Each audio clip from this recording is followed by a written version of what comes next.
All right. Nom, nom, nom, nom, nom. The UN supports the Houthis inside the scam. Interesting. But that's, interesting, but not that much. Let's see what else. Andrew Tate's embarrassing scam leaked. Worse than you thought. Okay. You will see me here, the top G, in many chat rooms and video courses. I exist inside of the real world after escaping the Matrix. About how fucking stupid all this is. You can escape the Matrix and become a real top G. It's like, shut the fuck up. It's like, go fucking stick to chess.com, you fucking nerd. Oh, wait. Did I hear that? Oh, 9 hours ago. I think I already... Oh, yeah, I already heard it. So, yeah. What else? Oh, that's good. I'm actually anti-Mars. I don't think we should go to Mars. There's nothing interesting in Mars, on Mars. Mars is a waste of energy. It's a waste of money. There's no reason Elon Musk should waste so much energy in going to Mars. Like, he designed Starship in order to land on Mars and refly, relaunch from Mars and refuel on Mars. But Mars, it doesn't make any sense to go to Mars. Why would you want to go to Mars? Well, what's the benefit of going? He wants humanity to be multiplanetary. Why? Right? If you look at the alternatives, let's say you don't want to put all your eggs in one basket. So you want, wait, we didn't do a mic check. So you want, wait, we didn't do okay, mic check is good. So you don't want to put all your eggs in one basket. That's fine. So you want to spread humanity, but why spread humanity on planets? Planets are dead ends. Planets are gravity wells. Not dead ends, but gravity wells. And it's very difficult to terraform an entire planet. It's much easier to just build space habitats like O'Neill cylinders. That's the first thing. Second thing, I would settle the moon. The moon sounds like a much better place to use. As far as a gravity well, it doesn't have an atmosphere. So it's easy to build a mass driver and launch things from the moon. Anyway, let me see what's going on with the globe. The globe server is dead. So we're going to be talking to Halsey on Monday. Today is Saturday. So is it Monday? I don't remember. I need to look it up. Red pill. Let's see if there's anything going on. Politics work. What are you talking about? You misunderstand what I said. I said, how come every time it's big news with Daddy Elon or fucking Daddy Orange God that you guys all talk about at the same time? Because it's news? Yeah. I mean, what Elon said... It wouldn't make sense to talk about it... Sorry. 10 years from now? What Elon... I mean, there's a very interesting discussion going on right now about H1B or HB1, whatever, visa. H1B visas. I don't really think it's a very interesting discussion. I think it's extremely obvious what they're being used for, and I think Elon's just trying to... Well, they're high skill immigrants. They're high skill immigrants. Why are you telling us, bro? We're not even talking about politics right now. You're in a politics server.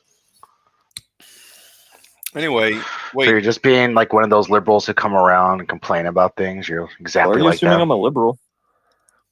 I'm assuming you're a fucking dumbass, bro. But like, I'm assuming that you're something more than that with this agenda. Shadow, what's going on? Why are you so upset? He's upset that I'm saying we're going to turn this shit into Mumbai. What? Who says I'm upset? I think you're just racist and you just don't want to live in India. I mean, if somebody wants to go live in India, you can buy a plane ticket. All right, you ladies jerk No, each no, other you off. don't have to buy a plane ticket anymore. Think about all the savings. Or the what? You can just walk right outside your house, and you can get some pan, and you can get some chicken tikka masala. What's a pun? It's like a pancake kind of thing. Oh. All right. But what's your point? I mean, the fact that there's restaurants, like, how is that related to this discussion? Oh, that part was a joke, but So, um, so what is your? yeah, the H-1B fucking bullshit's so insanely retarded. What do you mean? Explain. What? What do you mean? Tech companies have been abusing H-1B visas to get cheap fucking labor for a very long time, and I don't know why people are just now realizing this. I mean, it's like so fucking obvious what they're doing.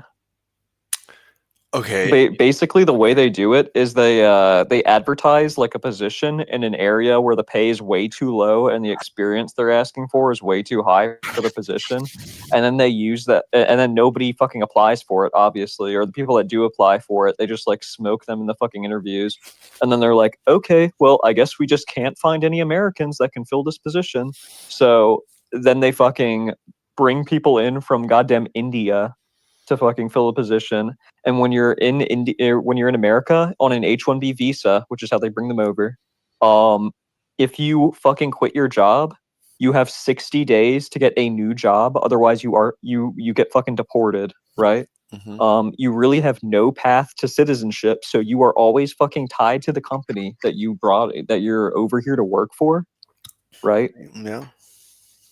It's basically just like fucking corporate slavery. So Wait. because fucking the risks of like the risks when they're fired are so fucking great, they're never gonna ask for raises. They're never gonna like complain about shit at their job, right? They're just gonna shut up and fucking work, and then we just fucking abuse them, and we use them to fill positions that actually qualified Americans could be filling if the pay was actually on par with what it should be, given the company and the area and the position. That's the main issue. And Elon Musk is lying on Twitter and saying, oh, we only use H-1B for the top 0.1% of workers, and that's all it is. And these people are highly qualified. And they're not. It's a complete lie because there's different visas for that. There's O1 visas, and H-1Bs are for fucking like bullshit, dude.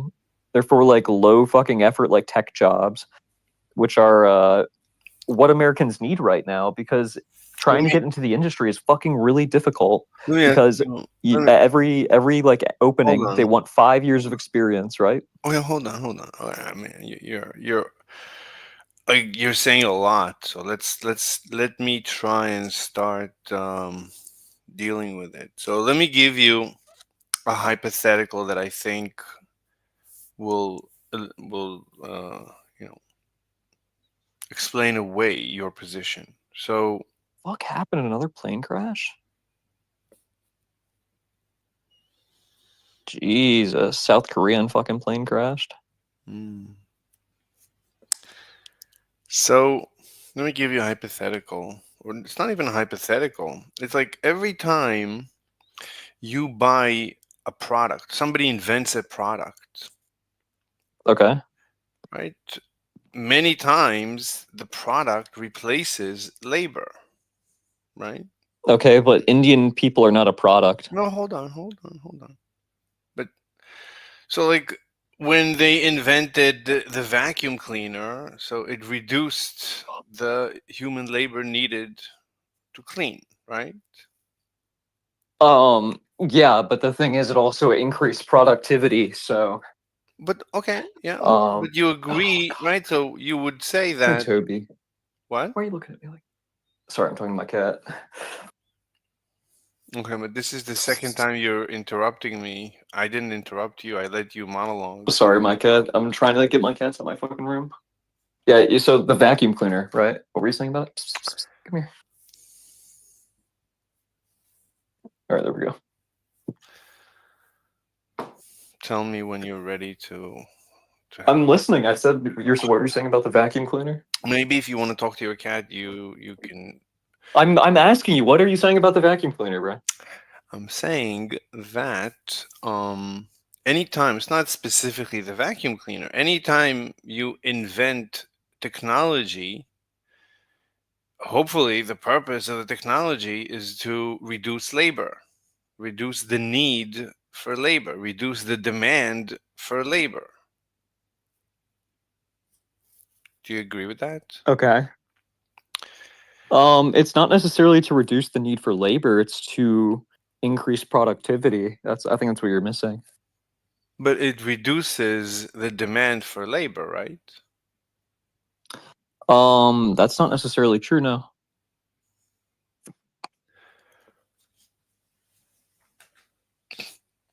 Okay. I mean, Then how when they replaced fucking then how is bringing over a like an Indian to work, let's say even for free, right? You can think of an Indian as an advanced robot, let's say a programmer, right? So we yeah, but they're not fucking robots. They're jobs that Americans could be filling and getting economic benefits how is it from, right? different? Getting But you said it doesn't influence the demand, so it shouldn't what impact. do you mean how is it different? Because when we're fucking making robots, that makes fucking jobs because there are people being paid to make the fucking robots. Nobody's getting paid to make fucking Indians. But how, right? You see my point? But you can think of.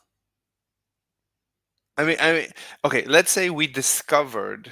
They literally they come over here, they get paid, and then they send like most of their money back to their fucking family in India. They do not contribute to the economy. They just fucking are little corporate fucking like drones, and that's all they do, and they take jobs.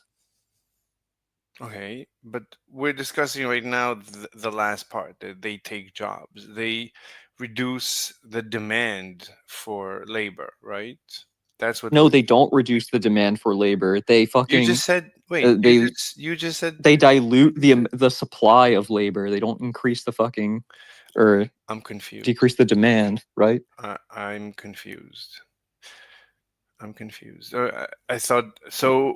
So your complaint is not the reduction for the demand of labor? You said Huh? you said that they cause American wages to drop.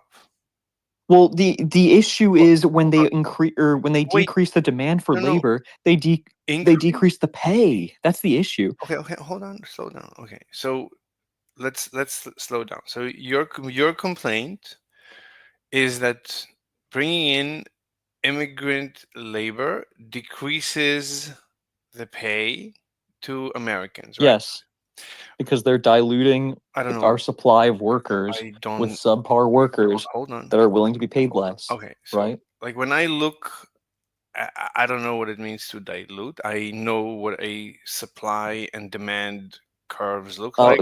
we're taking a nice bottle of brandy, right? No, A nice bottle of no, whiskey, and no, we're pouring water in it. no.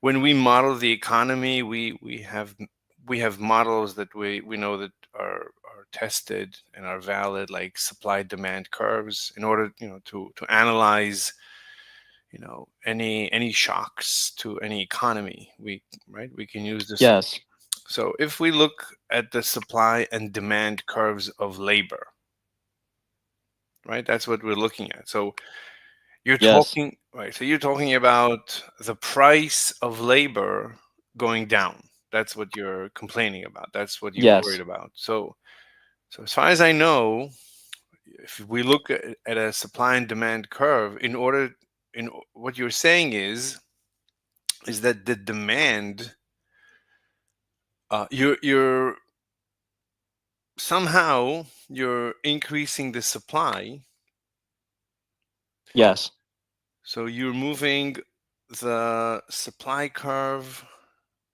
for the same, right, for the same cost. I think you're moving the supply curve to the left, which causes the equilibrium point to go down, which means the price per hour goes down. the unit cost of labor goes down, right? Yes. That's what basically we're saying.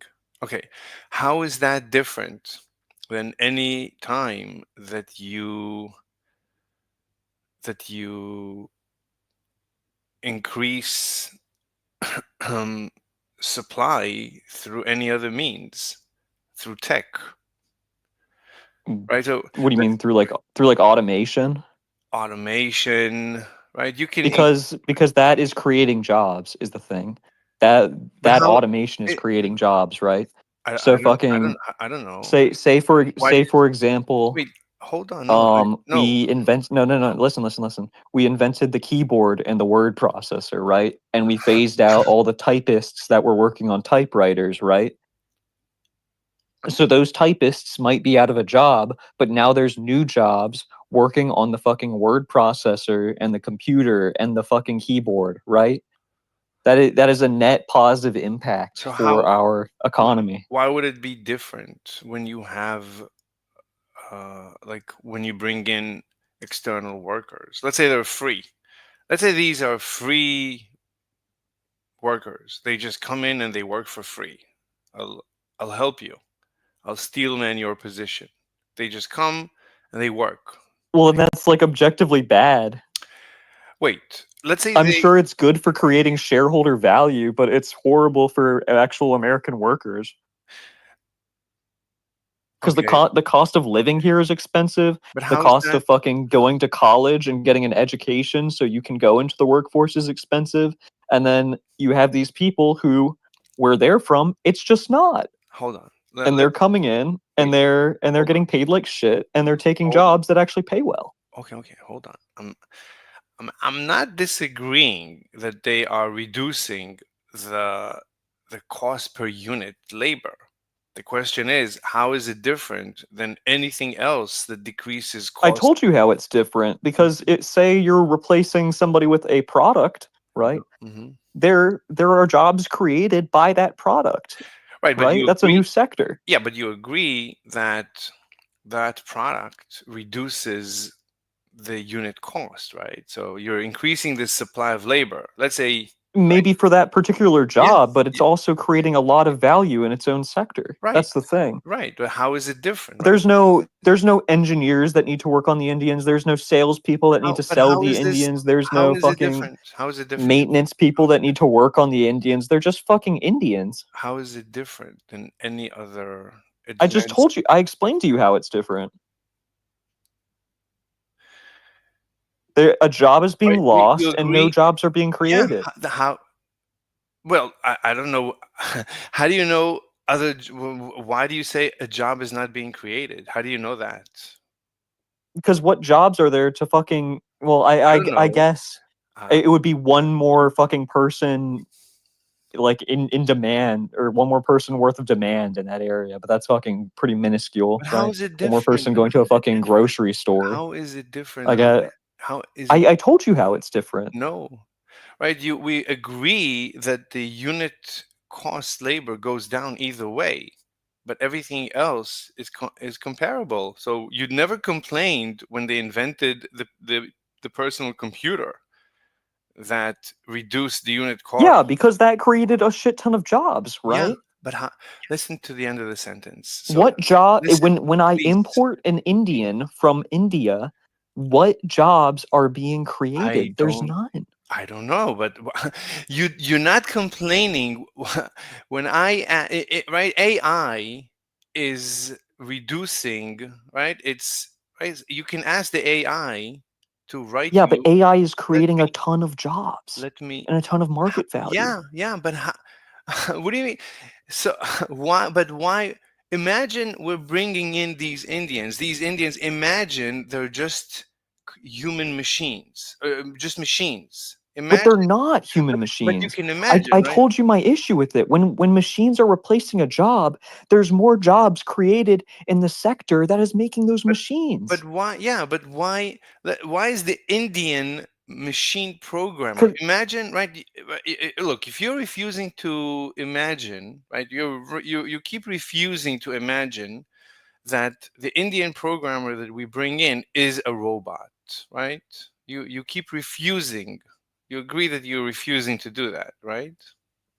Because it's not a good comparison. But you agree that if we did imagine the Indian programmer as a robot, then you agree that it's no different than any other tech, that until today no one complained. Like ultimately our average quality of life has been going up and up and up with the It advance hasn't though. with the wait, what do you mean? Our quality of life has not The been quality going of up? life has not been going up.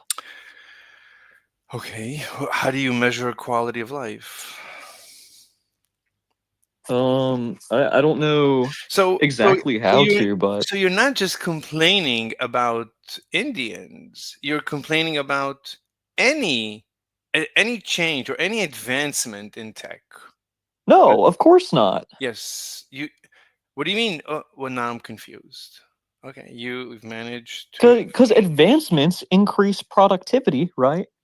But They increase economic output, right? wait. So you agree that our quality of life has been going up with advancement in tech, or no? I don't. Somewhat. What do you mean? It's either We a don't yes we or a don't no. really know the long-term effects or a long-term effect of really anything. We don't really know the long-term effect of social media. Social media has only existed really for fucking what, 20, 25 years?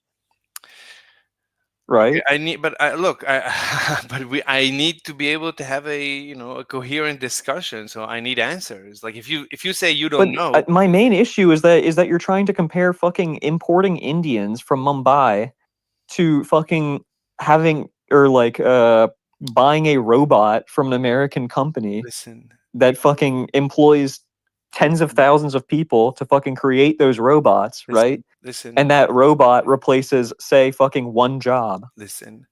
We cannot have a productive discussion if you're not answering. Well, Hold we on, can't have a productive discussion if hold you refuse to fucking interact with my point that hold on. Look, like I asked, automating things creates jobs in hold on, unique sectors. hold on. Look, I ask you a question. I need an answer. If you're not going to answer my questions, What then is your question? my question was, um, do you agree that our quality of life, average quality of life, has been going up correlated with advancement in technology? Yes or no? I need to know.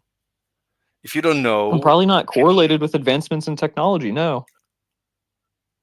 so you think our quality of life has not been going up? No, I don't think it has been. Okay, how do you measure average quality of life in an economy? I mean, for example, cost of living No, is very high right no, that's now, right? no. How do you measure People can't. average quality of life in Okay, in what do we want to consider quality of life, I mean, right? so like in economics, You wanna call it like food, shelter, fucking water? well, so in the science of economics, usually in order to estimate average quality of life, we use the GDP per capita and stuff like that. So unless you have a better metric, I offer the GDP per capita. Why are you measuring quality of life with finance What do you mean finance? I never said the word or finance. with GDP? That's like dumb. I said I'm gonna offer. That's my offer, unless you have a better offer. So go ahead. I don't have uh, no one paid me to offer GDP per capita, but like that's as far as I know, that's the best metric for average quality of life. It's like if you have a different I metric, mean, say like our quality of life is better in the sense that we're not like dying to fucking infection in mass, but like well, just because our GDP is doing well doesn't mean fucking people are happy. GDP per capita. GDP per capita means how much physical stuff. Yes, yeah, I know how much per person. Yes. Yeah. So unless, as far as I know, that's like a good. And the issue is fucking money is becoming more and more consolidated in a increasingly I small number of I people. never So meant. GDP per capita doesn't really matter. Well, that's inequality. We can look at inequality if that has changed. So I It mean, has changed. okay, but look. I don't know. We can look at it. That's a different, I would say that's a different discussion. I mean, right now I'm interested in discussing has our average quality of life been going up, down, or whatever? What's been going on with it?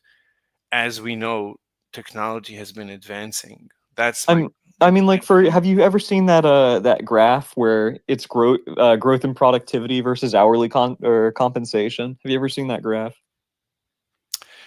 okay. These are different discussions. Right now, I need an answer. Has our quality of life been going up correlated with I mean, if technology? you're measuring quality of life in GDP per capita, I'm not. I I'm offering. guess, but I I'm wouldn't offering measure both. it with that. Okay, then go ahead. Tell me, how do you want to measure it? I mean, we will look up the measurements, but I would measure it in I mean, I think the housing market would probably play a major role in quality of life. I okay. think I think GDP per capita takes into account the cost of housing and the supply of housing and the size of apartments. That's part of GDP. GDP is the productivity. That's including housing. Everything that the economy produced, including housing, pizzas, shoes, cars, tires, haircuts, cleaning services, iPhones, laptops, Facebook, yeah, everything. I mean Hmm. the issue is that we have with automation, we are having increasingly higher economic output, Okay, right? I need an Increasingly answer. higher productivity, Look, right? yeah, but And yet I compensation hasn't increased accordingly. we can, that's a separate discussion that we can have. But right now, I need an answer to a more fundamental question: has our quality of life been going up, or no, or down, or what's been going on with our average quality of life? So if you cannot answer, You can't measure average quality of life. okay, then okay, I don't know how to continue this discussion then. So that's a dead end, right? I honestly I don't know what to do then because that's all I care about. I don't care about anything else. As far as I'm concerned, I'm just worried about. I'm concerned just with my quality of life, your quality of life, our quality of life. That's the bottom line when it comes to the economy. That is the bottom line. That, and you could say, equality, because if one person owns everything, then that does not help me. So, Yeah, well, I mean that's the issue. If you're looking at GDP per capita, mhm, fucking if one person has everything and everybody else has nothing, it's still the fucking same as if it was equally distributed. It doesn't like that's why GDP per I capita is agree. fucking flawed. Everything is flawed. There's nothing perfect in the universe, but I still need an answer. So when you're ready to let me know how you want to measure quality of life, then we can continue the discussion. Until such time, it's where we've reached an impasse. I mean, like if you want to talk about quality of life, like fucking people are depressed, people are overweight, fucking houses are unaffordable, productivity has been Houses. steadily increasing, and compensation has plateaued. As you know, these are great Houses are unaffordable. we can look at Um, these metrics, but we need to look at them one at a time. Right now, I'm concerned with the most important one, with what I consider the bottom line, the GDP per capita. So when you're ready to, I just told you why GDP per capita isn't a good metric. well, then you offer yours, so we can continue this. Otherwise, this discussion is it's dead. I cannot continue. I need an answer to this question. I don't know how else to continue. That is all I care about. Like whatever you want to do to the economy, my only question is how will it affect the average quality of life? That's my first question. Then we can have many other things to discuss. The first thing is what is it going to do to the average quality of life? So as long as you don't want to, you don't want to, you can't, or whatever. As long as we're not doing answering that question, then I don't see how we can continue. I mean, I just think your definition of average quality of life is just flawed. I'm welcoming your alternative whenever you're ready. Okay. Did you see? Have you seen the article that came out? Or there was a bunch of them like yesterday or today, Mhm. where homelessness in America has hit an all-time high this year. We can take a look at every metric, but we need to first look at what I'm concerned with, the average quality of life. After that, we can look at anything you want. But the most important to me is the bottom line, that what I consider the bottom line, the average quality of life. So it sounds like you don't want to discuss it. You can't. So I don't see how you can make any sense of what's going on in the economy without such a metric. I cannot make sense of an economy without looking at the average quality of life somehow. I mean, the issue also is that average quality of life in America is super different depending on where you are. America is extremely regional, right? Yeah, So while the average quality of life in yeah, fucking yeah. Los Angeles might be steadily rising, the average quality of life in fucking Appalachia probably isn't so great. hmm We can look at all these issues, but first I need an answer. How do you measure quality of life? I need an answer. So I don't know what else to tell you. I agree with everything you're saying. I'm not disagreeing, but you're not answering, my question. Here, I'm looking at a study right now, and they're measuring hmm quality of life with physical and social environment, economics, health, and the natural environment. Give me a graph. What's been going on with our average quality of life? Has it been going up and down, whatever? What's going on with our average quality of life? I need an answer. Let me see.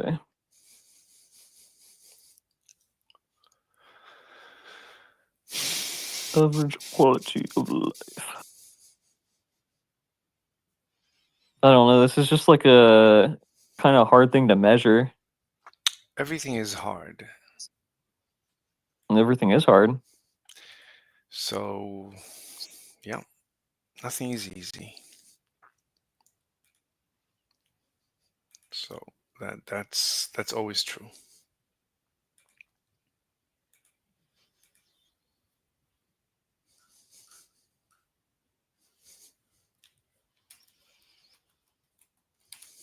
Yeah, here's Pew Research. This is yeah. I feel like the only way to measure average quality of life is on like a very multi-dimensional level. So I Like just here. need an answer. Just give me the trajectory of our quality of life. This is just one point though. I don't know where let me see.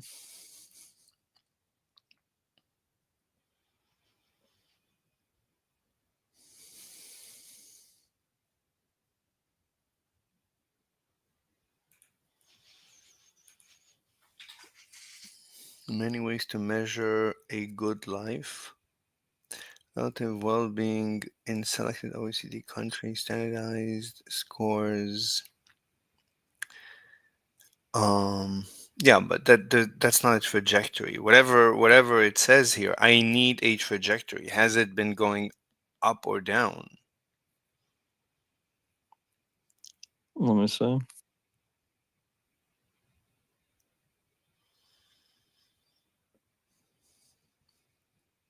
Uh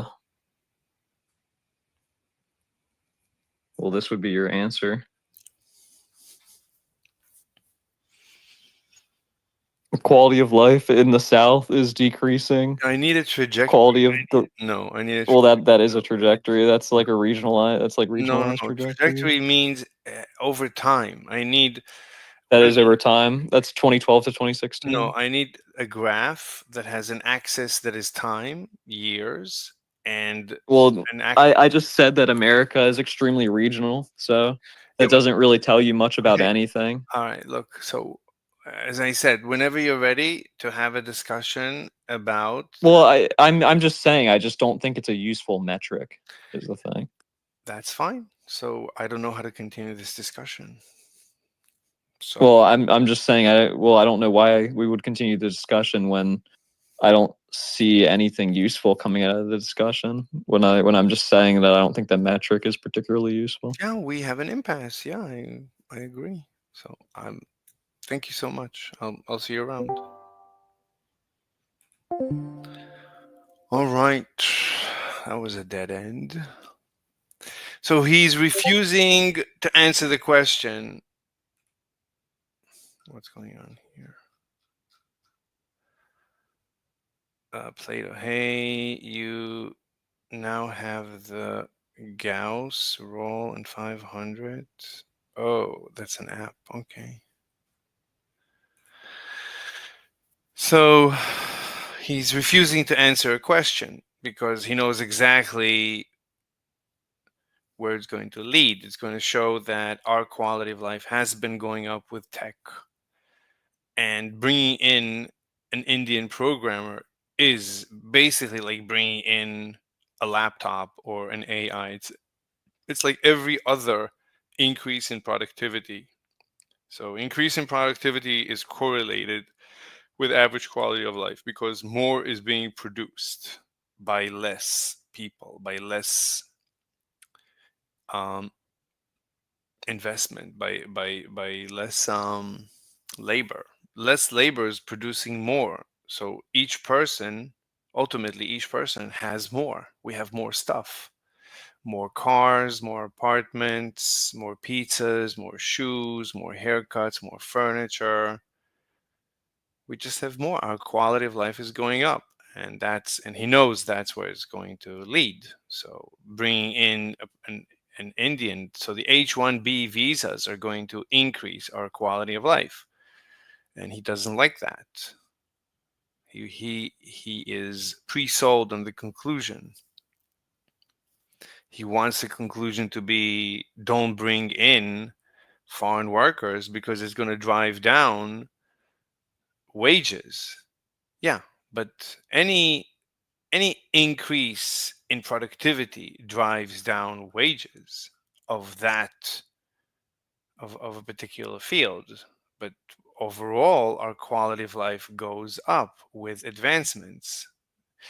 It's, I understand that it's a little bit confusing, but once he is unable or unwilling to discuss the trajectory of quality of life, that's it. He doesn't want to discuss something. He doesn't want to answer the question. The debate has to be halted.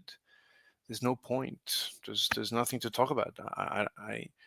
He's gonna he knows he lost. He knows his position is incorrect.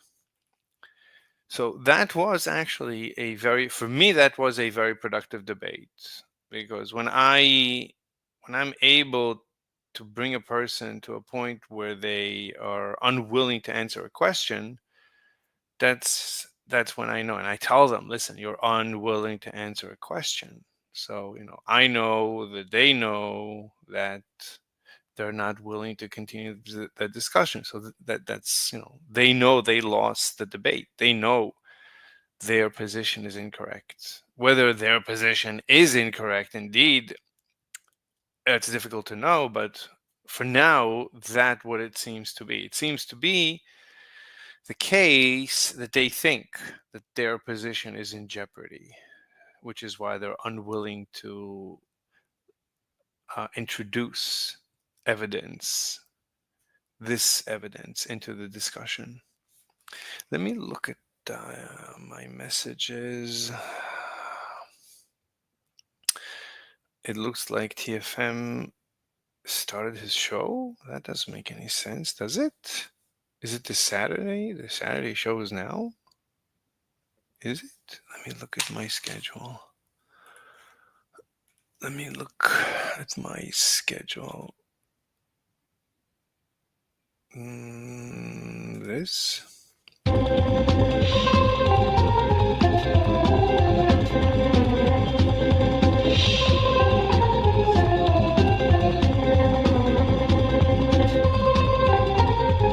But Halsey is not going to show up because it's Saturday or something. Even though it's very late, he should be able to join.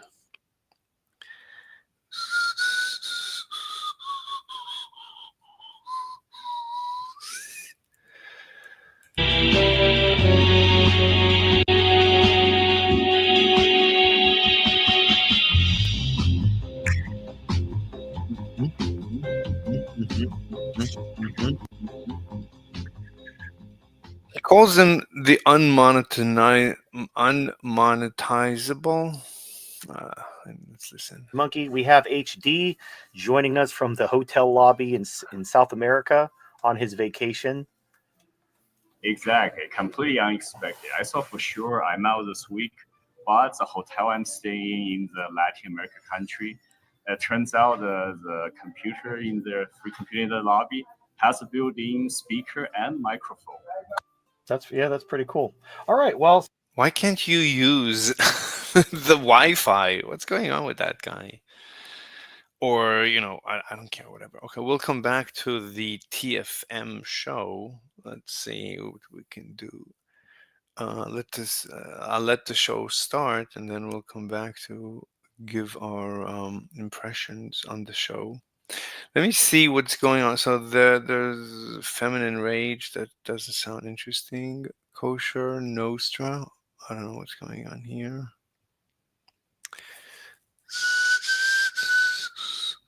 All right.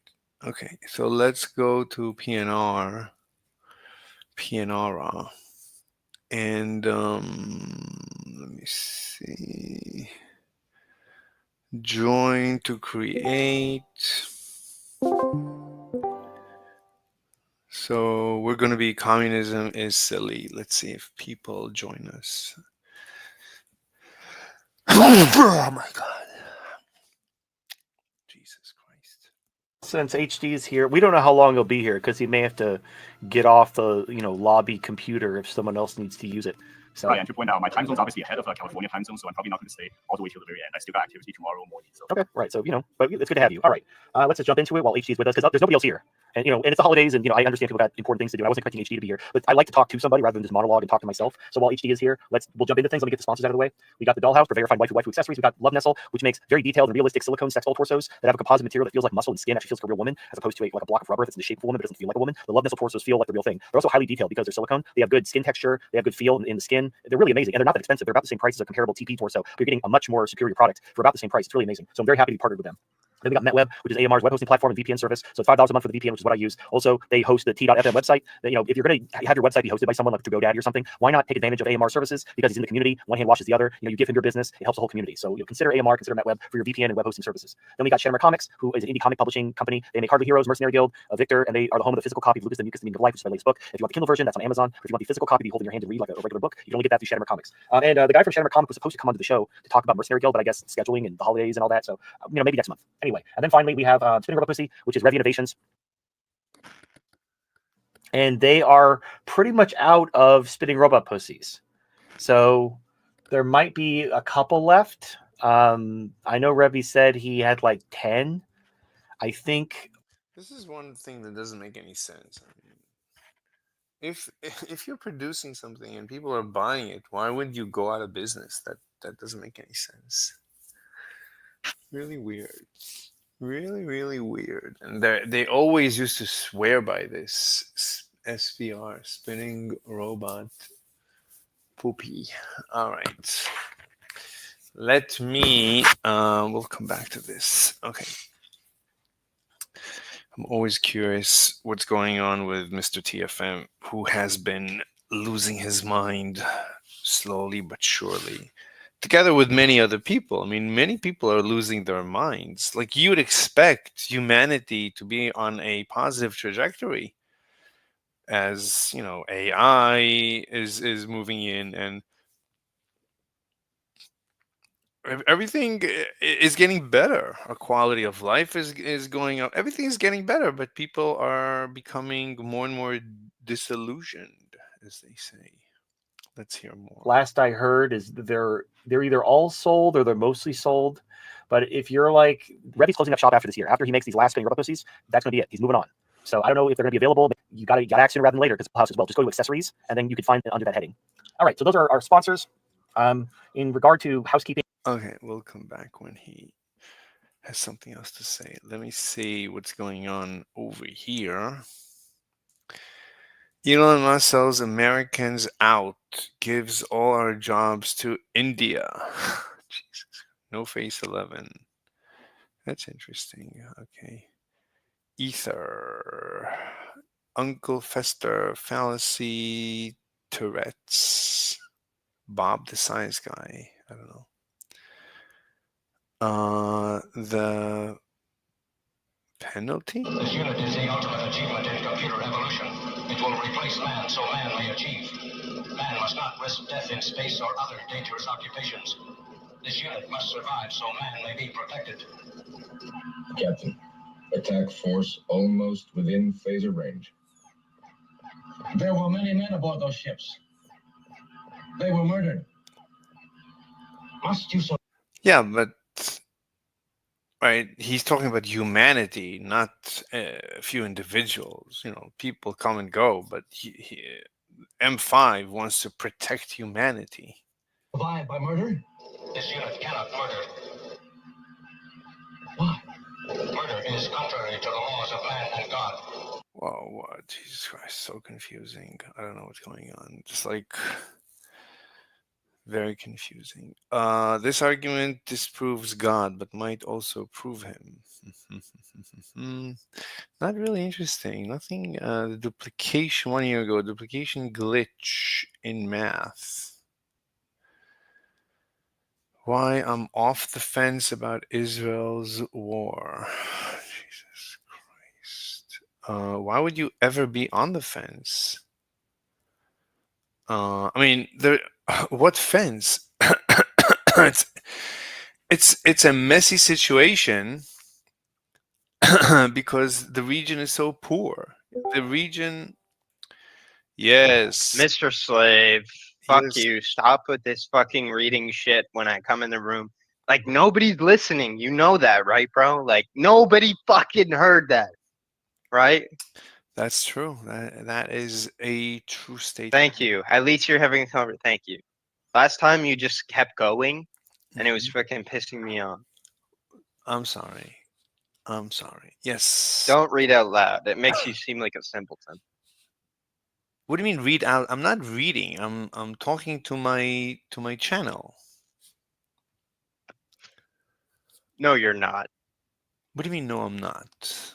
I am. I'm streaming. Last time you were reading something. Last time I came in and you were like literally reading at a passage of something, and you like came in and you just like wouldn't stop, and then you were in a chat by yourself for like another 20 minutes. And I assume that 20 minutes was you still reading whatever you were reading out loud. Because I'm simulcasting to my YouTube channel. No. You were reading something. Like it was, I could hear that it was theory. Like it was obvious that you've had been in context reading this thing before I came in the room. And this is what I'm talking about. Like you can't like just start reading shit out loud like an autist. You like, even if Twitch chat or whatever you're simulcasting, right?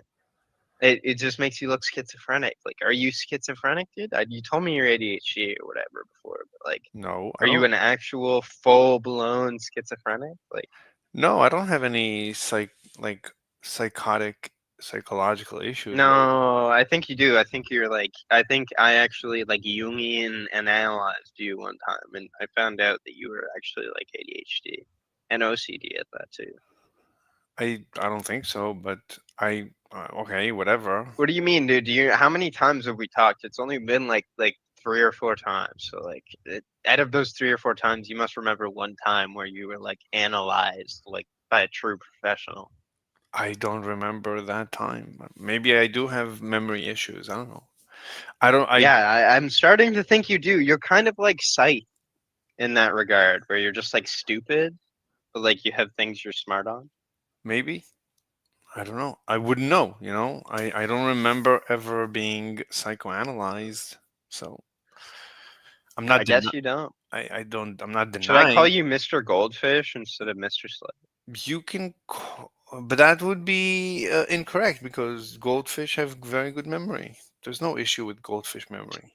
Okay, come on. I'm going off the colloquial, like short-term memory of a goldfish thing. Like, Goldfish has let's very not good. like, let's not look at it yeah. Indubitably, Percival. Biologically, the goldfish actually has a very spectacular emphasis in like short-term memory. Yeah. Well, we're talking about the colloquial, right? I'm teaching you a lesson. I'm not trying to get you to indubitably me like that. the 80s television show. All right. Anyway, Right. so what's your position? Are you a communist? No, I wanted to confront you. Confront I me don't know. about I'm what? not a communist. I don't like communists. Yeah, where do you stand on Luigi Mangione murdering the CEO? He didn't do it. Mm, Somebody did it. That guy specifically that they picked up in fucking Pennsylvania yeah. is either a plant, like very specifically. Look at how the internet reacted to him. Right, they're all up and like, oh, he's a cutie pie. They're fucking making AI edits of him, like they're with him and shit. And they're like, he's their it guy. You know, Hmm.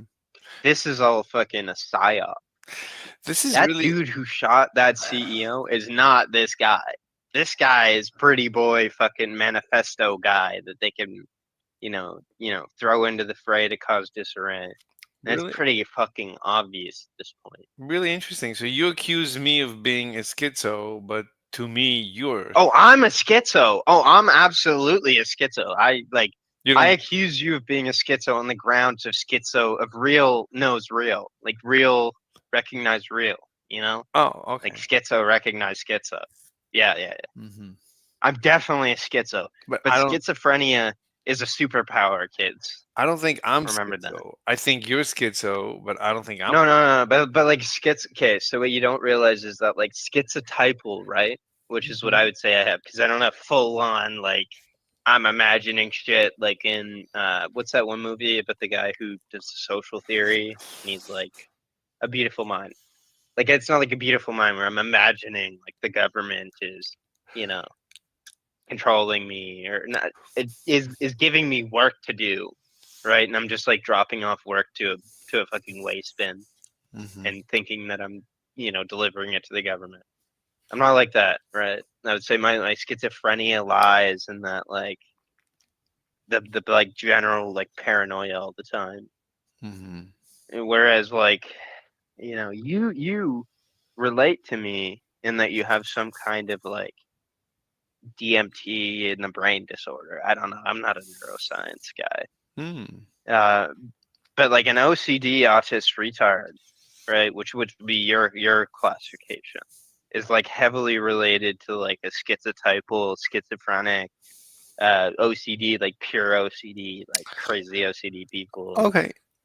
You're all related to like a degree, Okay. right? Okay. And that's the consensus. That's good. I have no idea what you're talking about, but fine. I mean, you. Holy fuck!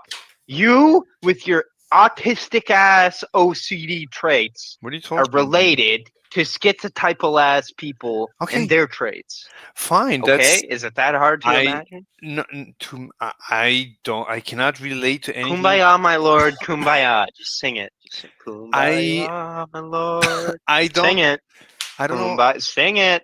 Stop. Kumbaya, my lord. So look, Kumbaya. I cannot relate to anything you're saying. Oh my fucking god. Look, you sound like a You don't get the choice, dude. look, you sound like a conspiratorial individual, right? I'm not conspiratorial. Well, you're saying that they Is it not? Look at the pictures, right? Look at the pictures of the have guy. I've Ground looked- zero, shooting the guy, reloading the gun. Look at the pictures. I've, Freeze frame it if you have to. I've seen the pictures. I don't see any issue with. Oh, this ain't worth my time. That's the OCD fucking ADHD I'm kicking in. sorry. I'm sorry. Retard. All I'm right, sorry. pay attention. All right, this Mhm. guy. Watch the fucking video, frame by frame. I heard. Look at this shit, right? Okay, I heard. Okay, I heard you. I don't feel that relates. Okay, you heard me, but like is what you're saying, and that's I like really I not cannot what I cannot you would relate. say if you heard me. I cannot relate to what you're saying, to your theory. Your theory to me is not You okay? realistic. Relate is not like just because you're ADHD schizotypal doesn't mean you're gonna agree with everything I say. Okay, well And look, I agree with that. okay, That's a fucking hole in the relatability theorem because we don't believe the same stupid shit. okay, it's But fine. that doesn't mean Let's that like you can't, eventually come to see the light in that how if you actually looked at this shit, this guy isn't the same guy. It's fine. It's fine. So let's talk It's about. not fine. You're fucking mind blown, and you're like, it was gonna take you like an hour and 2 hours to sit here and talk about bullshit with Euros to get over it. But like, you should just face the facts. I okay. What do you want to talk about I besides your conspiracy theory that it's not the same guy? okay. What fucking conspiracy theory? Look at it. It's not the same guy. If you didn't have like turbo ADHD, Who do you'd you actually think? do Who it. do you think? Who do you think is running the world? Do you think Who do I somebody? think is running the world? Dirty little kike men. You think somebody's running the world? Do you think there is like a Yeah, dirty kikes. what's Jews. oh, you're one of those. It's a slur for Jewish people. So Are you like turbo autist? You've never even like heard of these things? I lately. I know who you are, retard. I know you're not this stupid fuck ass. Wait, why are you upset? Cause you're like playing dumb with me, and it's kind of like it's getting annoying. I'm not playing dumb. I don't know what. Why would you? I don't Yes, even. you are. You fucking spurk. I know who you are, man. What do you mean you know who I am? I don't know what. I know. I've been in chat after chat with the Mr. Slave. Okay. I know who you are, and you're fucking. You're withholding on me for no reason. You're trying to like counter troll me, but it's not going to work. Just What? embrace being Mr. Slave and not Mr. Slave, the troll guy. Okay. All right. Look. So, this whole anti-Semitism arc that the world has been going through, that I noticed basically since. You're fucking retarded, dude. Why? What do you mean I'm retarded? What are you talking? You're retarded. The anti-Semitism thing the world's been going through. Are you stupid? I mean, I thought there's no more anti-Semitism. Like after World War II, I thought it went away. Oh my God, were you around during World War II? I mean, I cannot disclose that information. Fuck ass, I'll fucking kill you. I know the answer is no. Fine. If you know the answer, then you don't need to ask. So yeah, I understand that, but it's to get you to admit to me that you know what I know. Okay, let's continue the discussion. So I'll tell you what I thought until October 7th. I thought I haven't thought about anti-Semitism as a real thing since I remember myself.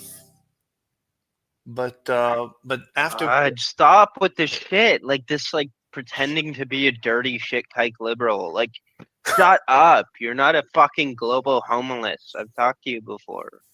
Yeah, you don't have to like counter troll me all the time. This is getting cringe. Do you think Trump agrees with you about the Jewish conspiracy? Do I think Trump agrees? Dude, what the fuck does nigger Trump have to do with anything? Well, I mean, like I'm assuming you're a Trump supporter? You're not? No! That guy's a fucking stupid kike retard, dude. He kissed the Wailing Wall. Do you even get that? He kissed the fucking what a stupid kike bastard. Oh my God, dude. He's got the fucking Hanukkah dreidel like spinning on the Oval Office desk. He's coming out fucking January 6th. So you're not a Trump supporter. So who do you support? Like you don't believe that there's democracy? I don't support anybody. So you don't think fucking go back out in the street and hang kikes and fucking niggers like we used to. So you are you for real? What do you mean? Hey, part of the problem with like fixing our country is like, oh, but all the immigrants, they already have like naturalized status, and it would be like really disingenuous. No, it wouldn't if we just fucking strung them from their apartment buildings, like the top of them. But like, you know that what's the problem there? But you know the problem is that places that start mass execution are also places that are extremely places that are based. What do you think the British did to fucking natives, and then what the Americans did to British people who are nationalists? They fucking tarred and feathered them. You don't treat your enemy like they're your fucking best friend, retard. You don't give them a fucking jail cell and a nice warm meal. You fucking kill them, and then you like drag their entrails from city street to city street, making a Christmas display out of their fucking sanguine entrails. It's So how are you like different than? stop acting like you're a fucking retard. Like I know you're not like this. Like just like realize the world is also a world. The world is a world. Like But it's you not know, stupid. Like but you know you're, that places that behave so they're your violently. enemies. You don't like you. They're your enemy. Are you They drunk? fucking despise everything you democracy. They hate that shit. Wait, They are would you, fucking rape you are if you they could. They you- would use democracy to go 10 on 1. 10 the rapists agree they should rape you, and 1 you don't agree. You get fucking raped. That's democracy to are them. you drunk? No, not drunk. Are you high? You're drunk. You're drunk. Fuck ass. Face the world as it is. Are you high? No. So you okay? So You you just like actually you're not acting like yourself, dude. You're like acting like somebody else, and it's getting me annoyed. What do you mean acting? I'm listening to everything you're What do you saying. mean? What do you mean acting? You and I both know you're fucking putting up like a fucking show right now. So what? Dude, you were on call with me last night bashing on the kikes. And now you're sitting here and you're like, I don't know, I hate Jews. Hey, Oh my god, Lily. it's my two favorite people. Hi, Mr. Slave. Hi, This Absorbent. guy's a fucking cuck, Lily. Listen to this guy. I'm Holy shit. I'm a cuck or a cock. He's fucking cucking out on me. I told him fucking 8 times. I know what you believe in. Stop this like weird like troll LARP you're doing on me. And he's like, no, what's wrong? What's wrong with you? Wait, Lily. This fucking This guy. This guy's like he hates Jews. Do you hate Jews? Oh, yes, I do. You hate Jews? Yes. That's so funny. Why do you why do you hate Jews? This guy's acting, Lily. What do you Like mean this guy's acting? acting like he's Why? fucking stupid. Yeah, he's acting. He's acting. Wait, Lily, do you think I'm acting? What? Lily, he's acting. Am I It's acting? obvious he's acting. Am I acting ever? Am I ever I acting? I don't. No, I'm not I acting. don't think so. I don't know. Yeah, why would I like? It's obvious. Okay. Anyway, so wait, Lily, why do you hate Jews? Why do you care about Jews? Fuck you, man. You're fucking acting. Why do Stop I hate acting. Jews? Yeah, Why do I hate Jews? Yeah. It's because he Because hates they have everything. turned Germany, the greatest country on this planet, Shut into up, Lily. into That's a such shit a turbo LARP, Lily. into a Just shithole because fuck of a off. lie. You live in the United States, Lily. Wait, one Shut at a up. time. Falstaff, hold on. Lily, wait. Lily, Hey, embrace being an American. Embrace being a New Worlder. Stop Do you this like embrace German being a LARP. Canadian? Are you proud Canadian? Yes. Well, Yes. that's gay. My That's gay because ancestors colonized. All right, Lily. dude, your ancestors were on their knees for Joseph Smith, dude. Like, That's. I mean, I'd like to. Like, my family doesn't actually have any connection to like Mormons in like an ethnic sense, even though I was one. But that's kind of funny. How do you remember oh that? my god! Oh my god! Guess what Ziggy did today? took off his pants. Lily, He had a meeting with the Mormons.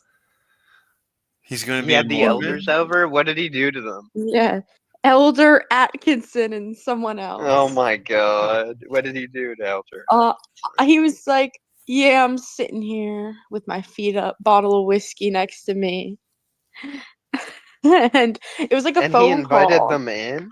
Oh, No, it was a phone call. It was a phone call, and like tomorrow, I guess he's gonna go to church and like fucking do shit with them. Yeah, you might have him over at his house. They're gonna. So the way that the elders are gonna have to do that, they'll come over. They'll do anything. Like they're so bored all the time. I know. I told Ziggy this. I literally told him this. I was like, he's like, oh, they're so nice to me. I was like, Ziggy, of course they are. You're white, and they want to fucking like convert you. Yeah, but they'll eventually like have to come with like a heavy topic in mind. Like they're eventually gonna have to tell him like he can't drink anymore. Like Oh yeah, that's how he it actually works. told Like them. He told them he's an alcoholic, and they really tried to beat around the bush about it. They're like, "Well, we abstain, but sometimes it's allowed for like medicine purposes." Okay, hold on. Anyway, let's yeah, because they're really okay. Let's talk about something interesting, like why you hate Shut the Jews. fuck up, Mr. Slave. As long as you're LARPing, I don't want to hear you. What are All you right? talking Thank you. about? Explain to me, What are you Lily. talking about? Lily, This is what you sound like. Lily, can you explain why? Do you really hate Jews? Yeah, are you like offended? No, He's fucking a little liberal about it. He's been a little liberal about it for 2 hours. Why No, do you think I'm mad at no, him? Like, I no. hate Jews no. because of Zorby's a Jew. Zorby? Who? Fuck you. I'm not a fucking Jew. You look Don't Jewish. call me a Jew. What the fuck? How so? You haven't even seen Lily.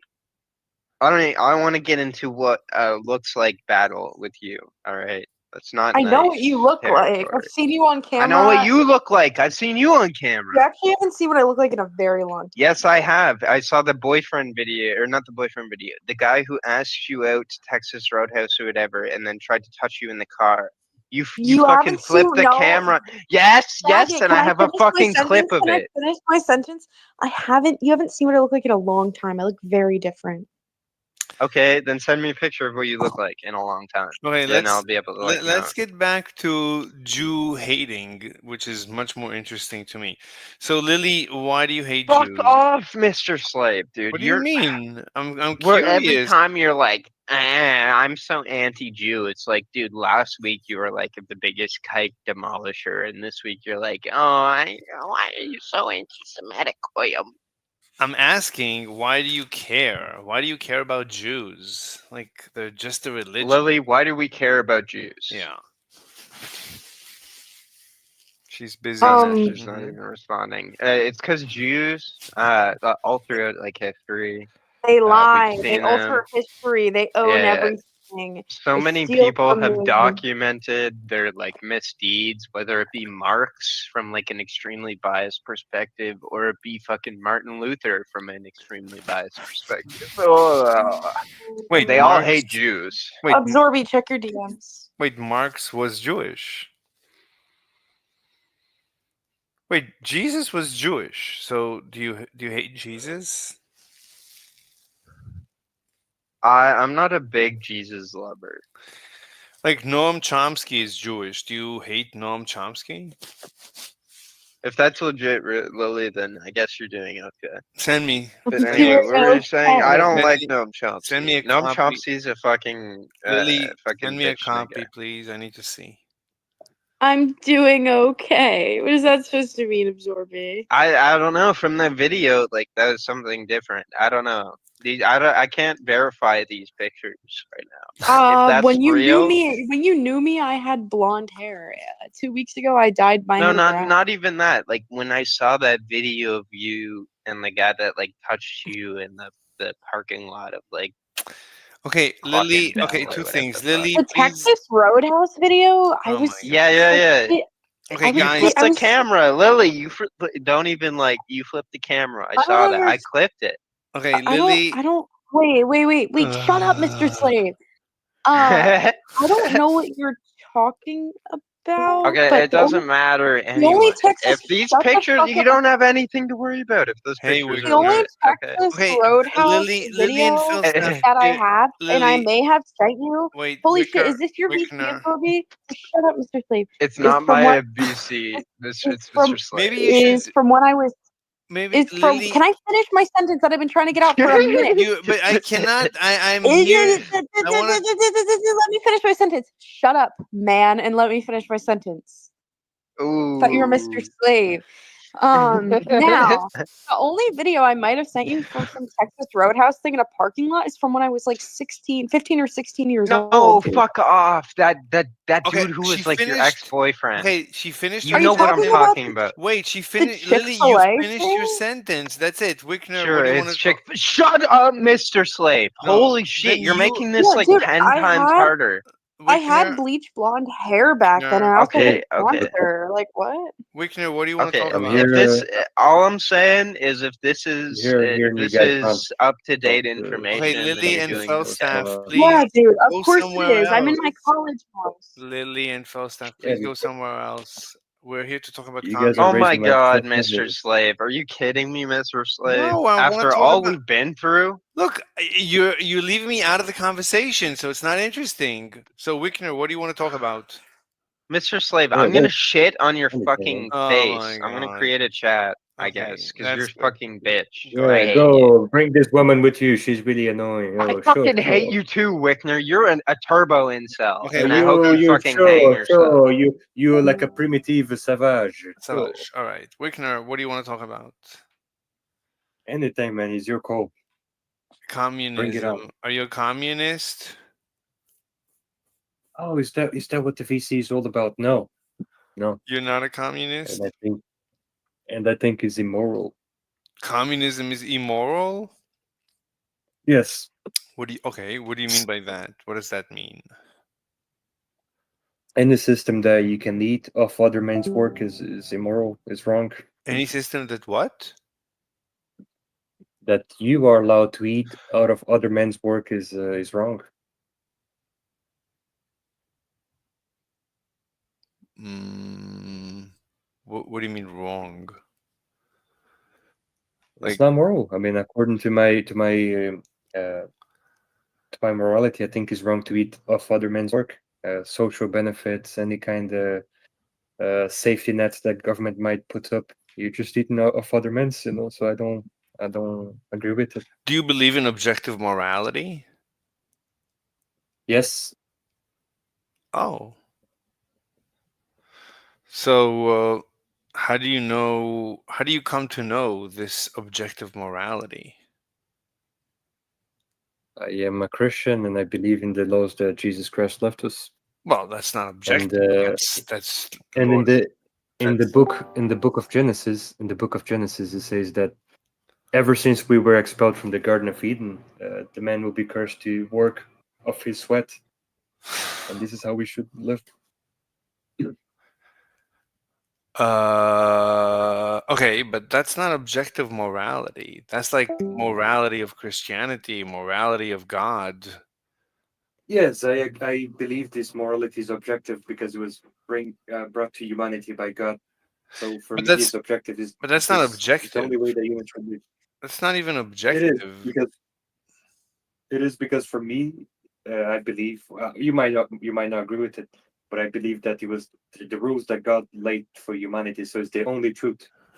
So, so you believe there is a God, and this God, did God create morality, or did morality precede God?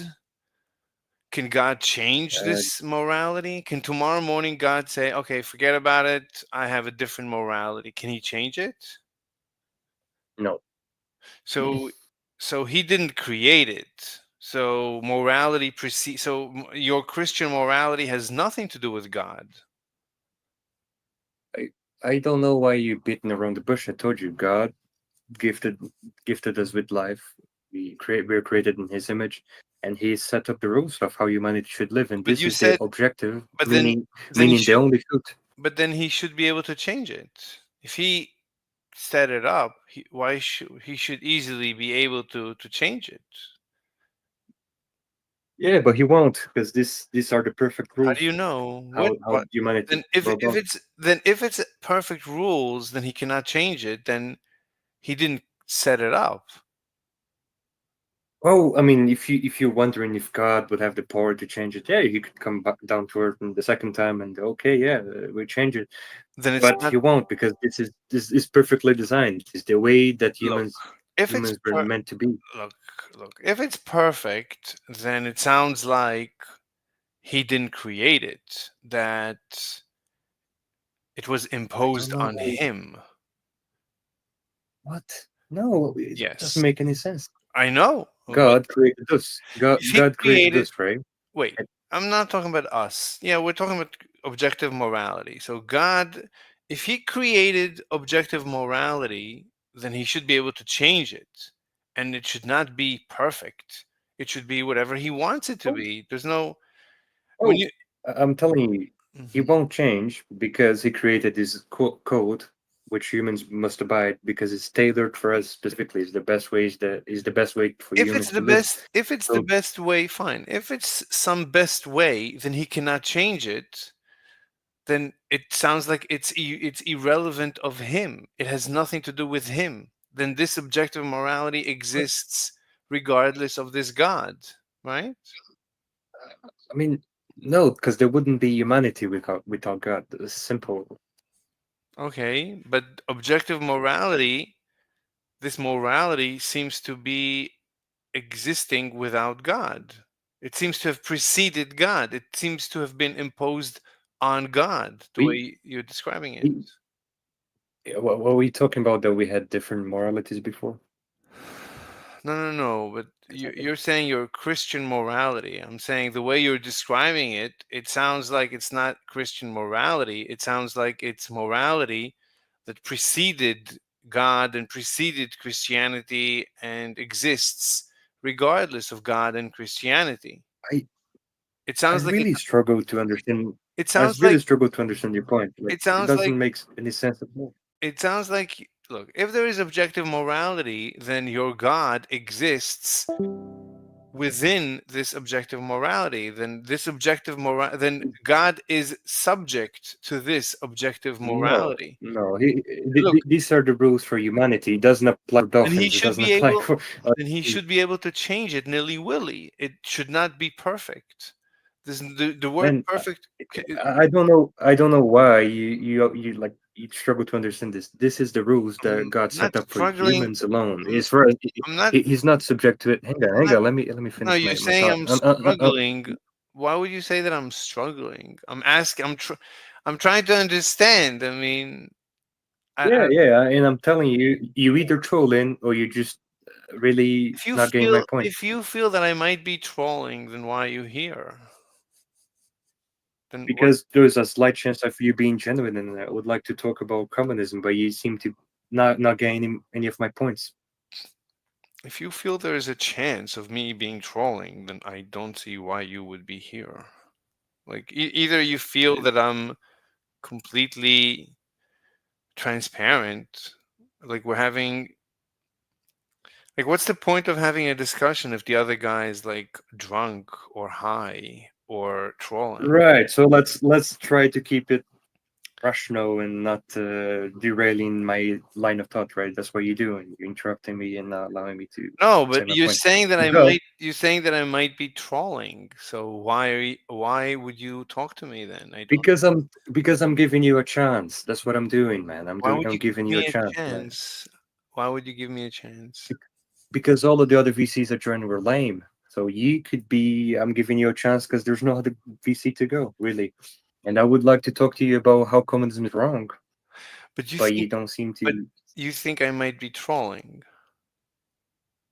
Do you think I might be Right. trolling? There is a chance. Yeah, I think Okay, you're likely to be true. then why would you, I don't understand why you want to talk to me. Yeah, I mean you're right. Yeah, I leave you here. Yeah, thank you.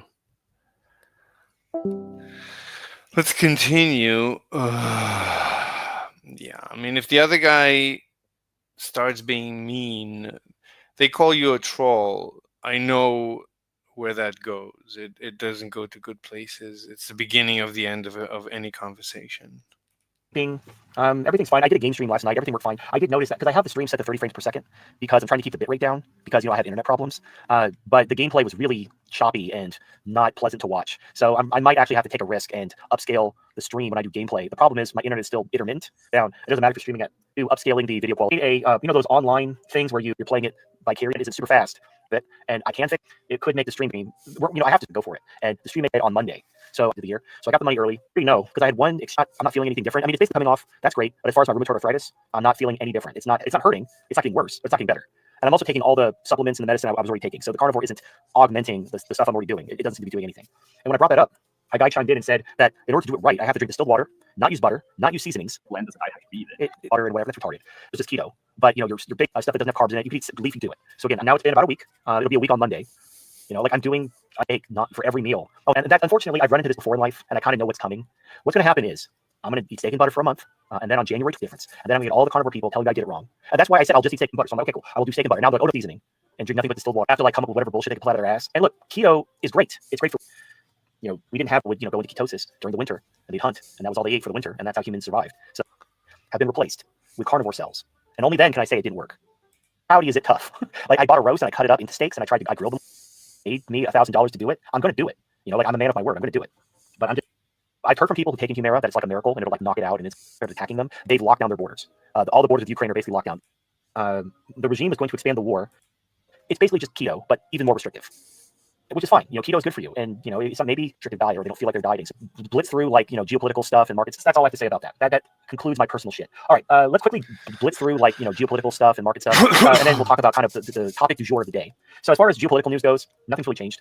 The rumor is, so there was a rumor last weekend, and I talked about it in my newsletter on Monday, that the regime is going to expand the war in Moldova by having. The regime is, I don't know who the regime is.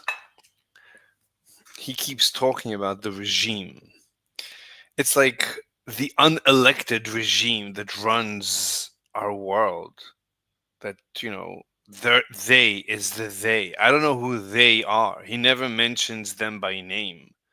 Maybe sometimes he calls them the Jews. I don't know what that means. He doesn't give us names. So that's his conspiracy theory, that there is a regime, that the West is not a democracy, even though he says that the West tries to spread democracy. So obviously he's self-contradictory. Okay. I think the Moldovan government attacked. I mean, this guy has a big following. There is altogether, how many people are watching him right now? There is 330 on Rumble. On YouTube we see there is 275. Altogether, there's usually about 500 people watching him live.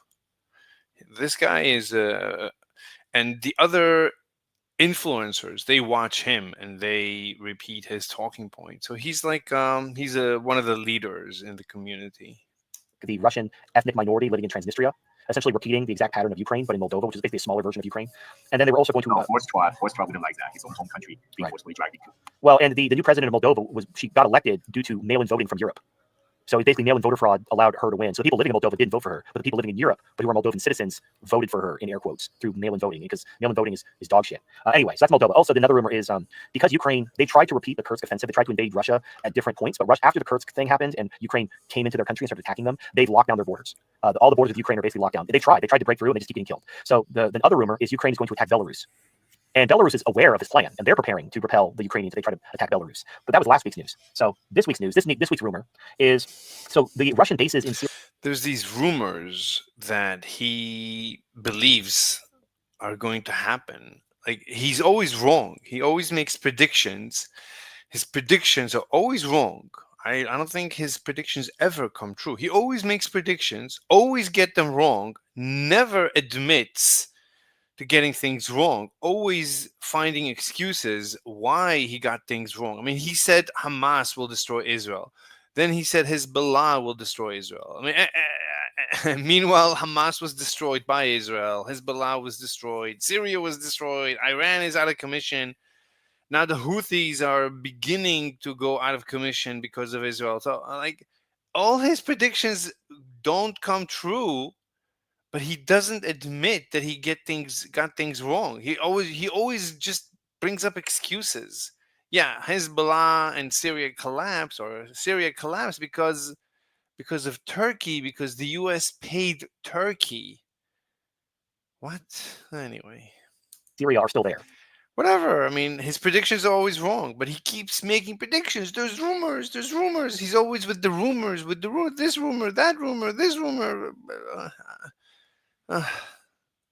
Russia has an understanding with the HTS government of Syria. And he always goes like this. We know when he does that, he's like upset. He's like, that he's tensing up. And the HTS government does not want a fight with Russia. HTS is the Syrian rebels that took over Syria. So basically, in fact, while they were they seem to want to have regional peace. They're not interested in destabilizing the region for now. Give them a little bit of time. We'll see what's going on. Hopefully, they will want stability, but no. For now, they seem to prefer stability. Sacking the Iranian embassy in Damascus, their leader, his name is Julani or something. Stayed away from the Russian embassy. They basically said, don't mess with the Russian embassy. Like the HTS is trying to. That was part of the deal that they were given Syria as part of a peaceful transition. That was the condition. So they seem to be abiding by the treaty. To play nice with the Russians. They don't want to pick a fight with Russia. But the rumor is that the United States is going to force HTS to attack the Russian bases in Syria in order to provoke them, because they really, really want Russia to do something so they can cry as they strike you. And I think they're going to escalate anyway. That's the plan. But they need it to be Russia's fault. They need Russia to do something that they can use to justify escalation, because we're less than a month away from Trump being president, and the expectation is Trump is going to negotiate an end to the war. That's the expectation. I think it's going to be bullshit. I think Trump's going to show up and be like, okay, well, we'll end the war, but you have to, basically give us half of what we want. And Russia will be like, no, you lost the war. You're not getting shit. You can end the war.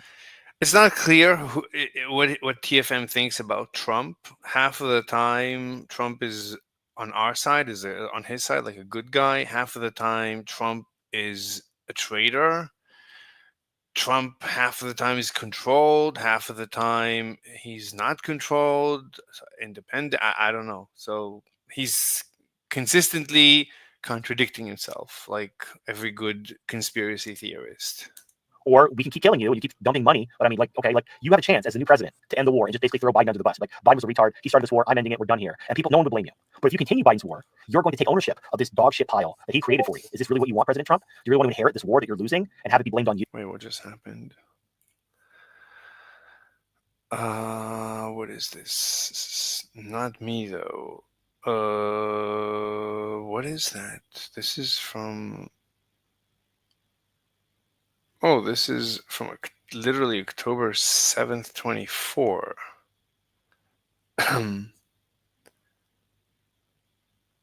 What is Snorlaxer, aka Patrick Guerin? I don't remember him.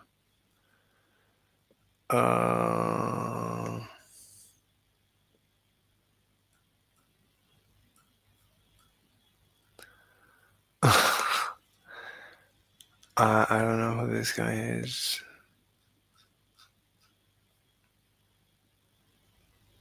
All right, I don't know. When you inevitably lose, because duh.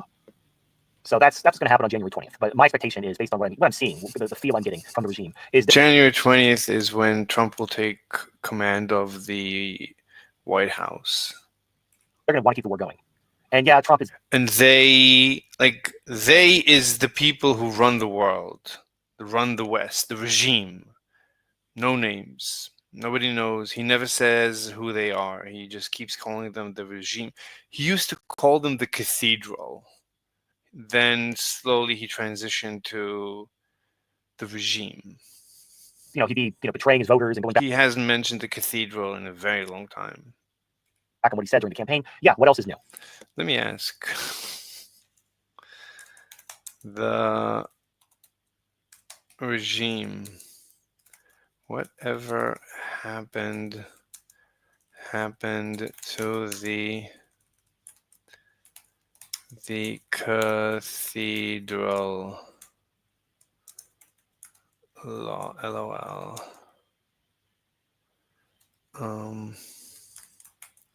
The regime. Whatever happened to the cathedral?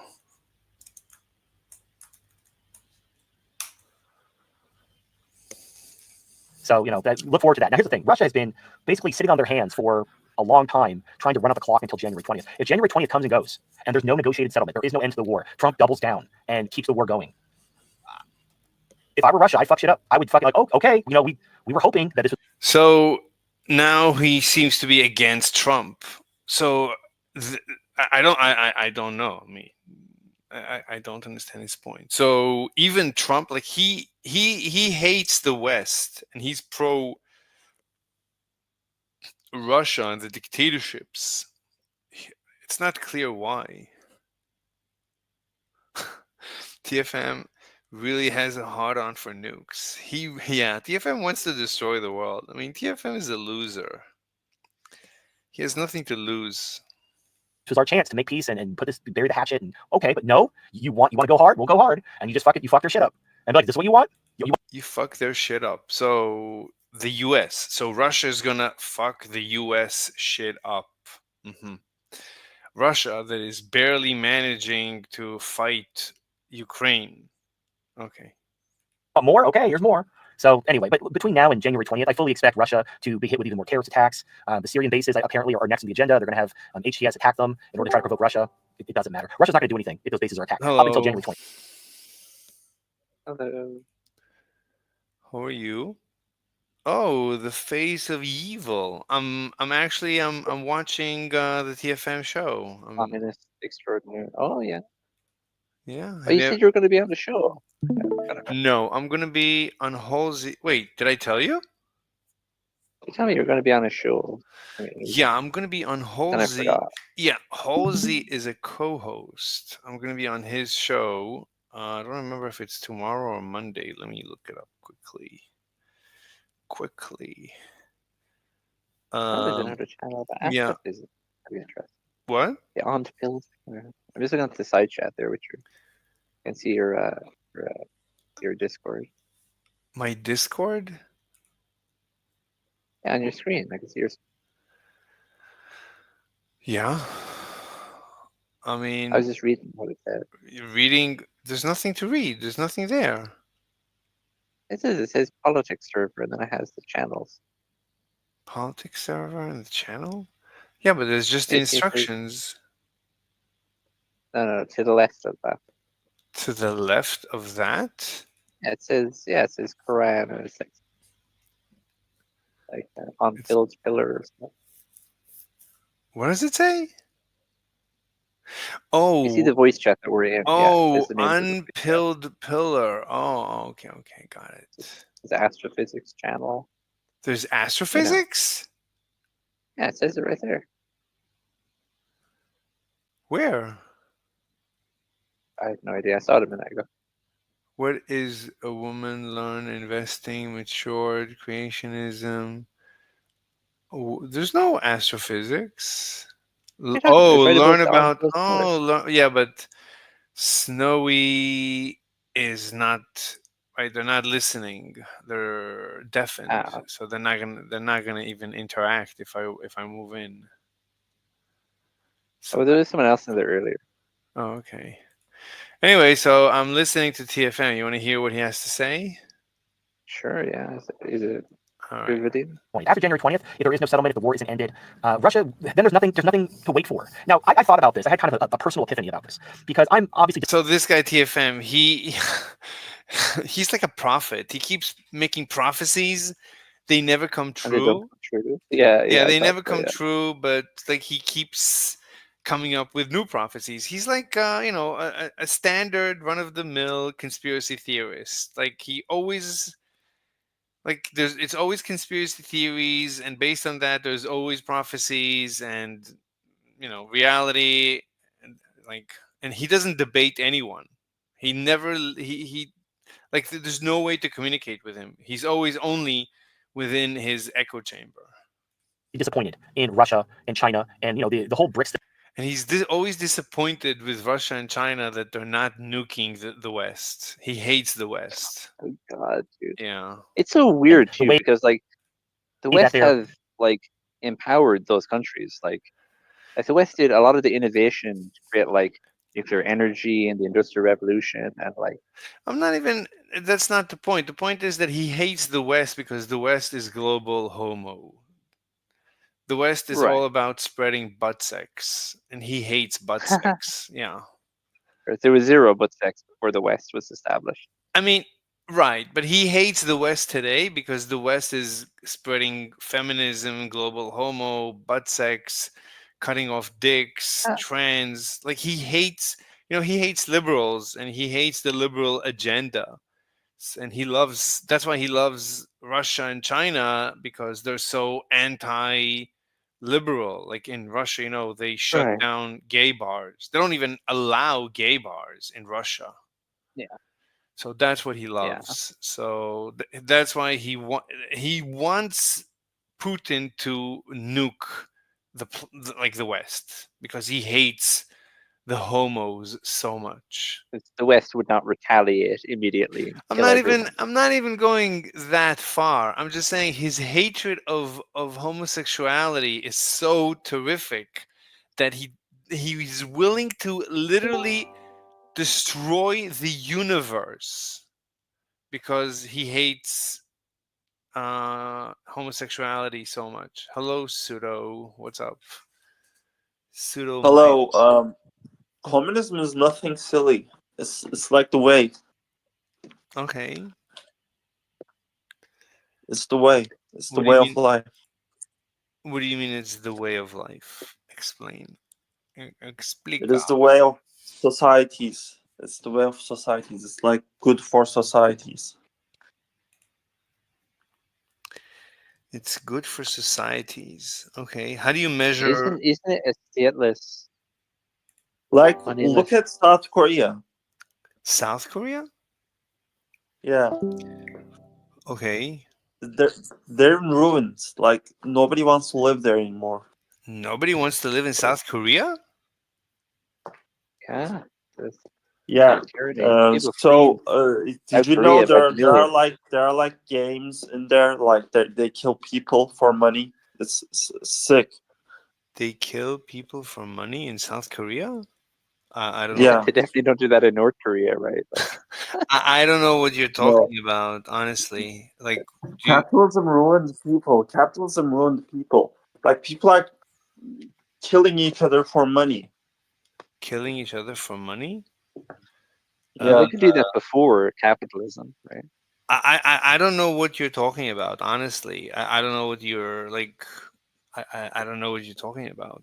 You Like don't know. There are like usually historically communist countries have been known for their mass murders and mass genocides and mass executions. Like when you talk about murder, that's what communists are usually known for. Communists are known for murdering, doing a lot of murdering. If anything, they're known for other things as well, but especially they're mass. known for art. What? They're known for science. They're known for patriotism. I'm saying they're known for other things as well, but communist regimes are known for killing, for death, for famines, but a lot of deaths. There's been famines in capitalism. Would you agree? I don't think there's been famines in capitalist. I mean, I wouldn't say capitalist societies are known for famines. Capitalist societies are known for obesity, which is the opposite of famines. Wherever capitalism reaches, you get the obesity epidemic. People have too much of everything. But wherever communism spreads, you get hunger. People lose weight. People start eating dogs and cats, and then bugs, and then like you look at a North Korean. Like North Koreans are tiny. They're tiny and they're thin and they're underweight. They're undernourished compared to South. They're just not brainwashed by propaganda. Well, right now we're just discussing. You brought up the murder. I'm just discussing just one parameter that you brought up. So, I mean, I'm like, if you're judging based on murder, I would say communist regimes are known for being murderous. Yeah, I gotta go.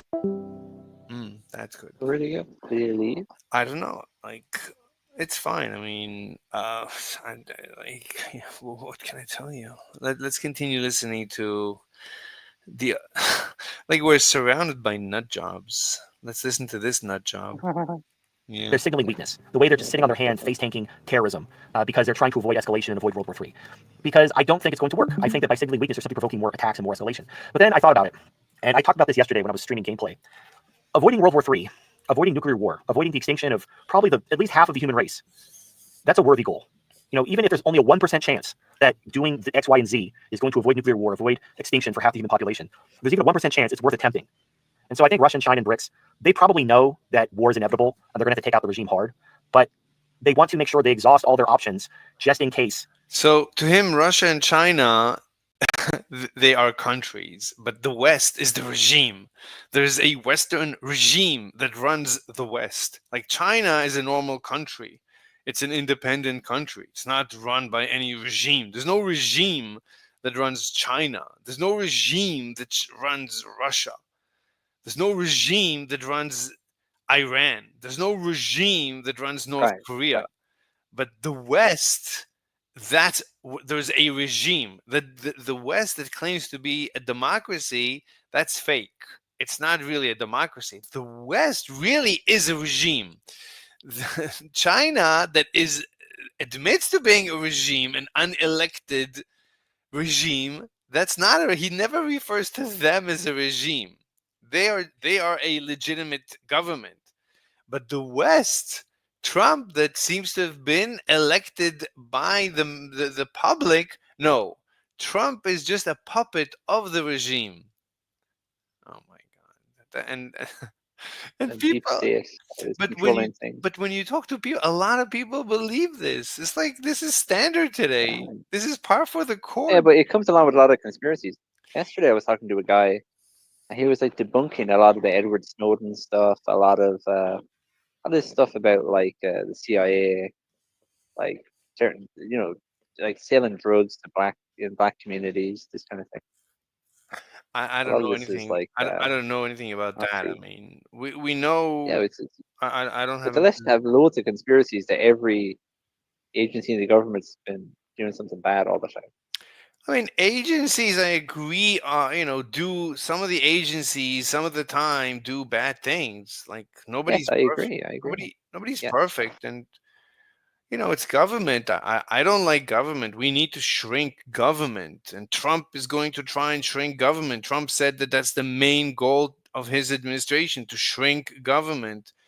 And he appointed his right-hand man, Mr. Elon Musk, for DOGE, for the Department of Government Efficiency. So no one disagrees. Of course, there's issues. We all agree that there is issues.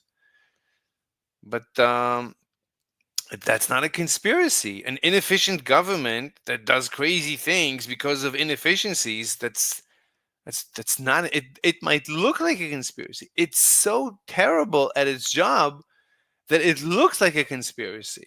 But when things are terrible, they begin to look like a conspiracy, because I mean, if you allow some bureaucrat to run amok and do whatever they want, bureaucrats start doing whatever they want, it looks like they're conspiring. I mean, they're not conspiring if they have too much power. If these unelected bureaucrats have so much power, it looks like they're conspiring. And then, of course, they don't want to change. They don't want things to change because they're very happy with their supercharged powers. Like, you gave these unelected bureaucrats superpowers, and now you're threatening to take these powers away. Of course, they're going to fight back. All of them together are going to fight back. So it's going to look like a conspiracy. But there's a difference between something that looks like a conspiracy and an actual conspiracy. It's not an actual conspiracy. I mean, you could claim that it is, which is fine, but that's not the regime. I mean, anyway. If there's even one chance that this doesn't have. Are you there? Yeah, you're here. Okay. Yes. All right. To be this way. it's at least worth trying. And it sucks for the people who are going to die between now and then. But if they didn't try, if they just said, you know what, we kind of know where this is going, so we're just going to launch the nukes now, see you in hell, and then they just send the nukes and we all nuke each other, then maybe they were right. Maybe that was the right thing to do. But he doesn't have second thoughts about the end of humanity. It's like for him, it's part. The destruction of humanity is par for the course. It's fine. Most people would probably be like, why didn't they try? Why didn't they give peace a chance? Like, even if the regime was going to trickle down and launch a nuclear war anyway, they should have tried harder. And the regime is the one that's interested in destroying the world. It's not Putin who's starting wars. It's not China it's not Iran who is destabilizing the region. It's not Hamas. It's not Hezbollah. No. It's the West. It's the regime that is destabilizing the world. Like, when nuclear war kicks off, everything for him is literally upside down. And of course, he's like the ultimate anti-Semite, of course. Because of course. The amount of death and suffering will be beyond anything we've ever experienced on this planet. I mean, maybe like the Bronze Age collapse with the sea peoples, maybe something like that. But again, more predictions. It's always predictions, zero accountability for the predictions. This will. Yeah, this is going to be like, if I'm wrong, this is going to happen. Yeah, I mean, it's like when his predictions fall flat on their faces, there's no accountability. It's like, yeah, I was wrong because the regime, it's always some manipulation. The regime manipulated. Wait, who's joining us? Ted Talker. What's up? What do you want? Are you a communist? Just came here to. No. Okay. Are you a capitalist? Are you what's your position on stuff? Are you pro? I guess I lean. Lean socialist. You lean socialist? Yeah. Why? Why do you lean socialist? Because I don't think capitalism works very well. I think socialism will work a little better. I'm not sure it will work fully, but I think it will work a little better. Why do you say that? The capitalism inherently as a system erodes itself due to the march of capital to acquire all value in the society. I mean, they have to wring out everything from the government to the people. Socialism at least give a safeguard in the hands of the people, but can be destroyed by people greed. So I think socialism will last a little longer than capitalism, but I think greed would destroy both ultimately. Okay, let's start over. That was too fast. So start over. What's your position? I didn't get it. I lean socialist. Okay. Go on. Because I don't like capitalism, because I think it would destroy itself. Okay, I don't know what that means, destroy itself. I don't know what that means. What does that So to explain what that means, as far as I understand it, is that capitalism as a system what do you is mean? based on capturing value. Wait, what do you mean as far as you understand it? I mean, you're presenting your position. So you can't, when you present your position, you can't say as far as I understand it. You're presenting your position. Yeah, but sometimes people like to get in stupid and say that's not what it means. It means something very different. So that's why I put in that qualifier. No, I just want to know your position. You can't I'm qualify. telling it to you. You can't qualify your position as far as I understand it. I mean, only you understand your position. So you. No, I was not referring to you because you don't seem to understand the purpose of that qualifier. Okay, why did you say as far as I understand it? As far as I just explained it. Explain what? What do you explain? You know what? It's all good. Not everyone could be quick-witted enough to understand what I'm saying. You're just slow, buddy. Okay. That's good. That's good. All too easy. It's very easy to win debates if you just don't let them run uncontrollably. If you actually require that they make sense, then they just run away, which is of great convenience to me. And your point there, your point there was valid. Like you were saying, well, like if you don't know your own position, then why are you like? Yeah, what do you mean? Like how qualifying that? Like you should know your own position. Yeah, it's like as far as I understand it. Wait, what? You're presenting your position. What? How could you say when you're presenting your position? As far as I understand my position, What? And I'm too dumb? I'm too dumb. I'm too dumb. I'm too dumb. All right. Good enough for me. All right. Let's continue. The Dark Ages. This is going to be like Mad Max. We're talking absolute societal collapse for the predictions continue. Oh my god. Unaccountability to the nth degree. most of the world. I'm not saying everyone's going to die. People, like about 30% of humans will survive. But like, I mean, you play He gives percentage. Wait, what percentage? What? collapse for Wait, what just happened? 30%. Oh, he said 30%? Oh my god, it's like but it's complete unaccountability. He's never gonna go back and say, let's rethink, let's think about what I predicted. No, he never Someone, discusses.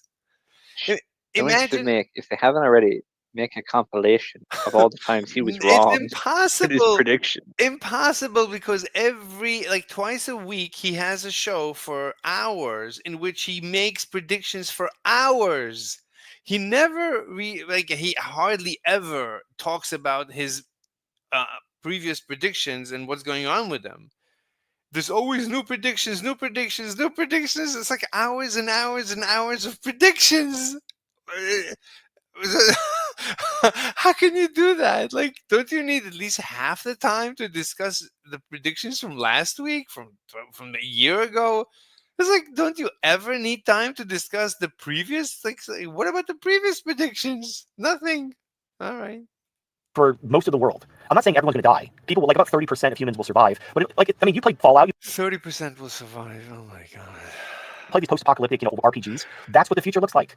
It's going to be fucking. It's going to be complete fucking dog shit. Even if you survive, your life is going to be nothing but hardship and pain. You're basically going to cause the world to regress 1,000 years, and you're going to have to, fucking just build shit out of logs and farm locally, and all this technology. He knows this because of the games. Because in the games, that's how it is. So that's how he knows it.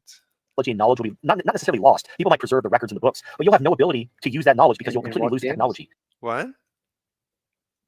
In what game? Fallout. I don't know. In video game? Yeah, Oh, Fallout, yeah. I don't know the game Fallout, but he always references games like Fallout. I don't know what that's about. Yeah. Yeah. That's where he gets his, In order to his political commentary from video games. Yeah.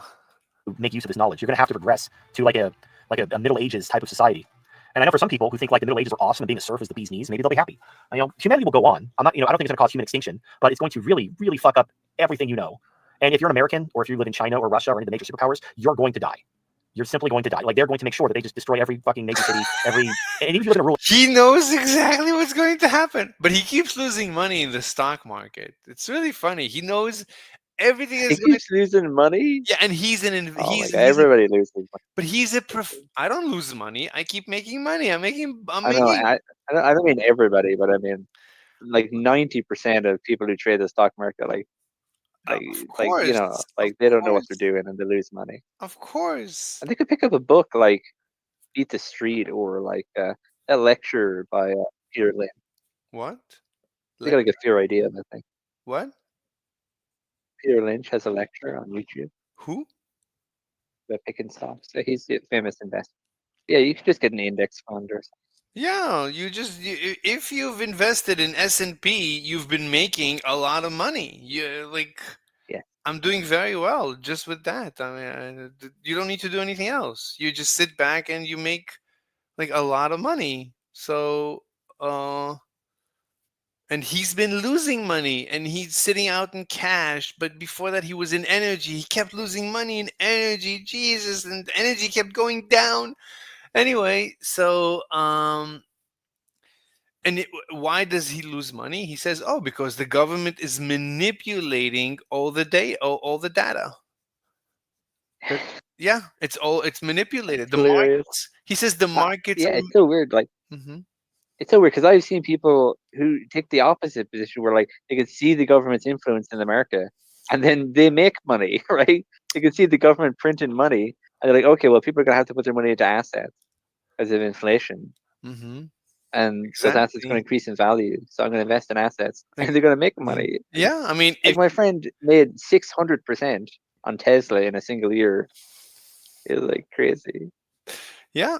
So yeah, I mean, but he always makes predictions, always get things wrong, never accountable, and and he's actually starving. He's always calculating the price of eggs. He says eggs are so expensive, meat is so expensive, everything is so expensive. This guy He needs to like he watch drinks. Dave Ramsey or something. You He know, loves Dave Ramsey. I don't like Dave Ramsey, but Dave Ramsey would tell him like save your money, invest in like stocks or whatever. Like I don't know. no, Like, he the basic advice, the baby steps are pretty simple. no TFM Earn more than you spend. no Sorry, go on. TFM recommends Dave Ramsey all the time. So I personally I've listened to Dave Ramsey. I don't think Dave Ramsey uh he's okay, but uh I don't know. I don't know. I mean, I would say listen to me, not Dave Ramsey, but fine. Sure, Um sure. okay, let's continue.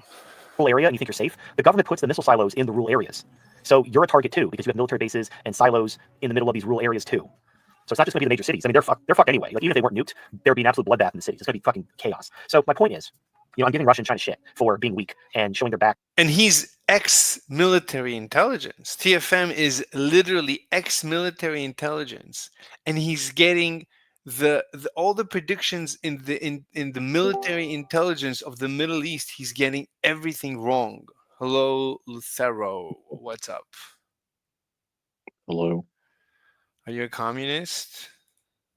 Of course. Good. Why are you a Yeah. communist? Just I love to share, bro. What do you love? Sharing. Caring? Yeah. Spread the love. What? Spread the love? Did you say spread the love? Hello? Lucero? Can you hear me?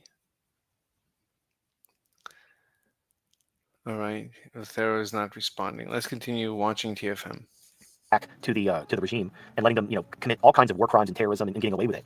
But from their perspective and from the bigger picture's perspective, they're trying to avoid nuclear war, and they're trying. I don't think when the 11th hour comes, when the final ultimatum. Like China and Russia is trying to avoid nuclear war. Like the regime is trying to create a nuclear war. Like Russia, we said it could wipe out the UK with one Yeah. Sarat But missile or whatever. no, but according to They're trying to him, avoid nuclear war. it's Yeah.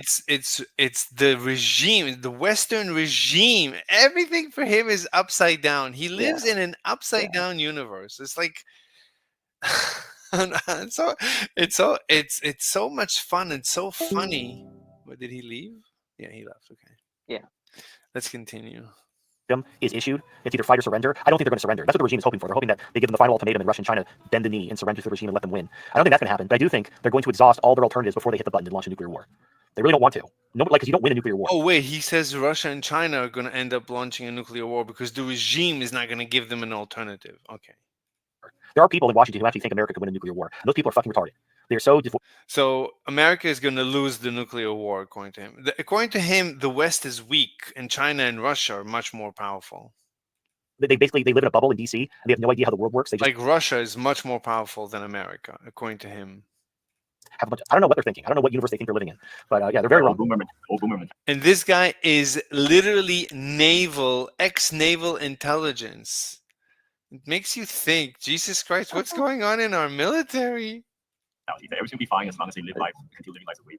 Yeah, the boomer mentality is as long as they don't give up, because everything's always worked out for the boomers. As long as they didn't give Wait, up. did he say greed? Idea how the world works. They just have a bunch. I don't know what they're thinking. I don't know what universe they think they're living in. But yeah, they're very wrong. Boomer mentality. Everything will be fine as long as they live life, continue living life of greed. Yeah, the boomer mentality is as long as they don't give up, because everything's always worked out for the boomers. As long as they didn't give up, it always just happened to work out for them. And he hates the boomers. He hates the boomers. And they don't understand like that's basically a fluke of history. Well, not a fluke of history. Basically, it was timing. The boomer generation was born in the 40s, and they bought houses before the 70s when we got off the gold standard and started monetizing everything and causing inflation. Yeah, he missed, but he was going to buy a house. He waited for the housing market to crash. He kept predicting the housing market is going to crash. When it will crash, you will buy a house. When it will crash, you will buy a house. When it will crash, you will buy a house. And the housing market has been gangbusters, going up and up and up and up and up. And he's been priced out. What an idiot. What a buffoon. Like he made a prediction that the housing market is going to crash based on nothing. There was no reason. Like ever, like I used to make predictions all the time. There's nothing wrong with the U.S. economy. Everybody kept predicting a recession is coming. A recession is coming. And I kept saying, no, there's no indication there's anything coming. Everything looks fine and dandy. That's why I kept making money. Otherwise, I would have pulled out. But I knew everything is Yeah. fine. And I knew everybody's lying. Everybody's wrong. They don't know. There's no recession coming, and everybody got priced out. And I keep making. I'm making a lot of money. I'm fine. So everything's worked out for them because they were able to get in, buy a house before all the inflation. Yeah, everybody's doing well. People who didn't make false predictions is doing well. And stagflation in the 70s because they were already under. And he keeps predicting a stagflation. It's always like a stagnation and inflation. He keeps predicting it. I don't know why. I mean, based on history, because historically, when conditions were similar, we had stagflation. Therefore, we're going to have stagflation again. Whatever. 20s and 30s by then. So everything just kind of worked out for the boomers, but it's not because they're Everything smart kind of worked out for the boomers. Okay. or whatever. It's just like a fluke of history, and that luck in air quotes can't be replicated. Because you have to go back. You have to. I replicated it, so why do you say it cannot be replicated? Hello, Obama. What's up? Are you a communist? So, am I a communist? Yeah. No, but I'd say I'm communist. Communist curious. All right. So what do you mean you're communist curious? Explain your position, please. I think I like the idea of communism, but I do think there is something useful about the capitalist system of struggle. Yeah. So, okay. So you don't have a position on communism? No, I do. I feel like, well, I mean, could you describe to me what you sort of define as communism? Like, what does communism look like to you? I would say capitalism is defined as free markets, and communism is defined as non-free markets. Markets are not free. You have And market economy, what? like a planned market economy. A managed, planned, managed. I would say managed economy. So, like in a free economy, you can create a business. In a managed economy, you cannot create a business. Only government can create new businesses. You can only be the employee of the government. You cannot be self-employed. You cannot work for anyone except for the government. Only the government owns the means of production, as they say. Interesting. But I thought communism was about putting the means of production in the hands of the people. But when they say people, they mean government. What else is people? What else do they mean by But then would you say there's an example of a successful communist society? No. So you'd say like it hasn't been properly tried yet. It's been properly tried and it always fails. It fails on paper just as it fails in reality. It's like you said, Are you against communism? Yes. Communism. Interesting. Yeah. Communism is something that you can try before you study economics. But after you study economics, you realize that it's been tried, it fails, it's been analyzed, and it fails on paper. It fails. Do you think? Go Do you ahead. think there is Do you think? Well, yeah, so it feels like that. But do you think there are redeeming qualities of communism? And do you think capitalism is perfect in contrast, or do you think capitalism has issues?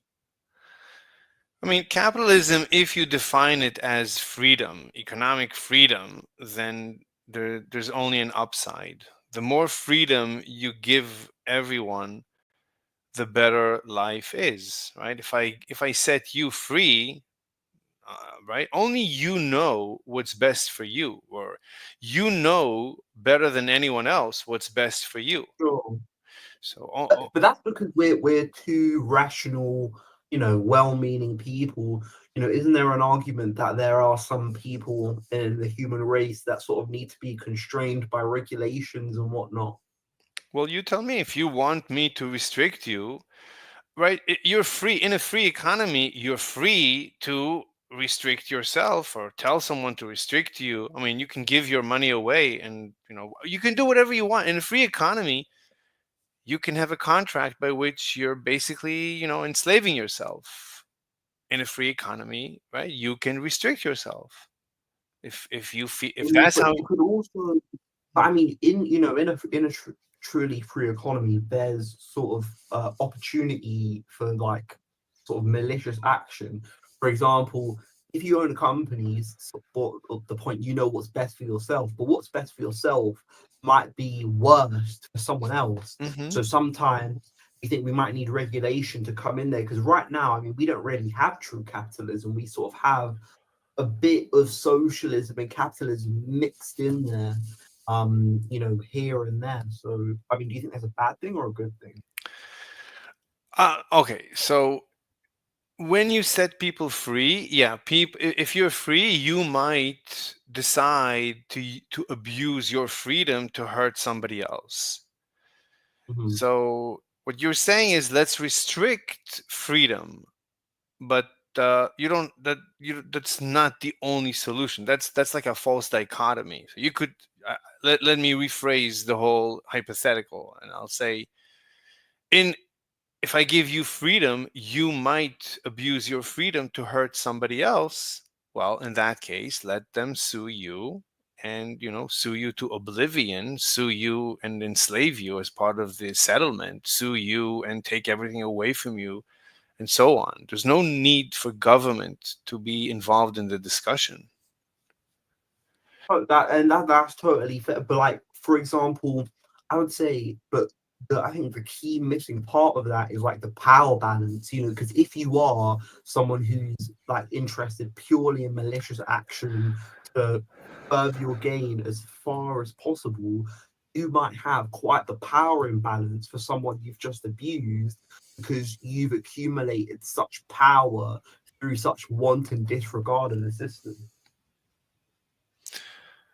For example, if you try to sue Facebook or Google, for example, even if they did something terrible to you, you would probably get crushed regardless, because you simply don't have the means. And like, I mean, we're not in a true capitalist society. That's not a totally fair comparison. I think yeah, there's always that worry of, I mean, to give you my perspective, I'm very anti-government regulation. However, I do kind of struggle with the point that there are people that need to be constrained.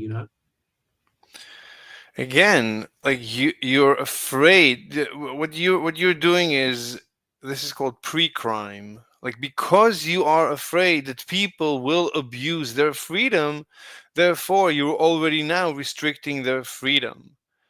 But Mhm. you don't have to. You can just, the court system, we have systems to deal with abuse. If you abuse your freedom to hurt somebody else, then they'll sue you. They'll defend themselves. They'll sue you. So there's no, the system can, Bite you in the butt. what? It can bite you in the butt. No, I'm saying the system can defend itself. The system itself, a free economy, can self-sustain. It doesn't need some Lord Jesus to run it, some government to run it. Now, the other problem with government, so the problem with government is that that's the same problem, right? You're saying, oh, one guy can have, right, in a free economy, one guy can become a super duper multi-trillionaire and abuse his powers. So let's give government all the power. And well, so you've created the very monster that you're trying to defend against. So you said there's a worst case scenario that might happen, so let's create it right away. That doesn't make any sense, right? You're giving government, you're giving the politicians power. Why would I you mean, do that that? is the. I agree, and that's. I mean, that is pretty much the system we have at the moment. And like I said, I'm pretty much against government, regulation overall. However, I mean, I do think there are issues with this approach of the laissez-faire, let people do what they want approach, because we mentioned, they could get sued, and there'd be consequences for them.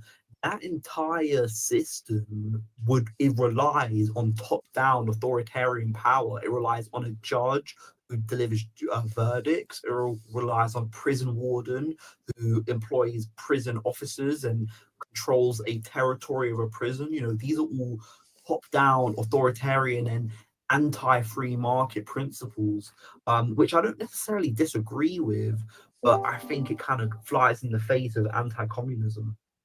But again, the current system where we have a centralized justice system, that doesn't have to be in a free economy. In a free economy, you could have private courts. Like if I want to sue you, I would go to a private judge, which it could be anyone. We would go to some arbiter that we both agree on, and we both agree that he whatever he says will do.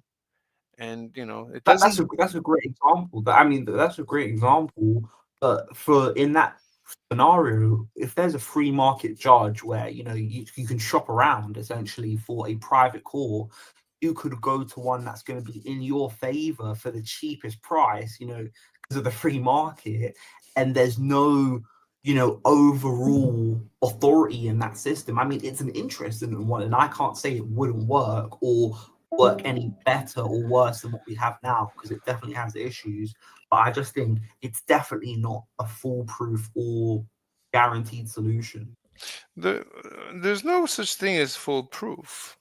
And by the way, we could go to a judge that is Christian, or a court that is Muslim, or a court that is Hindu. Like, we could shop around, according to our personal legal system. Like, two people who are Mormons, they would go to a Mormon court. Two people who are Christian, or so we don't need the justice system. We don't really need it. We don't need the justice system. I We just mean, need common law. I mean, we could You just say we need Kamala. Common law is based on the law of nature and how to balance things out in Oh, a symbiotic common relationship. law. I thought you said Common law, Kamala yeah. Harris. Nope. Common law, the law of natural order from nature, what you learn from nature to treat all things symbiotically. I like the idea, but it requires top-down authority to enforce. No. It's no authority top down. It's linear. It's next one person next to another person next to another person, and everyone checking up against each other. It's a checks and balance system between all communal members, continuously, 24/7, 365 days a year. Anyway, look, I mean, but the point is, we could have a justice system. That's also fine, but if you give society economic freedom, yes, there is always the fear that there will be, I mean, not the fear, I mean, you can predict that you'll have inequality, and some people are going to be incredibly wealthy and some will be, poor. But why would I care? Okay, so some guy is incredibly rich and powerful, but he's incredibly Why would you rich. care? Because the power imbalance inspires violence. Luigi Maggioni, that's a very relevant case that came up. If you have these massive power imbalances in society, it does inspire violence, and drastic action from those on the other side of the scale. But if if you oppress any living being or any creature for long enough, eventually it's going to bite back. It's inevitable. No, it won't. I don't know if that's true. It's absolutely true. Someone keeps hitting you in the face or poking at you or trying to take away things from you. Eventually, you're gonna go commando ass on their No, ass. I'm a virtuous man, so I will tell him what you're doing is wrong. And bro, what? I Also, understand. I understand that some humans can go months, years, maybe a decade, but eventually a entire snapping life. point will come. Eventually, a snapping point will But what come. if they die before the snapping point comes? Then it didn't come. Then you were stupid. That means that the The enemy won. universe would So you were Because wrong. you weren't able to discern the right timing. Okay, but It would they break were reality. retarded. Is that what you're saying? They were retarded. We moved the You're goalpost from stupid. this thing happens, and Look, now two but people are stupid. No, face of evil, it would break reality as we know it. If It it would happened. break- So we true, just have to true. assume it wouldn't. Right. How about that? Do you guys support communism? wait, hold Yeah, Define totally. communism. wait, Yeah. wait, one second. Yeah, cool. 1 second. So about the Good. discussion. Yeah, So like we're comparing free economy to a not free economy. So Bowing? we're comparing. What are we bowing? What the fuck? Anyway, wasn't so even in a properly- free economy, we know that the quality of life goes up very fast. So most Okay, look at South Korea. People are killing each other for money. okay, I'm saying That's like, true, man. Just watch Squid Game. Yeah, I'm not. Yeah, I'm not talking Oh, about yeah, any Squid Game, that's a example. documentary about South Korea. Yeah. We know statistically, like South Korea is one case, but we know that with economic freedom, you get with the more you give economic freedom, the higher the average quality of life of the people. So in I think general, you're referring to a GDP study where it shows that an introduction to free market raises the GDP, but I think there's a major issue with that kind of approach because it kind of quantifies quality of life in a certain way of if you're earning more money, therefore your life is better. Whereas a lot of these communities where they did that study, they were going from communal ones and their quality of life actually decreased because, yeah, you're making more money, but you didn't have to spend money on things before. And, your life's objectively worse now.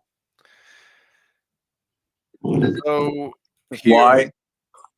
Here is I'll show you a graph that the average quality of life goes up with economic freedom. Yeah, but what I'm saying is the way they measure that is like by access to money. So, it's kind of like a paradoxical way That's of not how it thinking. works either.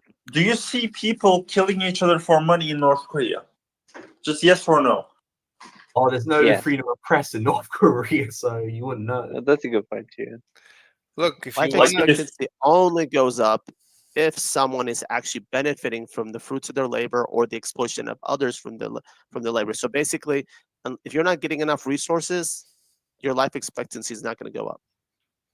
we're talking about quality of life right now. So average quality of life goes up with economic freedom. Okay, So but I don't see that. that's the graph that's the graph in the side chat. I can't see the graph, but it's too blurry. That's extremely blurry for me. I can't see it You at have all. the link to the actual thing, to the actual Yeah, article. but it doesn't. It doesn't because we still have the mechanism of someone pays someone, someone pays someone. So if one person's still not paid enough, even though he might be equally able to show up to work as another person, that person's life expectancy is going to be less because they're not going to have as much money to have the resources to be able to pay the medical bills and get the herbs and the spices and the healthy foods and maybe the calm temperate climate in their home. So exactly. It's not logical. We're not talking about life Well, wait a minute. expectancy. We're talking about quality of life. We're talking about GDP per You can't have quality of life without enough resources while everyone goes to work. Well, I mean, if everyone goes to work, yes, we're equally going to work. But if you're not getting an equal amount of resources, your quality of life cannot go up. Well, here's the You don't graph. need an equal amount. You just need enough. So One I don't- second. I Yeah, would but think enough. more than you did Yeah, but the before. standard of enough is so lowballed in the world now that people are dying. Okay, Mr. Who is dying? Where are these mass deaths? Wait, hold Sorry. on. Yeah, but Mr. Transcendence, I presented a graph that correlates economic freedom to GDP per capita. Yeah, but Yes, but you also have to take into consideration that GDP per capita has also been manipulated and is altered. These are government controlled, corporate controlled statistics. So you No, have I to mean, also even be able to study the effects of what is the bias, what is the what's that thing in psychology called the threshold. Confirmation bias? Yes, there. Even if you take the numbers as they are, like not manipulated, GDP is completely divorced from standard of living. Just because Yup. you make more money doesn't mean your life is better if things cost more than you can afford. Okay, Correct. so one at a time. So Wait, you don't. Do no, you guys hold even on. know Wait, what one at a GDP time. means? Wait, one at a time. So an argument has been presented that the data is manipulated. It's by government Because and it's not transparent. We one cannot second. verify One second. against the government. 1 second. We cannot. Okay. So there's the claim that the data is manipulated, it's government, Yes. and it's corporate. All right. So this is the data I'm presenting. You're welcome to present your data. As far as I know, this is, What I'm saying is data is useless at this time until we have absolute transparency. So that we already have a problem. I said, fine, please present your data. I don't have a problem with that. That's what I'm telling you. The data is useless at this time because we have to Then restructure the please, very I concept said of fine. how. Okay, I said fine. Please present your data. Until then, that's the only data I have. Let's bring up. Anybody else has an objection? I Yeah, have an I'll objection now. because GDP doesn't mean like it's like the gross domestic product, basically how much money is spent in the country, not how much money is gained, because that makes no sense. Like there's inflation always, you can arbitrarily make money out of thin air, but if you spend them, then there's a meaningful improvement in life quality. So it's the GDP. total expenditure. Wait 1 second. GDP stands for gross domestic product. It's an estimate of how much is being produced. Per capita Yeah, means exactly. per person. So this is how much stuff is being produced per person. So this is the best metric I know of in order to measure the quality of life. So if you have a better measure, you're welcome to present it. How about gross national happiness? Whatever it is, please present your, please present your data. You just did. Okay, just basically count all people and count how happy they are and sum all of their happinesses. Okay, and but that is but I and most people I would not be happy. I personally don't care for happiness metrics. I care for stuff. I want a big You have, apartment. but happiness is stuff. No, Because if you can calibrate people's happiness, they're gonna literally tell you this is happiness, this is happiness, this is it. But I don't have enough of this, and this. So No. therefore, my happiness parameter is very low. No. Because we all know what humans at this point in our cultures know what the basic needs are out there. We've No. seen all the products. We know what's available to us. No. And when we see only a small group of people having far more of these basic needs plus all the luxury goods, No. we know we're being fucked over the ass. No, I don't care about Yes, happiness. that's how it works. Okay. I'm not interested in happiness. I'm interested in stuff. I want a big apartment. I want a big car. Scandinavia literally uses happiness metrics, and that's why they're still doing better than us. I'm not interested. If I wanted to go move to live in Scandinavia, I would. I'm not interested. I want It's a not big. about that. It's about finding a system that works well for everybody, and whoever's good, whoever has a perfect system or a better system, you should be using their system on a global scale. Okay, look, I'm interested in the metric of stuff, which is GDP per capita. That's what I heard your alternative. I'm not interested in measuring happiness. I'm familiar with happiness science. I'm not happy with happiness science. I'm not satisfied. I don't think it's a good metric. Any other objection? What? Can you explain why you think staff is a better metric than happiness? When because stuff is temporal, but happiness you can actually make it beyond temporal. Because if you can find systems that perpetually keep citizens happy, then they're always going to improve intellectually, spiritually, emotionally, physically. They're going to be able to be more productive. They're going to have the more creativity. So yeah, it's a far better metric to have a happiness metric. Okay, so as far as I know, in happiness measurements, they just ask people how happy they are. So you can have very poor people saying they're very happy, like people that are used to being poor, like religious people, extremely religious people happen to be very happy with poverty because Jesus. I don't care for Jesus. I want a big That car. doesn't make any sense. Yeah, and no one's happy with starving or Nobody. being, physically physically deprived, which is what the main issues of poor society are. But Then I let's mean, then let's not disregard measure. happiness. Then let's not But because you measure. explain why Then stuff is let's better than stuff is food, right? You don't want to starve. Like a starving person could be happy, but you don't want yeah, to but then measure. how useful is measuring how much food you make if not everyone can get to the food? Yeah, first we have to measure access. That's Technically, hold access on, would be the ultimate parameter. 1 second. That's already equality. So we can look at equality. That's a different discussion. First, we need to get through just food. So average like GDP per capita is how much food is produced per person. So I Yeah, don't. but But just producing food is not enough. You have to produce high quality, nutrient dense food. There has to be the standard has to people be can met. actually access. Yeah, that actually improves health of like the cells in our bodies, like Right. on a high level. Regular food does that. I don't know what kind of No, it doesn't. food that 90% you're of food in talking grocery about. stores is literally poison. It's over That's not true. processed, over manufactured, You can buy apples and over oranges in the store. looped up food Can that's you been just put buy together. like apples or 1 like second. carrots? Let me. You're not Potatoes, getting like it. fruits and More and more vegetables. Okay, Americans slow down. cannot afford just raw foods. It's too Can't expensive. buy Everybody slow down. food. One at a Like time. what? So 1 second. Let me just reply. So GDP per capita. So the more you produce, so there's going to be more beef, more pizza, right? There's just more abundance, and But it's not abundance because abundance means that people can actually access it, but the food is priced out of Exactly. Okay, people's so reach. that's a Has to be separate. access. That's a separate metric. It's not. It's not. I It's don't not a have. separate. It's I not a don't have separate access. Why argument. do you think when you go to Whole Foods, you don't see the majority of the population going to Whole Foods I because they can't okay. Look, afford it? look. Fine. You're. This is basically moving the goalpost. So I'm It's interested. not. We're Look, literally showing you a standard that must be I met to don't actually have. fix a country. Look, I don't have a problem.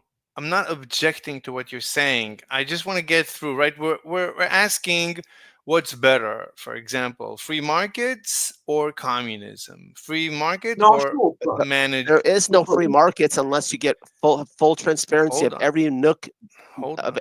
every bolt, Hold every on. idea, Hold every on. word on a piece of page. Hold on. Hold on. Hold on. Look, we're asking a question. We're curious. What's better? A free market economy or a not free market economy, right? That's the question. So 100%. And we're going down this one line of second. thought. We're asking what's better. Because we can't even agree on what a free market One definition is, because the elitist definition of a free market one is not a free market. It's a monopoly that's in one disguise. second. 1 second. So we have a graph here that I presented in the side chat that correlates free market with GDP per capita. So this gives us an indication that free markets create quality of life. It's an indication. That's how we're refuting it, because GDP is not an indication of quality of life. That's the whole point we're going over. And we're on this point really importantly that you're saying, why is stuff better metric than happiness? And you're saying because stuff is food and people need food. Yeah, But because we're saying that GDP means people cannot nothing if the majority of the resources Okay, are one. literally being Hold hoarded by on. less Hold and on. less of the Hold population. on. Hold on. One at a time. No GDP per dog. capita. Wait. I don't want to. It means nothing to One the at a average time. person. Nothing. One at a time. One at a time. One at a time. So 1 second. So Obama made a point. He said that. What did you say, Obama? Say it again. So the point that we're stuck on is that GDP is not correlated to quality of life, because GDP is simply about production, and if people cannot access that production, it's leaving. All right. So, Obama, what's your preferred metric? How to measure quality of life? Please present it. Happiness, and that's these two links that I've put in the chat, which explains why happiness is a far superior metric. Okay. I'm not. I'm familiar with happiness. I'm not impressed with happiness. Happiness, you just ask people how happy they are. It's No, that's not how they determine happiness. Happiness is measured based on absolute transparency of getting the actual things that people need in a culture to improve intellectual capacity, I improve don't health, care. improve the Okay. ability to live, So improve the ability to move around in a country. All right. That means So infrastructure. okay.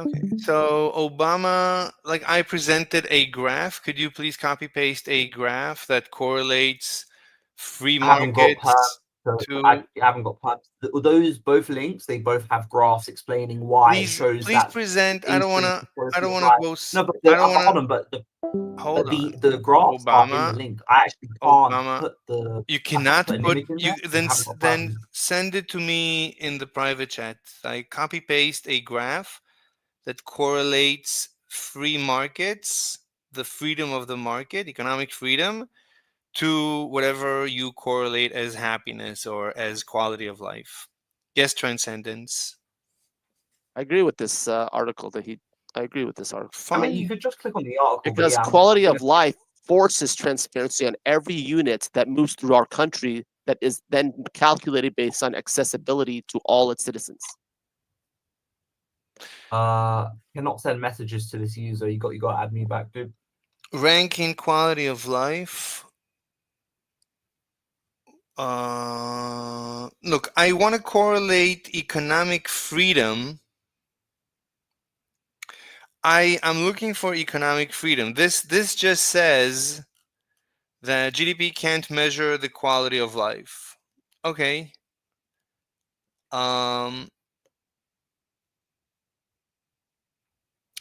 What's the alternative? You know, I think the problem here is that then how do you're you looking measure? for Then, according to this article, how would you measure quality of life? They're not offering an alternative. Look, Easy. Start.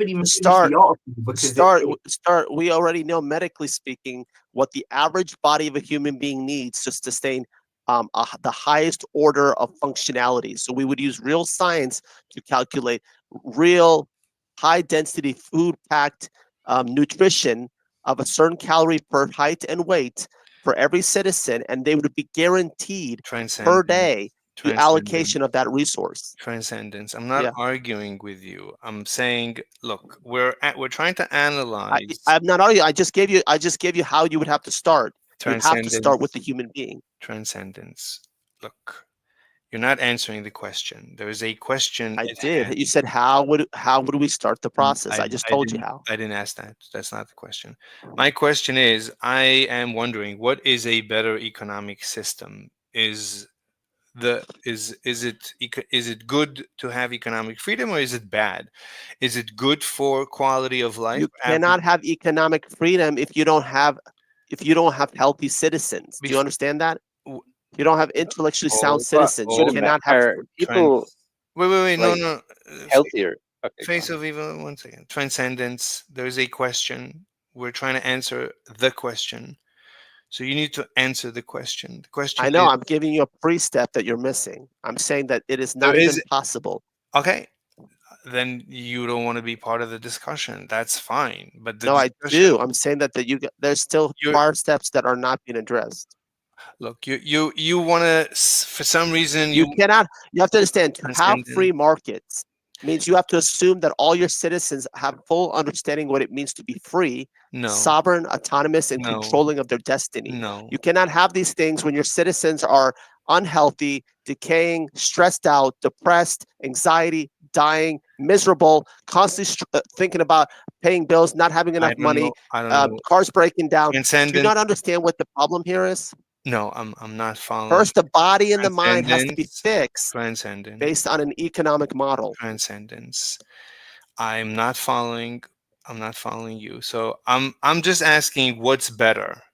Do we get better results the more we have economic freedom? Yes or no? It's a straightforward question. and you're welcome to present. Define economic freedom. I can't. It's economic and freedom. It's in the dictionary. Look it up. What's I don't know even. No, because our politicians can't even agree on what economic I freedom don't. is. I look. Transcendence. We're asking a very general, very. We literally have class warfare across the world, and until that's resolved, how do you have economic freedom? Tell me. I'm asking. What's It's better? a stupid question to ask because you don't understand that the mechanism itself is elusive because there's things that are not being addressed prior to that. Transcendence. Look, So to me, it doesn't even exist. Transcendence. If you don't have an answer to this question, if you feel the question is not You're legitimate, asking the wrong question. You're asking fine. the I wrong mean, question. okay, could we say Hold on. Wait a what would minute. you say, for Obama. example, of a free market economy? Like, what's an It's Obama. asking example the of wrong a questions. Obama. 1 second. Okay. It's So it's like transcendence. 1 jumping 3 second. steps ahead of the curve. Transcendence. 1 second. Look, transcendence. If you're unhappy with this discussion, then you don't have to be a part of it. But this discussion is about. You cannot. How can we talk about something that we cannot even agree on what Fine. economic Then freedom is? that's What is fine. freedom? Fine. Then you're out. You don't want to be a part of No, this. no, we're not out. You're out because you don't understand the basic premise of not skipping steps in terms of trying to actually solve problems. To solve a problem, you first have to find the root source of the problem. And the root source is outside your stupid question. Because the question means nothing to most citizens right now. Okay. Because it doesn't exist. Transcendence. Like most Americans live their lives and they know there's no such thing as economic freedom because they're being rigged day in and day out, ripped off day in and day out. Pharmaceutical industries, the gas industry, health industry, the Medicaid industry, all of it. These So are really show me these are really freedom of different. economy. But hold on, but I think you're talking about freedom of social mobility, like being able to be quite poor and work your way up. Is that what you're talking about? Okay. Freedom? Hold on. No, I'm talking Obama. about the actual raw resources that address the problems to even start the process. Okay. Look, transcendence. I don't understand why you're here. Honestly. All right, talk to Obama. He'll maybe figure it out for you. Okay. So transcendence, are you staying in this room? I am staying in this room because I got to listen to just how far behind you are. Are you going to self-mute? I mean, no. I mean, you can. No, I don't need to self. Are you going to? I need to know if you're going to continue disrupting this discussion. I'm not disrupting. You're disrupting. This is my room. I'm not going to disrupt. Go ahead and talk to Obama. Okay, thank you. Obama, what's your position, please? So, I mean, I'd like to quickly just revisit the chart real quick. I mean, could you say that GDP is not a valid measure of quality of life? I mean, you have to assume that there is no perfect measure. Everything, whenever you measure, you're getting some intuition, some feel for some phenomenon. You're trying to get a feeling for some phenomenon. Sure. So but we've sort of gone over why there's quite major flaws with GDP and how there's better measures, sort of like life satisfaction surveys, health overall, things like that, tracking life expectancy. Yes, I agree. I agree. Yeah. So would you say those are better than GDP? I don't know. I'm familiar with many ways of measuring, and as far as I know, GDP per capita is the best. You're welcome to present. But hold on, but I feel like you're just refusing to concede the point because we've just gone over why GDP is not good and valid at all, because GDP simply tracks production, and if the citizens cannot access the production, it's meaningless towards their quality of life. So what you're referring to might be equality, which we can visit, but we need there's two things, right? When I look at quality of life, like I'm interested in my quality of life. So I'm basically an average guy. So I'm interested in an average quality of life and in equality. So as far as I know, it's important to have equality, but it's not critical, because if you have a free economy, then the whole economy is going to be booming. and the average quality of life is going to be very, very high, and it's going to rise very quickly. Well, So I think I I mean don't it's a, really care so much for equality in that oh, I don't care for for equality. And sure, I understand your argument in terms of you don't care like that everyone needs food and whatnot, but even take that from your that's not what I purely said. self. That's not what I said. That's Okay, not well, what I define said. what you mean by equality. No, it's not define what I mean by equality. What I said is that when you have economic freedom, your economy booms. Your But what's an economy, example of a country with economic freedom? that's not relevant right now. I don't see how What? that's relevant. Bro, honestly, you're fucking retarded, bro. Honestly, I tried my best. That's Transcendence, I'm out, dude. GG. all right. Transcendence, you could leave too.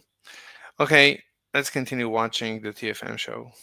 replicate because the boomer generation only had what they had because all the other previous generations sacrificed for them. You had the previous generation fighting wars and suffering through depressions. Not Did they go? Oh, Transcendence, you still here? You can go. abandoning the gold standard, so the boomers could do those things and abandon the gold standard to benefit from it. But now that's all that's spent. Generations can't replicate what the boomers did to achieve the same prosperity because the requisite sacrifice hasn't been made. You have to repeat the cycle. You have to do the hard times and the strong men shit again. So that's where we're headed for. So anyway, so that's basically the geopolitical situation. Russia's about to get hit with more terrorist attacks, and they're not going to do anything. They're going to continue to run the clock until January 20th, and I predict they're going to be disappointed. There's not going to be a grand bargain. Trump and the regime are going to try to fucking keep everything going, and Russia's going to be like, "Go fuck yourself," and they're going to think like because Russia's been signaling weakness for months. Basically, Trump has been signaling that he's going to continue supporting Ukraine, and TFM is pooping his pants because TFM wants Putin to win. And Yeah, that's what it sounds. yeah, it used to sound like Trump is on Putin's side, but now, Right. lately, last couple of days, Trump has switched, and now he's on Zelensky's side, which is terrific, of course. They're going to think that like Russia's bluffing. But TFM is pooping his pants, pooping his panties, pooping his diapers. And unfortunately for Russia, they're going to have if they make the January 20th and there's no bargain, they need to actually restore deterrence through a major show of force. They have to basically undo the damage they did to their image by face tanking terrorist attacks, trying to run out the clock until Trump was inaugurated. So, Syria, Israel, neither one of them are NATO countries. You could bomb them to hell, and no one would even care. So he wants Russia to bomb Israel. Like, I mean, they just beat the fuck out of Palestine. No, I mean, Syria, Lebanon, Yemen, Iran. No, but we actually have documents. So once Assad ran away, so actual documents from the palace were found, and it looks like Israel and Assad were very close, and Assad was trying to stabilize the region, and Russia, everything, like Russia is also trying to somehow, stabilize. Russia is not really interested in blowing up the planet. So well, they definitely destroyed a lot of Aleppo. Fine, but like we have the documentation. So Russia and Syria were basically working with Israel. I mean, Assad, when he left, he gave Israel the locations of all the all the chemical labs and all the fighter jets and all the the depots, all the military installations. So Israel just went and bombed everything. That was because Assad literally gave Israel the documents. So Assad and Israel were cooperating, and this was probably with Putin. Putin, right, oversaw this. So, but it doesn't matter. I mean, he hates Israel. He hates Jews like crazy. So, as far as he's concerned, for some reason, it's always let's blow up Israel, let's kill Jews. That's always a good thing. It's always a good day when Jews are murdered. Just saying.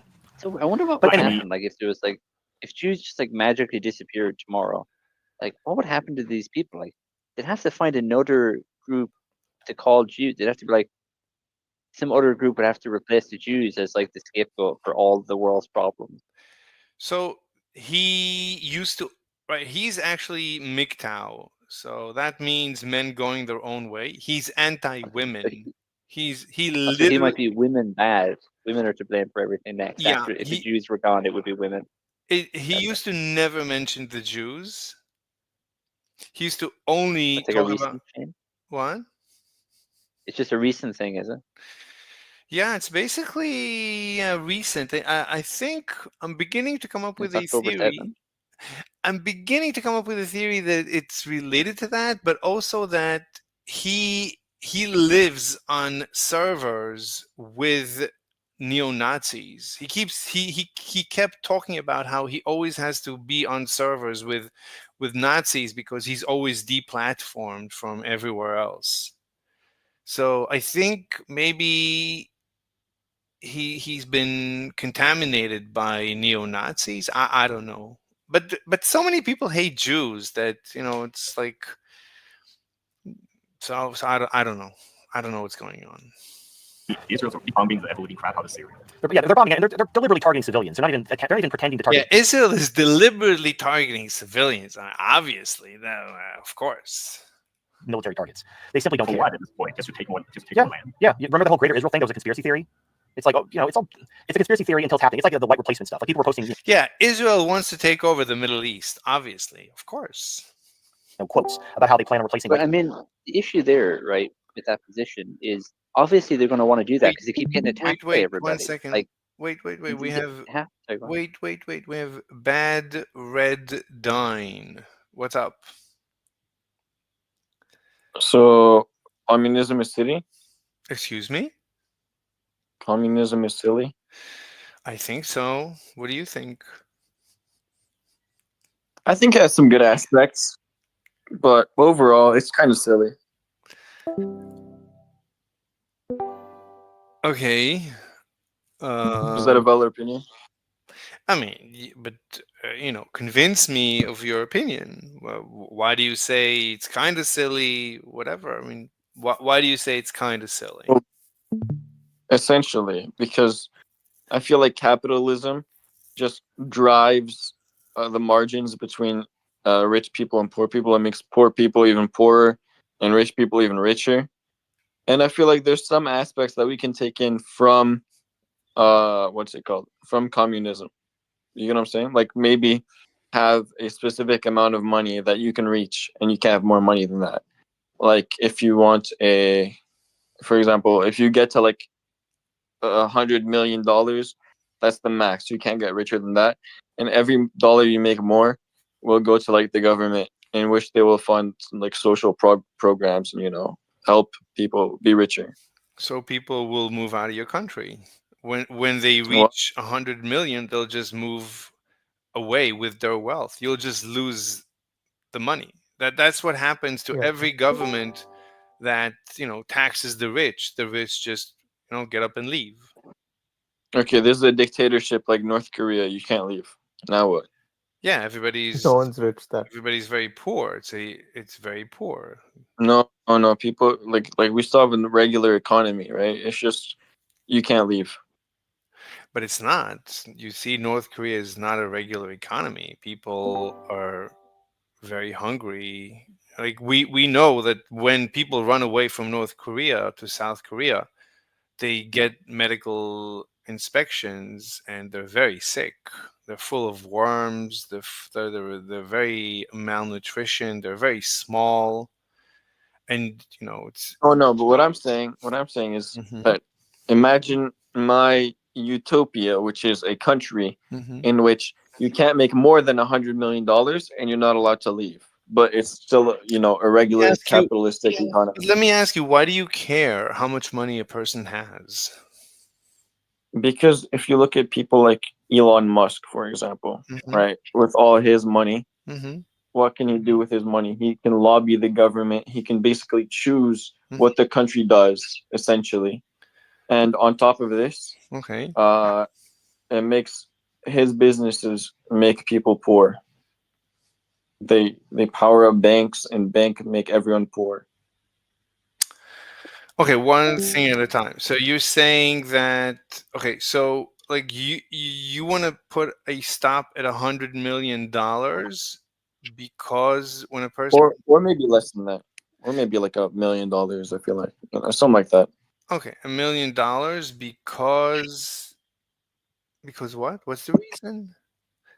Because it makes poor people too poor, and we want poor people to be rich. It makes why does it why do you how does it affect somebody else? How much money I have? Right. Because if you look at like the United States, for example, it's like 60% of the riches of the United States belong to 1% of the population. Some big number like that, right? I don't And because of this, I hold on. Let me understand. I mean, money is just it's not even paper. It's some entry in a computer, right? That's all it is. yeah, So why do you care how much is entered in the computer for me relative to you? Like, why is it of any importance? because then we won't have people lying on the streets. Because this How is this this number wait, that how is this entered in, related how is this related to people like I guess you mean homeless? How is this related to homelessness? let me finish. Hmm. So money, it's what pays for food, correct? And Wait, so this number, hold on. Money is just an entry in a computer, right? It's just an Excel sheet with a number. How does it influence homelessness? because it pays for food. What do you mean it pays for food? I don't know what it You money need doesn't money. you You need need that number in you food. need yeah, okay. So I have an entry in a computer. Wait, he left. Hi Elvis, how are you? Hello. What's up? What do you got? Are you pro communism? Are you a communist? Uh, shit. Really, neither. I really don't care. I just wanted to hear like different viewpoints. That's all. Yeah, but everybody runs away when I start talking to them. I don't know. I don't know why, bro. I'm just here to listen. Well, you gotta have a position. I need. I'm here to talk. I don't. I'm not here to speak. I mean, I'm here to have a conversation. So you need. Okay. Well done. Like people with minorities, like, see, there's an agenda. Like, oh, that's a conspiracy theory, and then it's happening, and people are like gloating about it. And, like, isn't it a great thing that white people are going to be extinct? Yeah, right. But the point is, it's a conspiracy until it's already happening, and then everyone's bragging about it. Like, White people are going to be extinct because, of course, white people are going to be extinct. Oh, let's mention that we're watching the TFM show. TFM. holler how we did it. So yeah, it's whatever. It doesn't matter. At the end of the day, like the people in the Middle East, like Iran can't beat Israel and the United States at the same time. They need Russia to have their back, and Russia's running out the clock until January 20th. So Iran is just kind of, just hanging out. Again, when he go.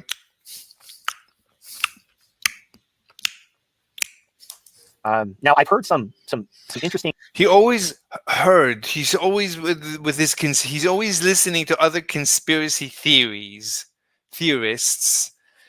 So I heard this. I heard that. It's never scientific. It's never actual data. It's never some theory. No, it's I heard this rumor. I heard that rumor, and he never has any accountability for any of these rumors. Whispers about Iran that they are fast tracking basically developing nukes. They weren't going to. They actively, like, there was no evidence they're developing nukes. Israel keeps insisting they're developing nukes because they want an excuse to attack Iran. They want America to attack Iran for them. But Iran didn't want to develop nukes. But now, given recent developments, they're realizing, shit, if we don't want America, again, they're not concerned about Israel, they're concerned about America because they can't defeat America. Iran is, they got 90 million people, but they're not nearly on the level. Like, you look at. And he always counts people. It's like the amount of population for him. That's a determining factor in some strength. The biggest militaries in the world. You got like America, China, Russia, and you got like the European countries. Iran isn't even like, they're not even a small fish in that pond. They're a pretty small country in terms of everything. Like they have a large population, but they've been sanctioned to hell. And yes, they're like joining BRICS, they're getting their economy back on track. But like any real economy, they have issues. They can't afford to fight the biggest military in the world. They're not, they can't win against America and Israel. Now they could. Now if America was fighting, like the way we fought in Iraq and Afghanistan, Iran could win. Iran could really fuck America up. It could be very politically unpopular, and then people would demand the end to the war because they'd be tired of seeing like, wait, what? Like the way we fought in the world. They're not, they can't win against America and Israel. Now they could. Now if America was fighting, like the way we fought in Iraq and Afghanistan, Iran could win. Iran could really fuck America up. It could be very politically unpopular, and then. Yeah, I mean the way America fights to lose. So anyone can win against America because America doesn't want to win. That's true. People would demand the end to the war because they'd be tired. A little 4-year-old girl can win against the mighty American army because the mighty American army is just going to surrender to a 4-year-old little girl. That I agree with. That is a terrible thing. Like warships getting sunk and aircraft getting blown up and bases getting bombed by hypersonic missiles. But what have we seen in the last couple of weeks? Is the regime going full mast off, supporting terrorism, supporting the killing of civilians? They don't care, and it doesn't matter how unpopular. I mean, there are protests in Israel. There are people who want Netanyahu to stop. There's protests in Israel always. On any given day, there is protests in Israel. They want the wars to stop. They want the hostages. Israel is a democracy. So what do you expect? Just negotiated release. And the government doesn't give a shit. The Israeli government doesn't give a shit about its own people. America doesn't give a shit about. What are we going to do? Are we going to protest? The Israeli government doesn't give a shit about its own people. Okay, but it's a democracy. What are you saying? It's not a democracy? Do you think anyone gives a shit about what the voters think? So they're going to do what they're going to do. And the thing is as what Israel's shown is like they will just mercilessly attack your civilian infrastructure. They won't attack your military sites. They'll go after like apartment buildings and hospitals. Like war crimes. And what can you do? You can't put air defense missiles on every major building in your country. So if they're not going to abide by the rules of war, what can you do other than like bomb them to hell? Yeah, as usual, everything is upside down for TFM. Israel attacks civilians, whereas the enemies of Israel, they only attack military installations, of course. Then America's like, oh my God, Iran! Look at all the innocent Jews Iran has killed. Oh, it's such a tragedy. We have to defend the poor Jews. And then now they're going to be dealing with America, with all their bullshit. So basically, it's a very slow, interesting process. Russia's hoping that January 20th brings some type of end to the Ukraine war without the need for escalation in World War III. I think they're going to be disappointed, but I understand they need to try. It's worth it to try. If there's even one chance that they can avoid World War III and avoid nuclear war, it's worth the attempt. It sucks to be Iran. It sucks to be the people in Syria. It sucks to be all the people who are going to die between now and January 20th in order to prove this point. But it's still worth the attempt because World War III and nuclear war, that's a fucking terrible, terrible street to go down. But that's probably where we're headed at the end of the day. But it's I understand it's worth it to at least try to avoid that decision. Like let's exhaust all our alternatives before we push the button. So I get it. It just sucks. It sucks for the people who would like some type of resolve from Russia. Like for example, Russia was supposed to sign their comprehensive defensive pact with Iran before the end of the year, like around Christmas, and then they postponed it to mid-January. Now there's no reason to do that, other than maybe they anticipate Iran's going to get attacked in the next couple of weeks, and Russia doesn't want to be forced to abide by their defense pact and come to Russia or come to Iran's aid and attack Israel or America, whoever attacks Iran, probably Israel, and then have World War III. So it's like because they know that NATO wants to drag Russia into World War III, so they're trying. Yeah, NATO wants to drag Russia into World War III because, of course, NATO wants World War III. Of course, NATO has so much to gain from World War III. Of course, they're trying to thread this needle to try to avoid World War III. But it's like being in a bar. And you have a guy who's drunk and he wants to fight you, and you're like backing up and you're putting your hands up, like, hey, let's talk about this. I didn't mean, it was a prank, bro. And he's like coming at you like, oh, what, you call me stupid? What? Oh, you looking at me funny? What'd you say? Like this guy wants a fight. He's not going to take no for an answer. He's not going to allow you to slowly back away and walk away. He wants a fight. And the regime, they want to fight with Russia. Now they can't win a conventional war. What they want is they want to threaten nuclear war in the belief that China and Russia will surrender and let them win to avoid nuclear war. That's their only path to victory. So that's what they're going to do. And China and Russia are going to have to probably push the button, and a lot of people are going to die. They're going to not surrender. It's the fact that if they're actually trying to test out every possibility, if they exhaust to that point, there's no way they're just going to go open. They rather just die fighting. Right, and they're not going to surrender, but that's the regime's only path to victory. They can't win economically. All the sanctions have backfired. Yeah, the regime cannot win economically. Yeah, the regime, the West, is very weak economically, of course. BRICS is growing. Even despite the loss of Syria, I was concerned that the loss of Syria was going to cause BRICS to reverse, and you'd see countries leaving BRICS and going back to the West. That doesn't seem to be happening, which is good. It means like all the big hype about, oh, Syria's fallen, Iran is next, we're back. That doesn't seem to be happening. So with the rise of BRICS, that's the end of the dollar. That's the end of the empire. The empire is the dollar. If the dollar's abandoned, the empire can't be sustained because without the ability to print money and export their inflation, America can't spend all this money anymore. All the wars and the welfare will quickly catch up and cause hyperinflation domestically. But they've lost the conventional war. Despite what Halsey thinks about how we have these wonder weapons, whatever, Russia has better missiles than us. They have hypersonic missiles that we don't have any ability to defend against, and we don't have hypersonic missiles. I know, like we supposedly developed them and we're going to launch them in 2025. Well, Russia has them right now. Not next year, not kind of, sort of, maybe. They have them right now. And China just unveiled the world's first 6th-generation stealth fighter. No country in the world has, like, China just unveiled, they have the most advanced stealth fighter in the world. No one even has, not even Russia has a stealth fighter to that level. Now, of course, they haven't used it. China, the Chinese military, because China's very slow. China's not an expansionist imperialist, country. They don't like conquer countries. You don't really see their military doing anything. So from the American perspective, the Chinese military is kind of like a hypothetical. It doesn't really exist. They haven't seen the Chinese military in action. But by the end, their propaganda will continue to view China as a giant boogeyman, as a threat to the world. Well, so, and I said this in when reality, China has a bigger domestic force to control their own people because it seems to be terrified of losing power domestically over such a large population. and if China and Russia would team up, it would really put the regime on the back foot. Like, they can't even handle Russia. If China and Russia did a fusion dance, they would fuck the regime hard and deep in the ass with no lube. But, China, they're content to kind of like sit in the back. They're not playing both sides, but they're going to, like they'll play the game to try to keep their trade open. But they're, push come to shove, they're not gonna like do like what India and Saudi Arabia are doing, where they're like overtly playing both sides, or like Turkey, where they betray Russia and BRICS to decide with the regime. China would never do that because they know, and they were made the offer. Like, America tried to reach out to China and say, hey, help us beat Russia, and China's like, why would I do that? We're next. Why would I? Like, I even saw a clip of like Chinese newscasters just laughing at this. Like, we know that you've openly said that you want to go to war with China, you want to break up China. Why would we help you attack Russia, clear them out of the way, just so you can then attack us? Like, we're gonna help Russia because like they're withstanding in between us and you. So anyway, so that's what's going on geopolitically. We're still playing the waiting game until January 20th. We'll see what happens with the Belarus invasion, or Moldova, or the Russian bases in Syria, or maybe Israel. Now, Israel said they're going to attack Iran weeks ago, and they didn't. And again, my hunch is that they did analysis and they realized that Iran's air defenses are no joke, and that the attack would fail, and then they look weak and incompetent. And so rather than launch a doomed attack, they're just going to not attack Iran. So that was a couple weeks ago, and they kind of memory hold all their announcements how they're going to take out Iran's nuclear facilities. But now I'm hearing some whispers about it. Like, nothing's changed. If Iran's air defenses were fucking tighter than like your butthole in prison, then nothing's changed in the last couple of weeks. So maybe Israel attacks Iran. I don't think they're going to. I can see the bases in Syria, the Russian bases being attacked. But if HES reneges on their understanding with Russia and attacks Russia, there's nothing. Like, Russia has no compunction about fucking these terrorists up. So, like, but we'll see. Maybe Russia's like, oh no, we have to flee for our lives and give the regime another propaganda victory. Maybe we'll see. We'll see how far Putin's going to take this patience to January 20th. But that's all that's going on geopolitically. We're waiting for the funny thing is I was waiting for China, Russia, or Iran to do something, but honestly, it's the regime. The regime's the one doing all the escalating. They're the ones poking and launching terrorist attacks and killing people, and they're just basically because they're letting them. So, hello, Davel, what's up? Hello. Hello. Just hopping around VCs. Okay. Were you a communist? No.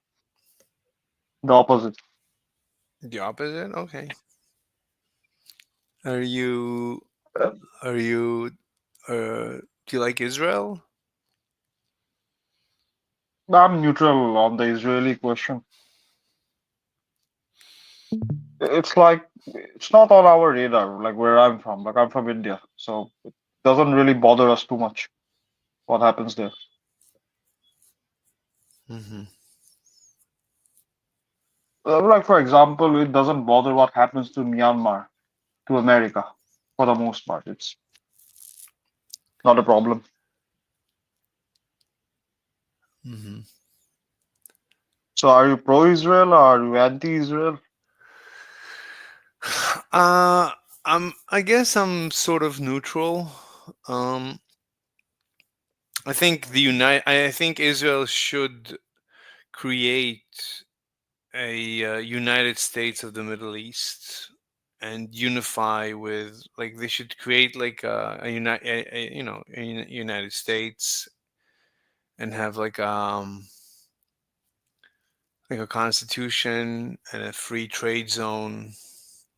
That's what I think. This will obviously resolve all the conflicts. It will bring peace and prosperity to the region and to the world. Wouldn't they become a minority if they make up a greater United States of Middle East? Yeah, but yeah. You could have some protections in the constitution for for each for each state. Like, Israel would have a The protection federal system. that is for Jews and stuff. You could you could allow for that. That's not a problem.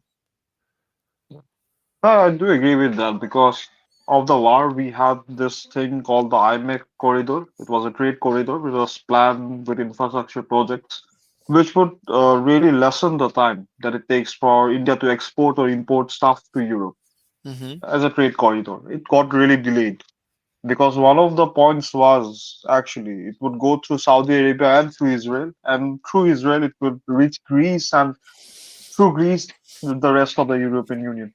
Mm-hmm. And with the war, all of the timelines have been shifted. It's messy right now. War is bad for business for the most part. And also the Houthis, they are harassing shipping after the whole thing started. Yeah, the Houthis are a problem for the world. Yeah, definitely. Yeah.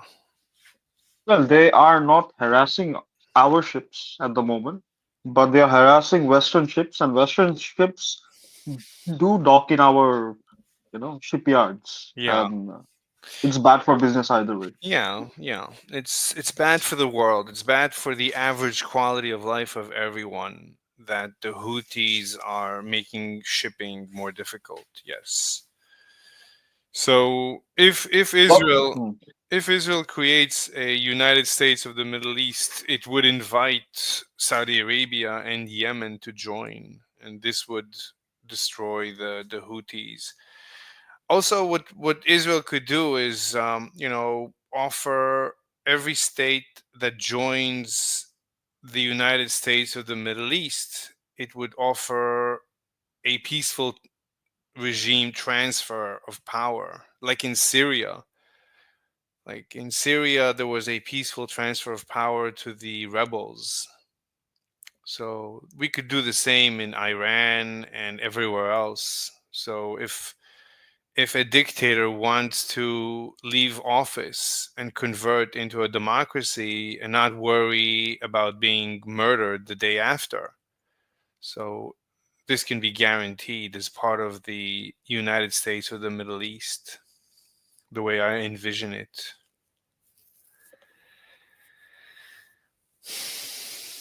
Do you I understand? think currently it's unrealistic given what's happening, but maybe in the next 50 years, who knows?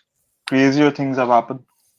Right. But I do think currently what Israel should try to do and its allies is that finish the war as quickly as possible, or not just the Gaza one. I think Gaza one, I think there has been a ceasefire, but the other corresponding ones and finish it.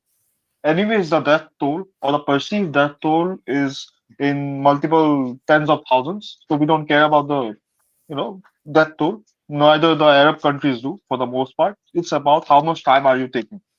The more time you take, it becomes more difficult. If you have to kill a lot of people, kill a lot of people. If you want to kill no people, don't kill any people, just finish the war quickly.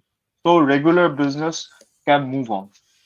That's my only view on this Hmm. for the current timeline. Yeah, in my view, you don't need to kill anyone. There's no reason to kill. You can enter negotiation and move into a transition into a United States of the Middle East peacefully, win-win. Make sure everyone can leave their office with a guarantee that they're going to be Yep. safe. We're going to secure their safety when they transition power, so they have nothing to worry about. If you don't mind me asking, which country are you from? United States. America, United States. Hmm. So I presume you are pro-Trump. Yes, I'm pro Trump. I'm pro Trump, and What do I'm you think? and I'm pro Elon Musk. Yeah, what I think about Uh, hmm, about the tariffs, 25% tariff. it's good. Tariffs I think are good because tariffs are a tax on consumption.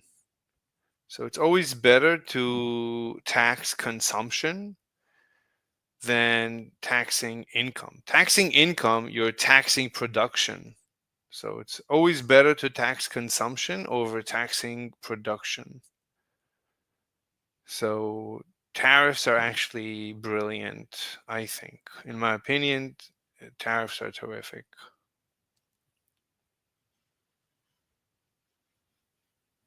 That's my opinion. No one is mentioning this. I'm the only one that keeps discussing this issue that the difference between tariffs and income tax is the difference between taxing consumption over taxing production. When you tax consumption, you you're disincentivizing consumption. So people save more money and invest more money and grow the economy faster. Whereas when you tax income. So you're taxing production, you're taxing labor, you're taxing work. So people work less, you're disincentivizing production, and you're basically destroying the economy. Yeah. So Also, I have heard this story that having tariffs actually increases the value of your home currency. So whatever, you know, I don't know. loss that you will incur I don't on the appreciation. I don't know, and Hmm? I don't think that's important. I don't No, what think. will happen is that, so what happens is if the value of the dollar goes up What, because what of the why would the increase value? of, Hmm. uh, because you are actually don't know that as well. Like I have heard economists say that. So the Yeah, value of the dollar goes up. So the why would it go up? Why would the purchase dollar power. go? Why would the dollar go up? I actually don't know how. I actually don't know how. So what he says it will go up, so that will offset the losses that you are making But why would it with the go? tariffs. Yeah, I don't think the value of the dollar, whether it goes up or down, if it does so, then fine. I don't see why it's of any significance. So the tariffs actually don't cause any inflation. That's why. The tariffs don't. Well, the tariffs have nothing to do with inflation. Tariffs have nothing No, to do with inflation. they Inflation. if there is no appreciation of currency, that it will obviously do because you import a lot of stuff, and if there is a 25% tariff on the import, then 25% appreciation directly if there is no change in the exchange value.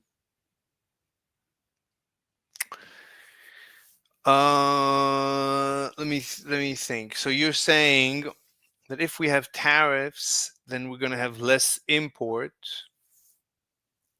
Yeah, there's going to be less import. Uh, Maybe in the long term basis, but there is no guarantee that you will have Let's less assume imports. let's assume there's going to Yeah. be less import. So At least, at least for the short to medium term, there will be inflation. But because of the inflation, people may buy less of the same product wait, or so you're foreign saying products. okay, so you're saying that there's going to be less import, therefore the dollar is going to stay at home, therefore there's going to be an inflation of the dollar. I mean, not inflation. You could say that Oh, there's going to be more dollars staying in America. So it's going to cause inflation in America. Okay, so the dollar is going to be weaker. The dollar is going to be devalued. When the dollar is devalued, then yeah, actually, I'm confused right now. yeah, I don't think these things ever make a difference. Things always are always compensating. Like every time I heard an analysis, there's never an impact. But I don't know. I Yeah. need to hear someone do an analysis. I'm not so good with these uh, these analyses. Yeah. I mean, the dollar is going to be devalued. So if the dollar is devalued,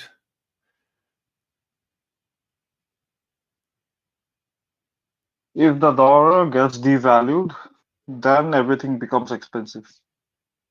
well, Inflation. for Americans will not be able to buy anything from China, but the Chinese are going to want to buy stuff from America.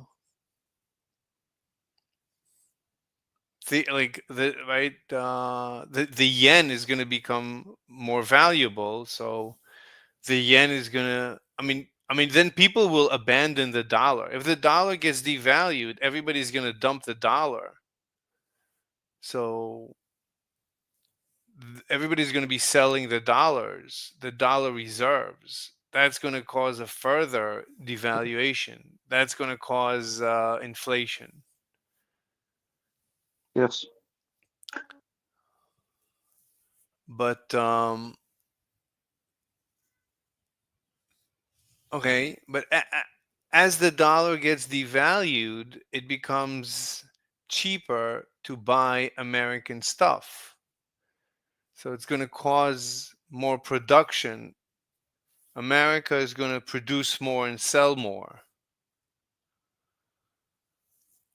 It's going to help the American industry, but it's going to lower the American quality of life.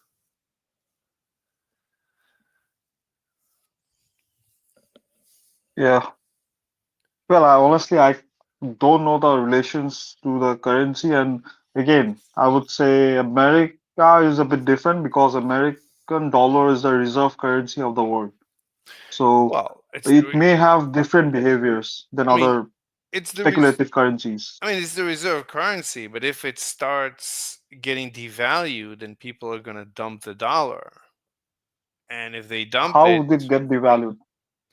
if every, I mean, if if uh, if if there is tariffs, then that means Americans are going to buy less foreign stuff. So more dollars are going to stay in America.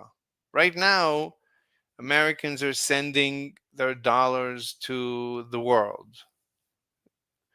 But if it's not worth it, if Chinese stuff is too expensive, then Americans are Yeah. not going to send their dollars overseas. So there's going to be a flood of dollars within the United States, which will cause an Mm. internal inflation in the United Yeah, States. but mm, yeah, that's one effect. But the reason I mentioned that it's the reserve currency, most countries, what they do is that when they sell something to America, they sell it in the dollar, and they buy something from America, they buy it in the dollar because the dollar is fungible, right? It's all in the dollar. The Americans, as far as I know, they don't keep huge trillions of dollars worth of yen or of the Chinese ren, Mm-hmm. right? Or the Indian rupee. Mm-hmm. It's all in the dollar. Mm-hmm. So this is why the old system that I know a bit of, before there was this reserve currency when two countries directly had currency swaps. That doesn't apply to America. The currency stops. So if there is a tariff, yeah, if there is a tariff, Mm-hmm. that also means that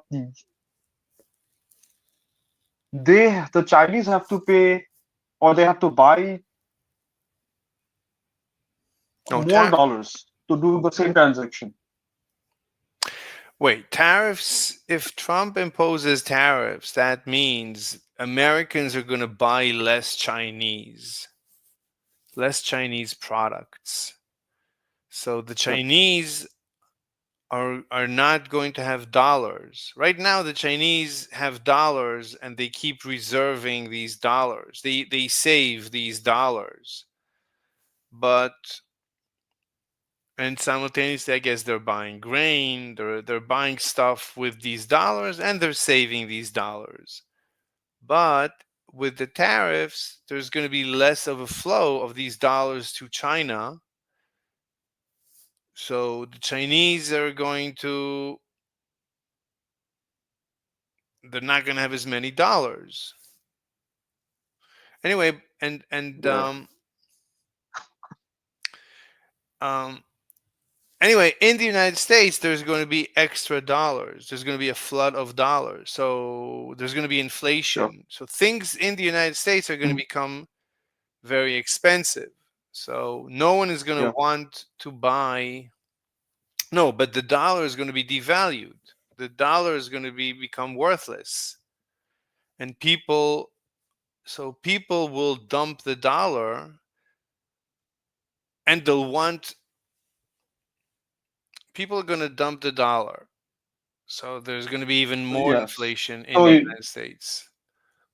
so do you think that tariffs on China would be bad then?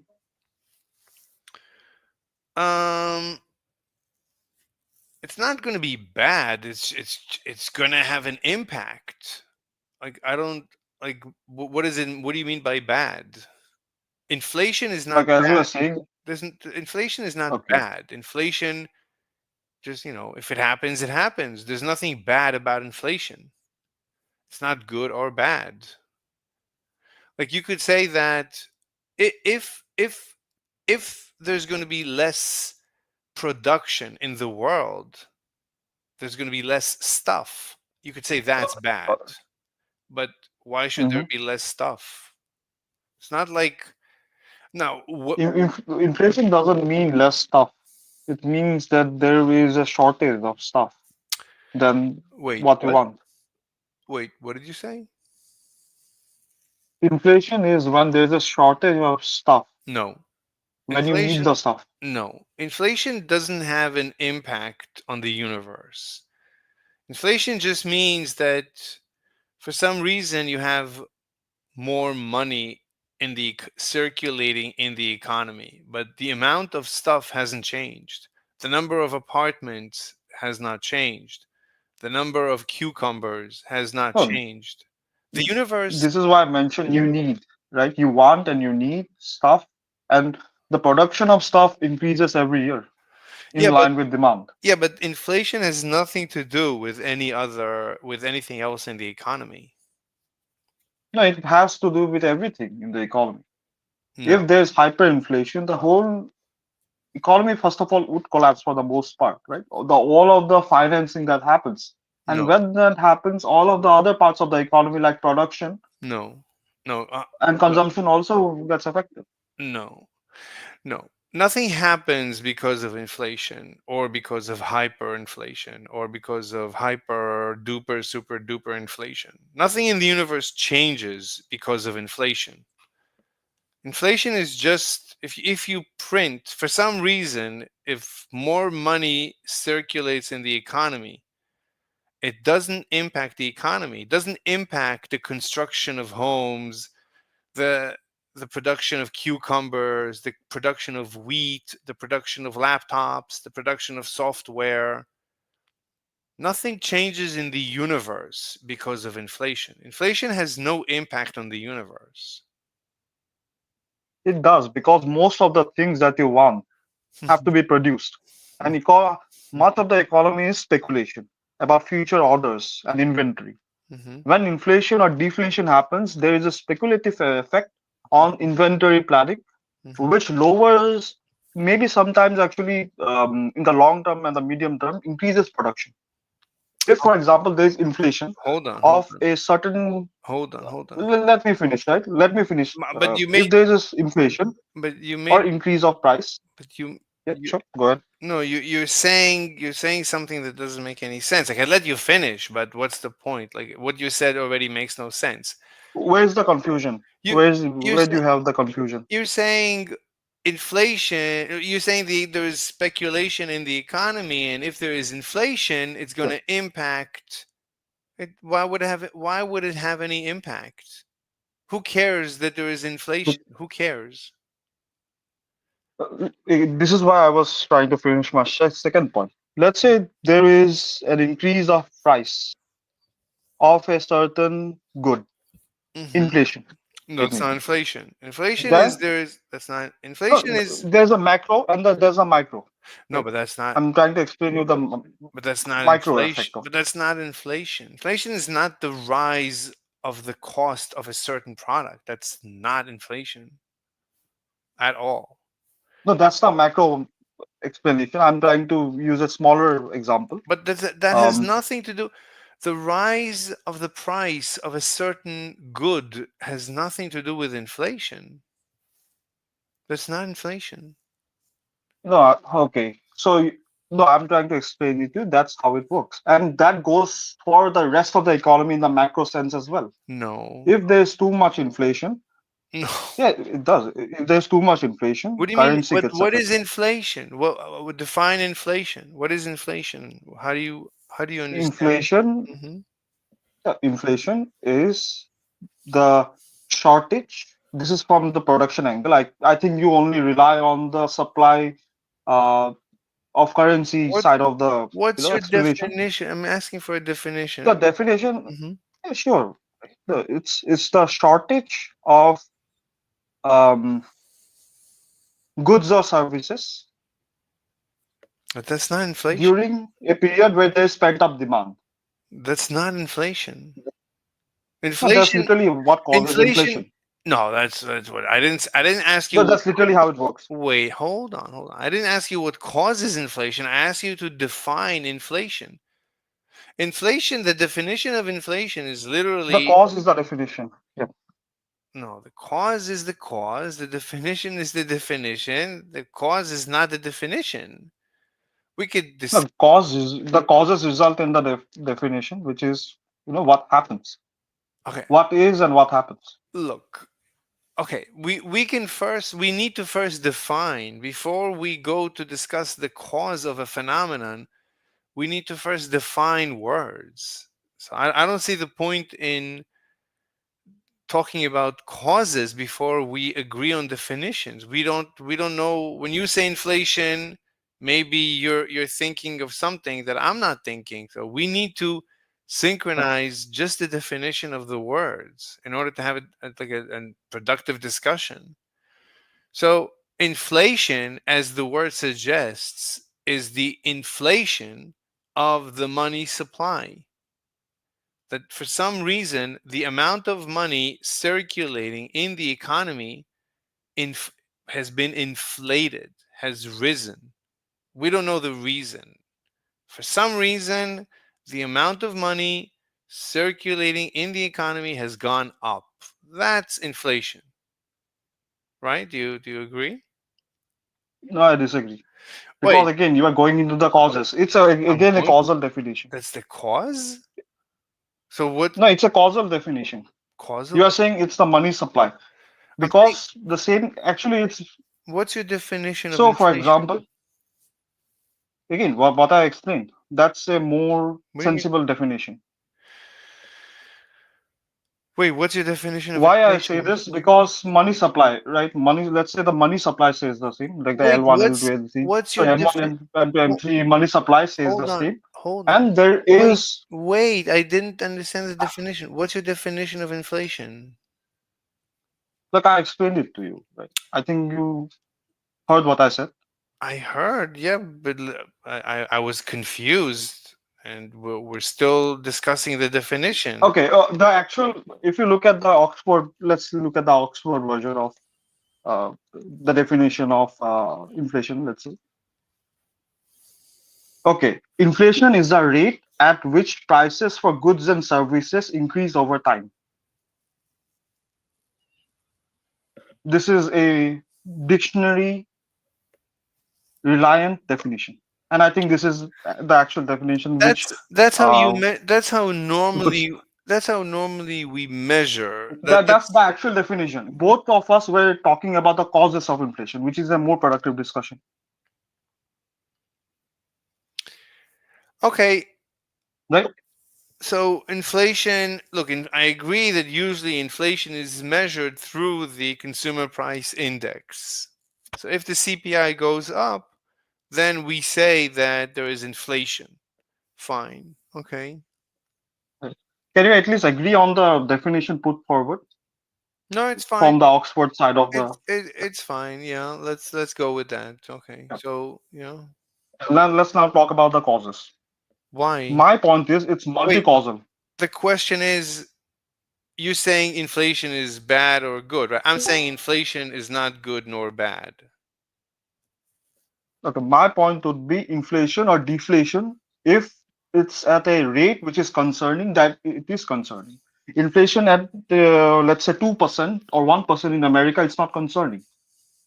But Why? a let's say Why would 5 or to 10%. what impact May I does finish?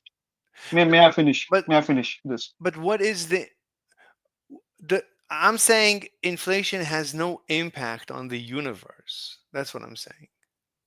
So what if there's inflation? Who cares? Inflation is part of the universe. Like, what do you mean? It doesn't have any effect. Okay, right. It doesn't have any effect. It's just a measurement. Something happened in the economy. We're just tracking it. It's not like the okay, yeah. Why should I Are you care? saying that Venezuela? why should I Yes, care if there is inflation, 2%, 20%, 100%? Why should I care? because it's an indicator what's wrong in your economy. There's something wrong. Right now, they are multi-causal. It's like a symptom when you are sick.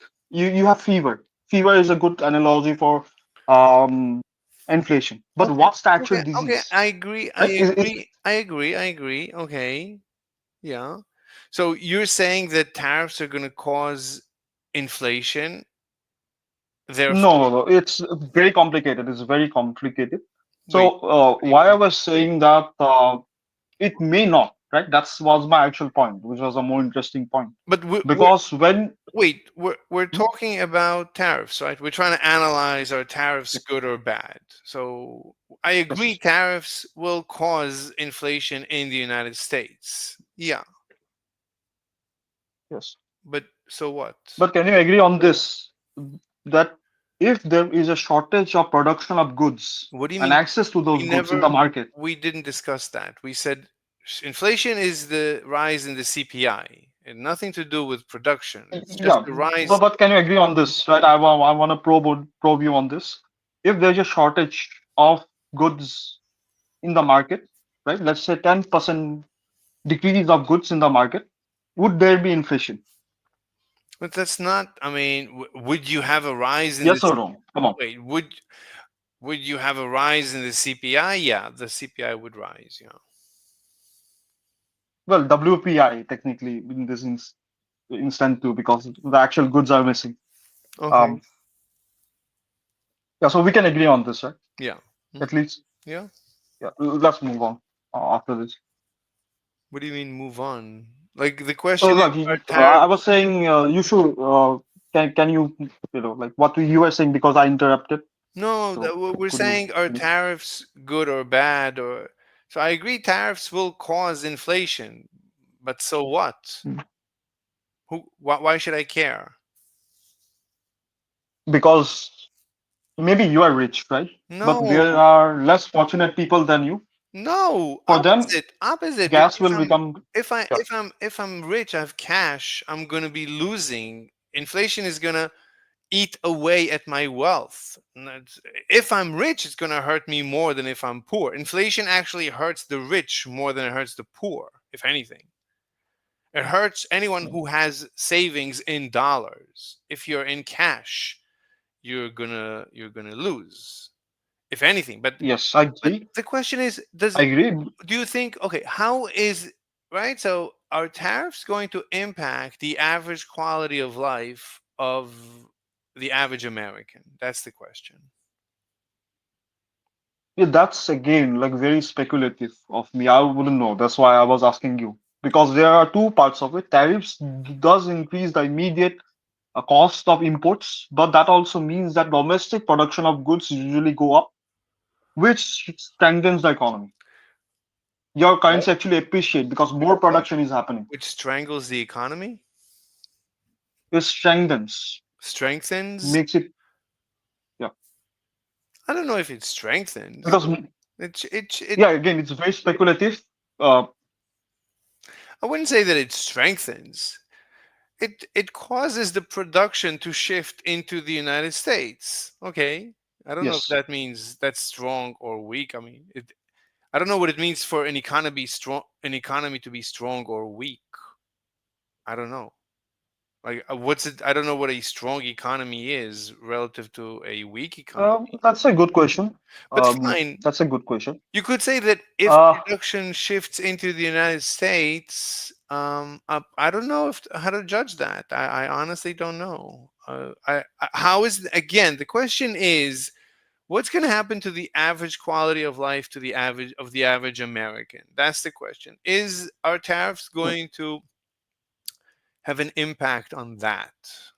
And I don't know the answer. My intuition yeah, is me too. that it's better in the long run. It's going to be worse in the short run, right? You're going to take away Chinese products from the Americans. That's going to hurt their quality of life, but it's going to cause the Americans to save money. And in the long run, they're going to invest money in the economy, and the economy is going to become more productive. So I think in the long run, it's going to be better. In the short run, it's going to be worse. I mean, it's going to cause a drop in the quality of life in the short run. It's going to cause a rise in the quality of life in the long run. Therefore, I'm pro tariffs. I think it's a good idea. Yeah. It's better. Yeah, that's a It's better than income tax. long con. Hmm. Do you believe in an income tax at all, or do you think it should be abolished, like Abolish 0%? the income tax, switch to tariffs. I'm pro switching to tariffs and abolishing the income tax. Income tax, you have to understand, for an American, the income tax is such a headache. I mean, the income tax is so convoluted. An average American needs an accountant. You don't even know what that means. An average American at the end of every year needs to sit with an accountant and do the accounting, and it's such a waste of energy for the economy, the income tax. Anyway, so yeah, I think abolishing the income tax and switching to tariffs, I think, is terrific. I'm pro for Okay. for But two. Doesn't America already have like a lower income tax brackets than other Western countries? But that's not even the problem. The problem is that you have to file your taxes. It's so much work. It's such a headache. It's such a hassle. And companies manipulate. I mean, you have to use an accountant to do all these manipulations, and there's all these loopholes. And every year there's more loopholes and loopholes and loopholes. The American tax system is a nightmare. So it would be better to abolish it, the income tax. Abolish the income tax, and abolish as much of the current American tax system and switch to tariffs. I think that would be amazing. So I'm pro. Do you believe? So I think you believe in a consumption tax. Yeah, that's tariffs is a consumption tax. That's terrific. Sales tax? Would you be Any okay with that? any tax on consumption is better than any tax on production. So Fair enough. it's always better. Like, it's always better to incentivize people to save. Americans are incentivized to waste instead of incentivized to save. So this will incentivize Americans to save. This will be terrific. What about capital gains tax? Yes or no? No, there should be no capital gains tax. Why should there be capital gains tax? No, zero. I would say zero. Because the money that I put invested in the stock market, that's already taxed. That's after tax. Why should I be taxed again? It doesn't make any Fair point. sense. Are you for? Okay, let's get into the consumption side of the debate. Are you for a central GST system or A what? individual state by state? A what? A goods and services tax, GST. I don't know what that is. Uh, well, it's used in Australia, UK, many countries. I am all for simplifying the tax system. The tax system should be flat. Like, whatever you want it to be, it should be like, let's say, 20% or 30% on all imports, all or on all consumption. Every consumption, you should pay a flat tax. Oh yeah, he's gone. Okay, how long have I been here? 4 hours almost. I'm losing patience. You can't even really be mad. You just be like, yeah. And it's also kind of funny how the mass has completely fallen, and they don't even care. They like, we're supporting Al Qaeda in Syria with our illegal bases while squatting on their oil, which were supposed to be there to fight terrorism. And anyone with eyes to see now understands that no, we were just stealing their oil while supporting Al Qaeda. And then you have Israel just killing children and women and killing. Again with the kid. By the way, TFM has no problem with genocide. He always says, I'm the first person to. I'm a genocide lover. He's a genocide lover. But every time Israel kills a little, Israel is killing. Israel is killing. I'm all for genocide. I'm all for genocide. Israel is killing. It's like, decide. Just make up your mind. Civilians and blowing up refugee camps and hospitals. Of course. Yeah, Israel is just. Yeah, of course. Land, killing anyone who protests, anyone who does anything, because they know there's no consequences. They know they'll. TFM doesn't debate, so he can say whatever he wants. No one will ever quit. He's always enclosed in his echo chamber. Halsey invited him to join Twitter, and he's like, we'll see. And Halsey goes, there's no downside. No, we'll see. TFM is a grifter. That's all he is. He's making money a little bit from his audience, and he's very comfortable, and he doesn't want to leave his comfort zone. So he doesn't want to debate anyone. Last time he debated someone, it was Destiny. Destiny mopped the floor with his face. It was so embarrassing. I couldn't believe it. I could not believe it. And then he didn't stop complaining. TFM didn't stop complaining how this was not supposed to be a debate. This was supposed to be a conversation. Yeah, okay. The ICC can, whatever. No one cares because America will protect Israel.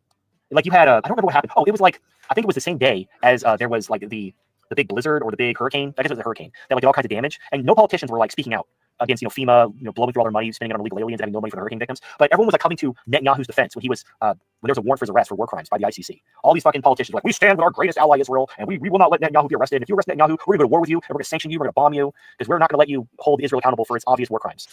So that's where we stand. And again, America is the biggest military in the world. Now they just lost a war against Russia, but that smaller countries can't. They're not in that league. The only countries that can stop America or Israel for that matter, because they're kind of one and the same, is Russia and China. They could use BRICS. They could bring like a coalition of countries to include Iran, but Iran by themselves, they can't fight America and Israel at the same time. So it's Russia and China kind of have to do something eventually, and it's just a matter of like how much worse are things going to have to be before they push the button. So it's going to at least January 20th. That's going to be a major development. If maybe the war ends, maybe Trump actually makes good on his promise, but I'm not anticipating it. But we'll see. Anyway, so let's talk about what everyone wants to talk about, and that's fucking Elon Musk with his H-1B bullshit on X, where he's trying to defend replacing, middle. Let me give you a lot of context. It's all related to BRICS, by the way. But one of the reasons why people are really pissed off about the Indian H-1B situation, whereas they're not so pissed off when it comes to like the Hispanic immigrants, is because the Hispanic immigrants largely do manual labor. If you want your grass mowed or you want your house built or you want your strawberries picked, that's where you see a lot of Hispanics. You don't see them in tech. You don't see them in middle class jobs. Because the stereotype, the cliche is the immigrants are doing the jobs Americans don't want to do. Americans don't want to pick strawberries. They don't want to work in the hot sun cutting grass. So the Mexicans will do that. But Americans want to work in tech companies. Americans want to work in IT. Those are good paying middle class jobs. And these companies are deliberately replacing them with Indian immigrants. And it's not like, oh, we can't find any workers. That is complete and utter bullshit. They are deliberately using H-1B visas because they can pay them less. That is it. And let me expose Elon Musk's absolute fucking bullshit. So Elon Musk was talking about how the H-1B system is so important for America because we want the best and brightest. We want all these genius doctors and engineers from India and the rest of the world, and that's what made America great. You lying sack of shit. So let me elucidate you in case you don't know. There are different parts of the immigration laws. There's a thing called an O-1 visa. If you don't know what an O-1 visa is, I have it pulled up. I will read you what an O-1 visa is. Ahem. The O-1 visa is a temporary work visa for foreign nationals with extraordinary ability in the arts, sciences, education, athletics, or business. It can also be granted to those with a record of extraordinary achievements in film or TV. The visa is initially valid for up to 3 years and can be extended indefinitely in 1 year increments. Here's, and then it goes on and on about the O-1 visa. So the best and brightest. That's the O-1. Just H-1B is just a regular work visa. It's a visa for low-skill workers. H-1B are not this. This is gaslighting. Anyone telling you H-1B is to make sure we get the best and brightest from Asia or whatever, they are fucking lying to you. Either they don't know what the fuck they're talking about, they're just fucking stupid, or they are lying their fucking mouth off. The O-1 visa is for people with extraordinary abilities. Like if you are an Indian doctor or a Chinese. Yeah, I don't care. It doesn't matter. Anyone who wants to come into the United States and work should be welcome. We should look at workers as any other tech. Like we wouldn't have a problem bringing in a robot to do work, or a laptop, or some computer, or a car, right? There's no problem importing a car, right? Anyone can use that car, which is a good. It increases the average quality of life. How is an Indian different? How is a Mexican different? If the Mexican comes in to work, if the Mexican is a net positive to the economy, if he produces more than he consumes, then that's going to increase the average quality of life of an American. So we should be pro-immigration. The question is, are we bringing in people who are net contributors or people who are net consumers? That's the question. So if we're bringing in an old man who's not working, then that's a net drain on the economy. If we bring in a baby, that's a net drain. But if we bring in a working age man or woman, then that's usually a net positive if they're going to be working, if we're going to allow them to work. If we're not going to allow them to work, then they're going to be a net drain on the economy. So, but if they're going to be a net producer, then that's good. The question is, what is the net? Now, the other problem is that it's very difficult to build in the United States homes. So we don't have enough homes. That's why we have homeless. So we need to allow people to build more homes, and we should import workers to build more homes. So on net, the average quality of life will go up, and there's not going to be any issue. We need to free the economy. It's really very simple. It's all about economic freedom. And whoever joins whoever joins America needs to be a net producer, needs to come and work. They can't come in and just sit at home, drink beer and watch TV. They have to go to work and produce, be a productive member of society. Software engineer and you want a work visa in America and you're like an accomplished person, that's what the O1 visa is for. That is for the top 1%. That is for the best and brightest. The H1B visa are for low skill, fucking just entry level employees. And the only reason why companies like them is because they can replace their American workers. Yeah, it doesn't matter. I'm pro H1B visa with these foreign nationals who work for less. Because okay, so let me give you the background. And by the way, the H1B visa was created in 1990. It's not like it hasn't been part of our immigration system from the very beginning. It's a very new thing. But let me explain where this comes from and why this is a thing. So you had a lot of what was called outsourcing initially. A lot of companies would outsource their labor. But I'm wondering why TFM is not talking about the regime when it comes to this policy of H1B visa. I thought like the regime is running the universe. So why is it suddenly Elon Musk? Is Elon Musk free or is he controlled by the regime? What's going on? I don't understand. Suddenly TFM is arguing as if the regime is not running the show. Like if the regime is running the show, then it's all fake and it's nothing to do with Elon. Why are you bringing up Elon? To India. They'd have like a call center in India or they have a factory in India and they would just, they'd subcontract to their Indian subsidiary and they give. Is Elon controlled? The labor done in India on the cheap. The problem is Indians are shitty workers. They're shitty in many ways. And if you're like, no, TFM, Indians are great at tech and technology and IT. Okay, pop quiz. I want you to name all the amazing Indian tech companies and all the amazing Indians are terrible workers. That's why the American economy is dying to import American Indian workers because they're so shitty. Yeah, of course. Makes perfect sense. Programs and products that you use every day. I mean, in China, you got Huawei, you got Tencent, you got NetEase. These are companies you use and know. Now, tell me the Indian ones. Tell me the great Indian inventions. These great Indian, revolution. Okay, I agree. The Indians are terrible workers. So how do you explain the fact that America wants to import these terrible Indian workers? That doesn't make any sense. In technology. Yeah, I'll wait. Which funny coincidence. Go ahead. So maybe a little connection come on my side. Hopefully it's not yours. But funny coincidence, a couple of days ago, right? My mother had to call her bank because the first swipe a card outside the country gives notification and make sure it's not fraud. And it was an Indian woman tech support, and she was tearing her hair out trying to understand it. I had to sit next to her and try my best to understand this. Right. That's an H1B visa hire. They're the fucking call center bitches. They're not the doctors and the engineers in the top 1%. These are call center jobs. These are tech support jobs. These are entry level jobs that Americans will do, but they'll ask for more money. Whereas the H1B visa will basically work for less. And that's all it is. That's all it's ever been. That hasn't even been a controversial statement until this week. Everyone knew forever what H1B was. It was a way for companies to hire, these immigrants on a visa who will work for less. That's all it ever was. And it hasn't even been a secret, hasn't even been controversial. And then Elon Musk is trying to gaslight the right into accepting H1B is important because that's what immigrants make America great and all these people who build these businesses, it's all because of H1B. No, it isn't. The only people who benefit from H1B are the shareholders because you cut your labor costs, which allows your productivity, assuming your workers can actually do their job, which I've heard from innumerable people in tech who fucking will tell you horror stories. Then just buy stocks. Right? It's going to be good for stocks, so buy stocks. So why are you sitting out in cash? So why do you care? Just buy stocks, let them import, and enjoy. Enjoy line go up. Enjoy money go up. What do you call it? Enjoy number go up. about like the Indians show up, they train them, and then they're laid off. The Indians take over, and then like 6 months later, they're getting calls from their old boss begging them to come back because the Indians fucked everything up, and they're begging the old team to come back and unfuck everything because the business, basically everything's gone to shit, and they're about to go bankrupt because they're trying to cut their labor costs. And they thought, Yeah, the businesses suffer so much from Indian workers. That's why businesses are dying. That's why Elon is dying to hire these terrible workers. Of course, of course, of course. Indians would basically be able to replace their skilled American workforce, and they fucking can't. Like people think India is like the next China. Look up the average IQ in India, then look up the average IQ of China. I'll wait. Pull the fucking tab. Average IQ India, average IQ China. I rest my fucking case. India is not China. They cannot. You cannot take low. So our Lord TFM, he's gonna decide for us what's good for us. He's our better, and he's gonna decide that importing Indian workers, that's not good. Wait, what about importing Chinese workers? Is that okay? Would you be fine with that? IQ people and just assume. Uh, what do you call it? Hint? No, he's not going to be fine with that. Because they work for less and they kind of speak English, that you could create like another China using them, but it'll be controlled by America. Because ultimately, I'll tell you the dirty secret for all of this. The reason why this happened this week is because this is the plan. This is how the regime is going to. Oh, this is the plan. It's always a plan. It's always what do you call it? A conspiracy. This is the conspiracy. Everything is a conspiracy.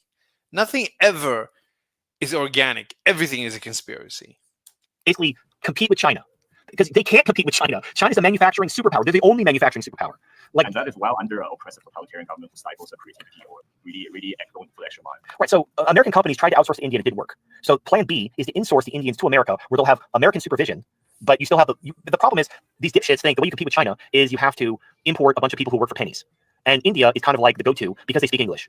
Like the South Americans, they might have a lot of heart, they might be hard workers, but they're kind of, again, they mostly just do manual labor and they don't speak English. So you have to teach them English. It's a giant pain in the ass, and a lot of them, they don't have a good education because a lot of these South American countries are poor. And so like you can't turn like a Venezuelan who can't speak fucking English into a software engineer. But the Indians, they have the tech centers, they have the schools, but they're fucking stupid. And also they cheat. Like they did a study on like these schools, and they're all diploma mills and they all cheat. So they're not even like the grades they're getting are mostly bullshit. And again, all you gotta do is talk to someone who works in tech, who's seen the horror stories play out again and again, where the CEOs, they replace the workers with Indians, thinking that they're gonna get the same amount of productivity for less money, and everything goes to shit. Everything goes to fucking shit. Now, it's not all Indians. Again, like we've had Indian immigration for decades. Like you go. Yeah, that's why the American economy is being destroyed, being decimated. That's why the S&P is going to hell. Oh wait, it's actually going up. Oh, wait, how could that be? There are hardworking, intelligent Indians, but they're in the upper caste. The upper caste Indians who've been immigrating throughout Europe and the West for generations, they're the ones who like own dry cleaning shops and 7-Elevens and whatnot. And they weren't a problem. You didn't hear about Indians publicly masturbating and raping people and shitting in the street until very recently because there's a fucking caste system in India. The upper caste doesn't shit in the street. Oh my god, the caste system. Like they're literally doctors, and they're the good Indians, and they're already here. All the good Indians. Oh, they're already here. Oh, okay. Indians who want to live in the West already live in the West. But unfortunately, people are fucking stupid. And they're like, oh, well, these Indians are like doctors and shit. I guess everyone in India is a doctor. So let's just import the whole fucking subcontinent here, and it'll be great because we'll have all these doctors. And they're like, why are they raping everyone? Why are they shitting in the street? Why are they fucking Indians are raping? Masturbating in public? What's going on? It's like there's a caste system. You can't just fucking bring in the dregs of India and then expect them to act like the upper caste. It's just like it's so obviously. But here's the point. They're trying to compete with China. That's ultimately what this is about. And the reason why they're pushing H-1B is because they need a low-pay workforce. What do you mean they? I thought we were talking about Elon. Elon said this. So Elon is also they? Who is they? They need. This isn't like a want. They. Who is they? It's Elon. Elon. Wait, what? What do you mean they? America needs to bring back manufacturing. We've talked about it on the show. Elon said, this is the hill I'm going to die on. Why is Elon so excited about this hill? Me and Halsey talked about this. This is something we're in absolute agreement with. America needs to bring back its manufacturing. We don't have the workers. Why do we need to bring back manufacturing? Everyone has gotten degrees in like computer shit. They don't want to work in factories anymore. In fact, we built a semiconductor plant in Arizona. The Taiwan company, I think it's TMSC or something, whatever the Taiwan semiconductor company is. They built a factory in Arizona. They can't find anyone to work there. They have to basically import Taiwanese people to come work in Arizona to work in the factory in America because Americans don't have the proper training to work in this chip manufacturer. So like this is just the way things are going to be because Americans I saw Vivek Ramaswamy's tweet about like, oh, it's because they don't have tiger moms and they want to be jocks and whatever. He's retarded. Like let's whatever. But Vivek. I mean, Vivek made a bad argument. That is true. Yeah. I mean, the question is when you're thinking whether to bring in a worker or tech, into your country. The question is, what's going to be the net benefit? That's the question. Is it going to be a net positive or net negative? That's all. And bringing in a worker is a net positive. It's no different than bringing in any other equipment or machinery or technology. There's no difference. The thing is, Americans. Yeah. Meanwhile, China's already winning. The problem is Americans will not work the hours for the pay that Chinese people will work for. They just won't. That has nothing to do with it. Nothing to do with it. Now you could be like, yeah, that's why they have like suicide nets outside of the Apple factory in China. Yes, but they make good iPhones in China. So yes, some people do jump out the window and try to kill themselves. Sometimes an escalator eats a Chinese person. Like these things happen. It's like you have issues. But America, to compete with China, they need a competent, high skill workforce that will work for less money. And let me explain one of the major reasons for this. It's something called the Phillips curve. The Phillips curve is absolute bullshit. It's part of the whole Keynesian MMT economic bullshit. Where according to the Phillips curve, what causes inflation isn't government spending. It's low unemployment. Low unemployment causes inflation. So they need to raise the unemployment rate to fight inflation.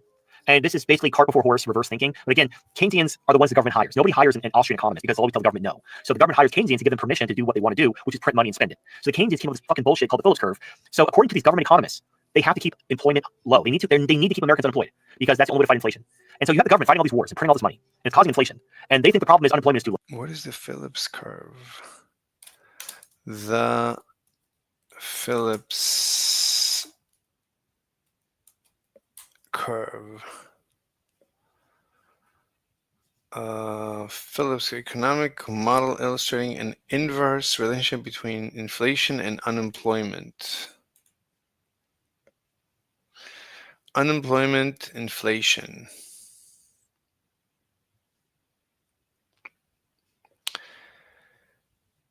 So as inflation as inflation goes up, unemployment goes down. The more inflation you have, the less unemployment, the more employment. Inflation goes up with employment. Why?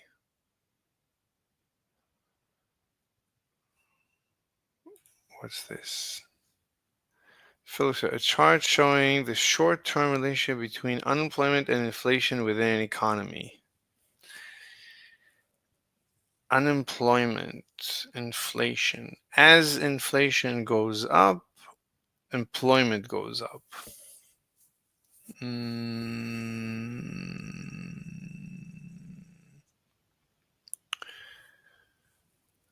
Well, I guess why would that be? What's the theory behind that? The Phillips curve is an economic model named after Bill Phillips that correlates reduced unemployment with increasing wages in an economy.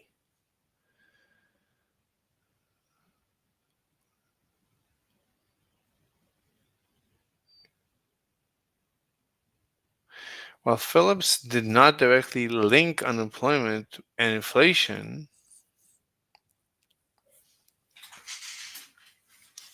the Phillips curve is an economic model named after Bill Phillips that correlates reduced unemployment with increasing wages in the economy. Increasing wages, that doesn't make any sense. While Phillips did not, this sounds like something not related. While Phillips did not directly link unemployment and inflation, this was a trivial deduction from his statistical findings. Paul Samuelson, Robert Solow made the connection explicit, and subsequently Milton Friedman and Edmund Phelps put the theoretical structure in place. While there is a short-run trade-off between unemployment and inflation, it has not been observed in the long run. So it's not in the long run. 1967-68, Friedman and Phelps asserted that the Phillips curve was only applicable in the short run, and that in the long run, inflationary policies would not decrease unemployment. Friedman correctly predicted the stagflation of the 1970s. In the 1910s, the slope of the Phillips curve appears to have declined, and it seems to be only short term. So who cares? Inflation causes employment. Why would inflation cause employment? That doesn't make any sense. Inflation causes, I don't know. That doesn't make any sense. Low, which is why they need to increase the labor force. That's what I understand. Flooding the country with illegal aliens under Biden, that was mostly to steal elections and like cement Democratic majorities in purple states and swing states. I mean, inflation has been going down while employment has been at full capacity, basically. States, but another benefit, in air quotes, benefit to that was to flood the labor force. Because if you remember, right after COVID, we had a labor shortage, and you had workers going on strike and demanding higher wages, and the employers couldn't say no because they couldn't find workers, and that went on until all the illegal aliens started showing up and they started hiring them. So. And then you did the Phillips curve. People like, see, I told you it's low unemployment that causes high inflation. So anyway, the H-1B visas are there to keep Americans unemployed, to fight inflation, so the government can keep printing money and fighting wars it can't afford. So there's what? Jesus Christ! America is fighting wars it cannot afford. Okay. Where? What are you talking about? Nothing is related to the universe. Again, TFM doesn't debate. No debating. Just he talks to his choir. He preaches to his own choir, so he always wins. No one ever questions him. There's a lot of it is absolute bullshit. And obviously the politicians and even people like Ramaswamy and Elon Musk, they can't openly say that they need to import all these Indians so that Americans will lose their job because that's how we're going to fight inflation. Like that would just piss people off. That's how we're gonna. Nothing makes sense. That's how we're gonna fight inflation. I don't understand anything he's saying. But that's one of the reasons why. So the reasons why. But my point is, this isn't just appear out of nowhere. This is marching orders. So Trump is going to do some type of deportation after he's president, but they still need immigrants. So it has to be like it's going to be like it's not going to be an actual deportation. They're going to deport the criminals and whatever, but they can't like actually cause the population to go down because that would mean we're going to be back where we were in like 2022 with labor shortage and inflation and whatever, according to MMT. So they want to deport the bad immigrants, but then they want to replace them with Indians. That's the plan. And this whole thing about H-1B making America great again is them kind of planting the seed so that when Trump is president, he announces the deportations, but then also announces he's going. Jesus Christ! How is he so convinced of all his conspiracies, all his conspiracy theories, when he knows every conspiracy theory he's ever predicted never comes true? Everything doesn't materialize. Nothing he predicted ever materialized, and he keeps making these predictions. Incredible. It's like a mental illness. 10x the H-1B visa program to basically replace all the Hispanics he's deporting with Indians. We're all supposed to cheer and be like, "Yeah, America's great because fucking we're up to our fucking eyeballs in Pajeets." That's what this is about. And yeah, TFM just hates brown skin. That's all. He wants white skin. And you could tell when the regime is issuing marching orders when you have across the spectrum. The regime marching orders. This is Elon Musk. So now Elon Musk and Trump is the regime marching orders. So who is not in this conspiracy? If Trump and Musk are in the conspiracy as well, so who is not? Spectrum uniformity. Like with COVID, where everybody was on the same page. Everyone was in lockstep. That's how you know this isn't like a coincidence. It's not like Elon Musk just woke up one day and decided to extol the virtues of H-1B visas. And also, just in case anyone thinks this is just Elon Musk or it's just Ramaswamy, Trump came out and basically said he endorses H-1B visas. And he's always supported H-1B visas. And I saw a thing of Alex Jones saying, "Oh yeah, Trump and Elon Musk have always supported H-1B visas. You guys are stupid. You're giving them shit for this." And then some people were posting quotes from Trump in 2016 saying that the H-1B visa program was shit and it needs to go and it's bad for American workers. So no, Trump did not always support the H-1B program. That's a lie. It's all a lie because this is the plan. It is bad for those American workers who are impacted. Just like when you bring tech, like any advancement that reduces that increases production, reduces employment, reduces the cost of employment, reduces wages of that industry. It's not just importing Indian programmers that does that. Being dictated to the Trump administration by their controllers. So they're going to deport some aliens and replace them with Indians. And they just want you to believe these H-1B, low effort, low skill, entry level employees who are taking jobs Americans will do. This is good for America somehow. This is what making America great looks like. And I'm seeing these like Republican cheerleader dipshits who are saying, "Hey guys, stop attacking Elon Musk. We're winning. Don't you want to win?" It's like, no, this isn't winning. When your side is betraying you and fucking you, you don't just support them anyway because, oh, they got the art. This is how we got to this state. When you just blindly support your side, even when they're fucking you in the ass, you can't really complain when they ignore you because you've shown that you will support them anyway. The only time they'll listen to you is if you pull your support from them when they betray you. And this is a betrayal. Anyone, Elon Musk, Trump, anyone saying the H-1B program is to bring in the best and brightest is lying to you. That is a fucking lie. H-1B is for low-paying, entry-level workers. So Elon and Trump are lying to you. So who's not lying? So maybe Bernie Sanders and AOC. Let's go. Let's ask Bernie Sanders and AOC. Oh, so TFM is a communist now, which he always was, actually. Finally, TFM is coming out as the butterfly that he always was, a full-fledged communist.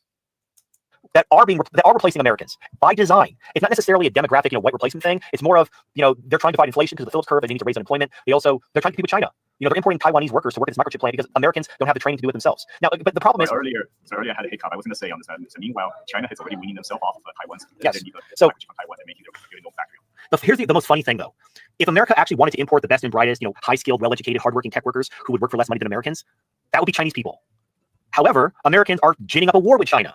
They're trying to sanction China and stop China and compete with China. But China's the only country that has the exact workers that America wants. So they're trying to basically, like India is like China at home, like that meme where like they want X and then the mom's like, no, we have X at home. And then it says like X at home. And it's like the Temu version of it. So like America really needs Chinese workers. Chinese workers are actually competent. Again, look at the average IQ of India, then look at the average IQ of China, and then watch your fucking almonds activate. The point is that... Go ahead. Speaking of which, the country I'm in right now have pretty good relationship with China. And by coincidence, we just visited Chinatown today. And the Chinatowns basically their price and living is better off than the surrounding area. And Chinese people here are doing great and contributing a lot to the economy. Yeah, it's the thing is almost once you walk out of the U.S. and Western Europe propaganda, China gets along pretty swimmingly with South America, Latin America, and Africa countries. Right. So our whole beef with China, and I don't mean our as in me, I mean like the regime. It's simply because the regime does not want partners. They want vassals. That's why they want it. That's why they provoked with Russia. The Russian Federation and China are too big and too powerful. And while the regime could get along with them, they would have to treat them more like partners. They don't want to treat them like partners. They want to treat them the way they treat Europe, where they basically dictate to Europe, and Europe basically does whatever America wants. That's what they want. They want China and Russia to be broken up into smaller countries that they can, divide and rule. Replace whatever governments they want with puppets. The whole night. What they've done to the Middle East, they want to do that to China and Russia. And that's why they provoke these wars. It's explicit. It's in like I think it's the Rand paper or whatever thinking group or whatever it's called. There's like I want to say thinking group, but that's not the word I'm looking for. But it's like a military-industrial complex, a think tank. That's what think tank more conspiracy theories. Nothing but conspiracy theories. Paper before the Ukraine war, talking about how we need to provoke war with Russia because they'd be easy to take out. It would pave the way for China, and then we cause an economic recession in Europe, and then we force Europeans to immigrate to America, and we'd sell Europeans our LNG instead of Russians selling them their natural gas, and then we could break up Russia, and it's like chapter and verse what the agenda was, and that's what they did. They provoked war with Russia. Okay, somebody wrote a paper, and that's it. Somebody wrote a paper, and that's the end of that. Somebody wrote a paper. Somebody wrote a paper. That's it. The paper is it. The paper that demonstrates that's reality. Somebody wrote a paper, then that's reality. Somebody wrote a paper, that's reality. That's it. A paper is reality. So, right as they said they would. So the funny thing is they're trying to compete with China. But there's no like other China. So like in the Middle East, Russia and America during the Cold War, they divided the Muslim world. Russia got the Shiites and America got the Sunnis. That's why we had the petrodollar. That's why Arab countries like Saudi Arabia, the UAE are like in our pocket, because during the Cold War, the Sunnis were on our side and the Shiites were on Russia's side. And so usually you have some type of equivalent. So whenever there's a Cold War, side A gets this group and side B takes the other group. And there's an equivalency. There's no equivalency with China. There's no like other China that America can cozy up to in order to compete with China. They're trying to do that with India. The whole idea of India is it's like China kind of. Like we could turn India into the next China, and we can compete with China, by using India. And it doesn't hurt that India was part of the British Empire, and the American Empire, the progressive American Empire, is basically an extension of the old British Empire. So bringing India back onto their thing is like, oh, we're like getting the band back together, we're getting the old British Empire back together type of thing. But the problem is India, they cannot compete with China. And Apple learned this. What year was that? When Apple built a factory in India and all the phones had to be recalled because they were all dog shit. Let me look that up because I know when did that happen. Apple India factory recall 2023. So last year, not even that long ago. So, there was this idea of, let's just move the factories to India. The other reason why they want to reshore the Indians into the West rather than... TFM is a communist. He wants to run the economy. He's going to dictate to us how to run the economy. This is communism. He's just a communist. That's all he is. Outsourced to India is because India is part of BRICS. Where they build all these factories and do all this stuff in India, and then India sides with China, and then they lose all that infrastructure. So they want, just like with Taiwan, they want to build the factories in America, but they want to bring the workers to America, not have them in Taiwan, not have them in India, but have them in America. And look, on the surface, there's a strategic amount of sense that it makes. If you're thinking strategically, it makes sense. You bring in the Indians, you bring in the Taiwanese, and you build the factories in America. That way you can control them, and they won't join BRICS or anything, and you just whatever. But from the perspective of the domestic population, from the average American perspective, you're being forced into unemployment by design, so the government can print money with impunity and give your job to a bunch of Indians, so they'll work for less money, and you're getting deeply fucked in the ass, like balls deep in your ass, and you know it. It's and here's fucking Elon Musk and Vivek Ramaswamy lying to your face, telling you, this is how you make America great again. And the thing is, to the average American, and this is the problem. This is why you need nationalism, because without nationalism. Oh my god. TFM is a national socialist. He has always been a Nazi. The full butterfly is finally coming out of his cocoon. Beautiful. There's no loyalty. Like, think about if America's just a corporation. If America's just a corporation trying to compete with China, that's ultimately what this is at a strategic level. That's it. TFM is just a Nazi. This is literal fascism. The U.S. or the West is, just look at it as a factory. It's just one unit, and TFM. That's it. That's the way he sees it, and that's the way it is. Level. This is like corporate warfare between American company A and China. That's all this really is. But think about this: how much loyalty does the average employee have to their employer? Probably none. Absolutely fucking none. And you're not expected to. The idea of loyalty to a company is absurd. They might pull some shit like, oh, we're a family here, and here's a pizza party. But most employees, they're not stupid. And like the ones who were that stupid just get exploited, and eventually they fucking go postal. But most people understand that your job is just your job. And if your employer fucks you, you fucking sue them, you quit. There's no loyalty either way. Like, your company will lay you off at the drop of a hat despite years of loyal service from your part. And you, by extension, you should get another job, or you should quit, or you should put in your 2 weeks if you find a better job, because you don't owe anybody anything. And so here's the issue. When you talk about a country and not a corporation, you need loyalty. You need people to feel that this is their country, that they want to fight and die for it. Because, that's how militaries happen. If no one wants to fight or die for their country because it's just a corporation, no one gives a shit. Like, you look at the the people who are the security employees at, like, Walmart. And so they're looking at the cameras and whatever. Are they going to run out and take a bullet for Walmart? No. If they see somebody pulling out a gun and shoplifting, they're going to let them go. They're not going to take a bullet for Walmart. This is the reality situation. And the thing is by treating America like a corporation, you're going to lose the loyalty of the people. The people aren't going to, they don't give a shit because they're not benefiting from it.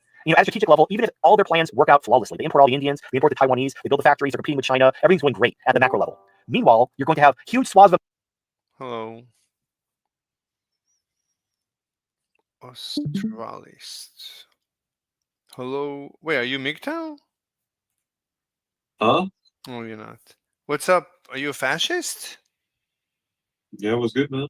Oh, you're anti-communist? No, really. It sounds like you're reading my name. Did I make you mad? That's why you're in my bio. Yeah. Did I? Oh, you're a monarchist? You're white-pilled? Yeah, I gotta kind of keep those roles for reasons. So you're anti-communist, but you're a fascist. Yeah. Okay, what's the I also forgot to remove those roles. Hang on. Mm-hmm. Where is it? Never mind. These roles. Oh, populist. There, lovely. We'll go with that one instead. Okay. Anyway, yeah, what were you saying? Sorry. So you're a fascist. Yeah. Okay, what does that mean? What is fascism? Well, if we go by the Giovanni Gentile understanding, as well as Benito Mussolini, the classical fascist understanding, the whole idea is the state in itself is an entity that is all-encompassing, basically a unifying factor, which those who actually obey the state and follow the state are brought into the state, and that those who sit in opposition to the state are considered to be outside of the state, to put it simply. For you to actually progress within a fascist society, you must be in obedience and complete obedience to the state.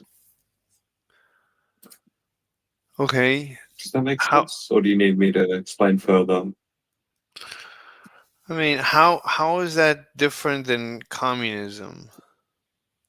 Or because communism holds the idea in which a hierarchy is completely disregarded, which is basically, to put it simply, in complete polar opposite to fascism. Fascism holds the idea that there's a necessary hierarchical state, while communism says no.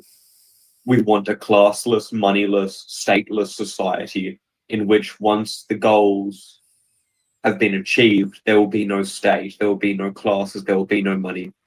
And I think it's absolutely foolish to do so. To put it simply, anarchistic societies are the first to fall to empires and kingdoms, or at least the hierarchical nations of history. I'm lost. I'm lost.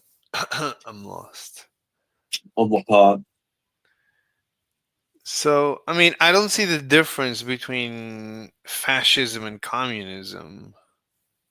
Like, tell me, it's the end goals. the end goal? Like, what's the difference? Tell me the difference between communism. I just told you. Mm-hmm. Fascism holds the idea in which there is a hierarchical state where people are unified based on their common characteristics. or within a communist society, they believe that there should be no state, there should be no classes, there shouldn't even be any sort of money, to put it simply. So a A fascist. classless, moneyless, and stateless society. No, this is a communist society. Wait, a fascist believes in a hierarchy, not like inequality. You don't believe in you're a fascist does not believe in equality. Yes, this is outlined in Giovanni Gentile's book, The Origins and Doctrines of Fascism, that it is naturally a hierarchical society. What do you mean by hierarchical society? Like, how do you? In the idea that every single person plays a role. You're well aware of what feudalism is? I'd rather not spread myself in this discussion. I'm trying to narrow down the discussion. So, what do you mean by hierarchical? Like, who determine? Some people are on the top, some people on the bottom, and it's completely up to those and what they're willing to put into the state. So if you're not willing to do anything, you're definitely going to be on the bottom of the hierarchy. Hold on. Stop. Naturally, all Wait. societies result in this, though. Wait, hold on. I'm trying to understand the difference between fascism and communism. So, And I just told you. Do you want me to have to string the definition because you can't understand the simple concepts of the two?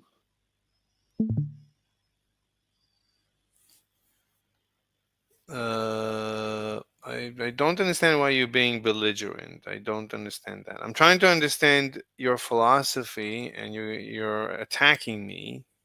So I don't understand why you would do that. Because I've explained to you, if you can't understand the concepts, then it's not really going to help you. To put it simply, one believes that there is a hierarchy, there is a state, and that people are naturally not going to be equal. While one has the idea that there shouldn't be a state, everyone is equal, and basically everyone goes their own ways about it. To put it simply, it results in anarchism. And I can't even say the word anarchism. Okay, so one difference you're saying is that fascists are pro-state and communists are anti-state, right? That's one difference. Just look at this real quick. This will put it simply. Why can't you just answer the question? Well, because I did, and you couldn't understand that, so I'm going to have to get an AI to dumb it down for you. Here. Well, let's have a conversation. I don't want to read stuff. Just let's have a conversation. So, are you saying that fascism is pro-state and communism is anti-state? Is that your position? Precisely, one wants to destroy the state and remove it in its entirety, while the other says no, it's necessary.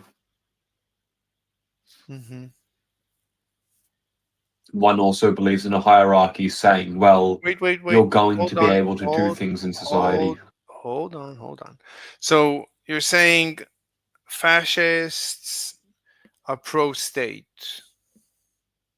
Yeah, I just told you this. Isn't that nationalism? Isn't like how is like Fascism is ultra-nationalist, if you didn't know.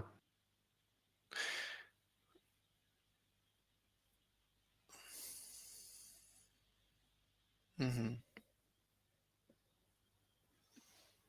Do you want me to get quotes from the actual fascist literature to explain the difference?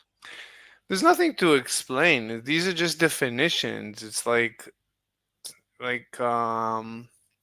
that's just your definition of fascism. I'm trying to relate to how how you relate to these definitions. I just told you I ascribed the doctrines that were placed down by Giovanni Gentile and Benito Mussolini, outlined in the doctrine of fascism and the origins and doctrines of fascism. Okay, but that's fine. I honestly, I'm just interested in understanding you. The fact that you absorbed it from somebody else, that's your origin. Like who? I mean, you keep telling me that you read a book or something. So that's fine, but I'm not right now. I'm not discussing your origin story. I'm just trying to understand your position, your definition. So I'm trying to understand. Okay, so you're ultra nationalist. Okay, Uh-huh. are you also racist? No. Okay, what's the purpose of having of being? Why would you want to be ultra nationalist? What's the benefit of being an ultra nationalist? Or to put it simply, if we go by the alternative, which is you're completely anti-state, you're anti your homeland, you have patriotic, which is basically just under nationalism, which is the idea that, well, I'm willing to support the state, but as soon as things get bad, I'm willing to instantly abandon it and turn tail. And then you have the final one, which is nationalism, which is the idea in which you must aid your state no matter the cause, no matter the issue. Why am I nationalist? Well, because if what my ancestors didn't do, let's just say, for example, they weren't nationalist, then I wouldn't be standing here today. I mean, I don't. So that's the only reason you're a nationalist is because what your No, I gave you a reason. It's the absence of evidence is not the evidence of absence. Just because I only tell you one reason does not necessitate now that I only have one reason to do so. you do notice that you're being a little bit mean spirited when you're talking. You're not nice. Some of the time you're being a little bit mean. Why do you do that? Like what? Like you say, I already told you. Like, that's not Yeah, a I already told you. that's not a nice thing to say. I mean, I'm trying to understand your position. So, And I explained it for the third time. yeah, And if I said, if you have any issues understanding, explain where the issue was, and then you pointed at the very start, I then tried to expand upon it, and you said, no, no, no, don't do that. So you've kind of left me with no other option yeah, to then answer yes or no's. yeah, but you're being hurtful. Why would you do that? Um, my bad. If you have a learning disability, I can dumb it down for you. That's still Do you have you're issues with cognitive function? again, you're being hurtful. Why How? By me asking a question if you do have disabilities? I mean, if you have a disability, why should you feel shame about it? again, Unless, of why? course, you're saying that people who have disabilities should feel shame, which is kind of a little bit hypocritical. Look, I'm curious right now why you're behaving this way. Okay, we'll start on the next one. Okay, what's your next question then? I don't understand. I mean, I'm just trying to understand your position, and you're being mean. It's like it's as if you actually. Okay, then I'll apologize. Simply, I apologize for being so cruel. I thought you had a learning disability. Why are you speaking to me this way? What are you trying to accomplish? I'm just asking. I'm trying. The way I see it is, you don't want me to actually understand your position. You're trying to evade and avoid answering the question. You don't want to What actually. question? I'm trying to understand your position, and apparently you find it offensive. You're getting defensive about it. Hmm. I mean, I kind of explained to you fascism is the idea in which the state is an all encompassing entity that takes in all aspects of culture, I'm history, not. science, I'm not. learning. I'm not. I'm not discussing that right now. I'm just right now where Okay, then what are you discussing then? So you can't even lay it out and you're getting angry at me for being curious on what you're actually trying to ask. Every answer is met with a, well, that's not really what I wanted. Then clarify. look. My question is, why are you being mean when I'm just trying to understand your position? So, as I Because explained, you're acting repetitively. look, as I said, my psychoanalysis of your behavior, it's as if you're not interested in me trying to understand your position, which means you don't feel comfortable with your position? Not necessarily. I mean, if that were the case, I wouldn't be here anymore. I would have left the moment you forced me to repeat myself. But me sticking out here and staying with you and then trying to then reiterate several different positions and several different understandings to actually get you to understand, does that not refute your own understanding? Look, if that were the case, I would have left long ago, but I'm still here trying to help you understand what it is. but you're being mean. You're not being nice. How? What do you mean? You keep saying mean things. You're not being Like what? nice. What do you mean what? Like you what? you you you talk to me as if, saying I have maybe a learning disability. Yeah, it's normal in a society such as this. Look, So what's the issue? Are you saying people who have that should be shamed? That's kind of disgusting, man. I'm saying. Why do you act like a child about There this? you go again. You see, it's like you don't want. I mean, obviously, you don't want to have a conversation about your actual position. You're trying to evade. You're not Then let's talk comfortable. about my position. Ask away. You, I was, but you didn't want Then to. ask. But You're beating around the bush. Let's I go. tried multiple times, and you kept attacking me. Why are you a communist? Look, so so my conclusion is that you're not comfortable. You're unable. You feel unable to defend your own position. Then why would I ask you to reiterate your point if you wanted me to explain it? Doesn't make I'm logical saying. sense. I'm saying. Unless you're illogical. Okay, I'm saying that you were being mean and offensive, and you got defensive because I asked too much. I was asking too many questions that you were unable to If answer. that were the case, I wouldn't have kept answering it then. So it You doesn't really that's make sense, man. that's it. You did not answer. Instead of answering, you kept Like attacking. what? Give me an You example. you I gave you an example. Give me an example. I did. You didn't give me an example. Why are you running? I gave you an example. Why are you running? You told me that communism and fascism was identical. I explained that the I two are didn't completely opposite, and then I you didn't reiterated the point. I didn't I tell have it on you. recording, buddy. Okay. Look, I Oh yeah, told you, yeah. you know.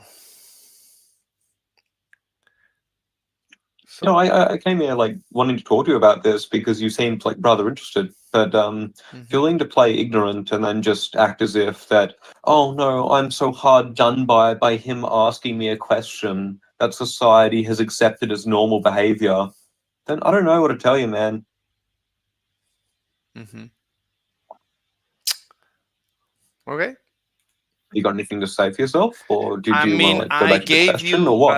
I gave you many opportunities. You prefer to attack me, which I'm not comfortable with, but also And this is suggests. over. Then you're just gonna act like a child. All right.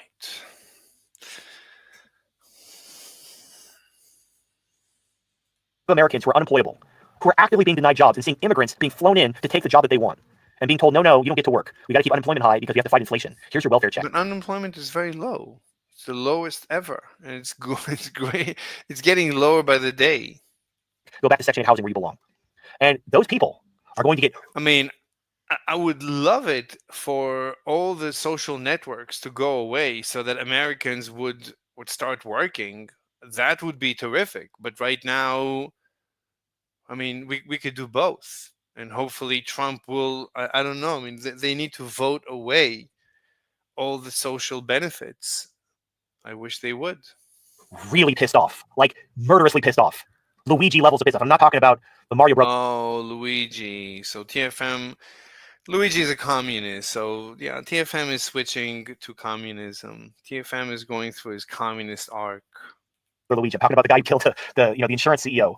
Like you can't, you fuck people this hard. Like these people think they're invincible. You're just a bag of meat with an address and a family. This is why they're trying to go so hard and they're trying to like prosecute Luigi for like terrorism and they're seeking the death penalty. They're trying to like send a message. What was his Well, what was his original motivation? I don't. Did, So they didn't publish a manifesto or anything. I've heard rumors that he had like some. They didn't publish a manifesto. They did. He had like a back injury, and they denied his claim or something along those lines. Honestly, they did not. It's something like whatever insurance company. No, there's nothing. It's pure communism. Nothing to do with anything. Yes, they're kind of famous for denying claims, because again, I don't blame. No, he wasn't. As far as I know, he was not denied a claim, and United is not even his insurer. The insurance company 100%. The government has quadrupled healthcare costs since Obamacare. So these health insurance companies, they don't want to raise their premiums because they know that people can't afford them. The only way they can save money is by denying claims. So the insurance companies are trying to work within the sandbox that the government has built for them, and they are complicit. They are complicit. So I'm not saying they don't deserve to die. I'm just saying. Oh, he's not saying they're not. So yeah, TFM is a communist, a full-fledged communist. Finally, we see TFM in his full form. That's good. They're not the primary culprit. If the government wasn't fucking everything up, the insurance companies wouldn't be so bad. If you go back to before Obamacare, insurance was very affordable. And it's not like the insurance companies were less greedy. It's just that the government wasn't fucking everything up. But now the government's fucking everything up. People are blaming the insurance companies because they're a reachable target. Like, if you're just a guy who's pissed off at the shitty healthcare system, are you going to overthrow the government? Are you going to kill the president? No. But maybe you can kill the CEO of a health insurance company. That's a target you could reach. It's just the way it is. I'm not saying it's right. I'm just saying, like, you're going to see that on a large scale. If they think they're going to cause mass unemployment, and then, especially if they voted for Trump specifically to get rid of the immigrants, and it's all a big rug pull, and Trump just replaces the Venezuelan immigrants and the Haitian immigrants with Indians. Like, oh yeah, okay, we'll get rid of the Haitians and the Venezuelans. Oh, but here's fucking Pajit and his 27 relatives. TFM hates Indians. Oh, he hates them. Pajit. Oh, he hates Pajit. And look, I will grant this, and I've said this before when Voodoo is like going off about the Indians. Compared to the Africans and the Middle Easterners, the Indians are better. I haven't seen any mass shootings or any terrorist attacks from Indians. I haven't heard anyone go Allahu Vishna as they like murder 100 people on Christmas. So yes, look, is the public masturbation and the rape bad? Absolutely. I'm not excusing that, but I haven't. According to Voodoo, he'll say they're worse. Well, but again, like the Muslims and the Africans would like commit mass shootings and terrorist attacks and kill hundreds of people. The Indians, they just shit in the street and masturbate. They're like zoo animals. I know, but speaking of this, I'm concerned that they just have a very bad. The both the left, far left, and far right will have a lot more ammo. TFM is the gift that keeps on giving. Oh, he's so terrific. He's just the best. Let me just check my schedule. 1 second. It's so nice to have people once in a while drop in, debate. I mop the floor with their face and they leave in shame. They think if they start attacking, then I'm going to just allow them to keep attacking. But instead, I don't let them attack. So they get upset. How dare you not let me attack you? They think if they're going to be offensive and defensive, I'm just going to relent. Oh, you hurt my feelings. They think I'm going to attack back and it's going to be a shite show. And I don't go for that. I'm not interested. I don't want to get upset. I don't want to get anybody upset. I want to have a nice day. And I'm trying to be productive. Say, I use H1B controversy. Say, see, but it's fun when they visit and I'm able to demonstrate that they are acting in bad faith. Corporation's bad no matter what. We need more government power. Well, right. So the problem. Well, here's the thing.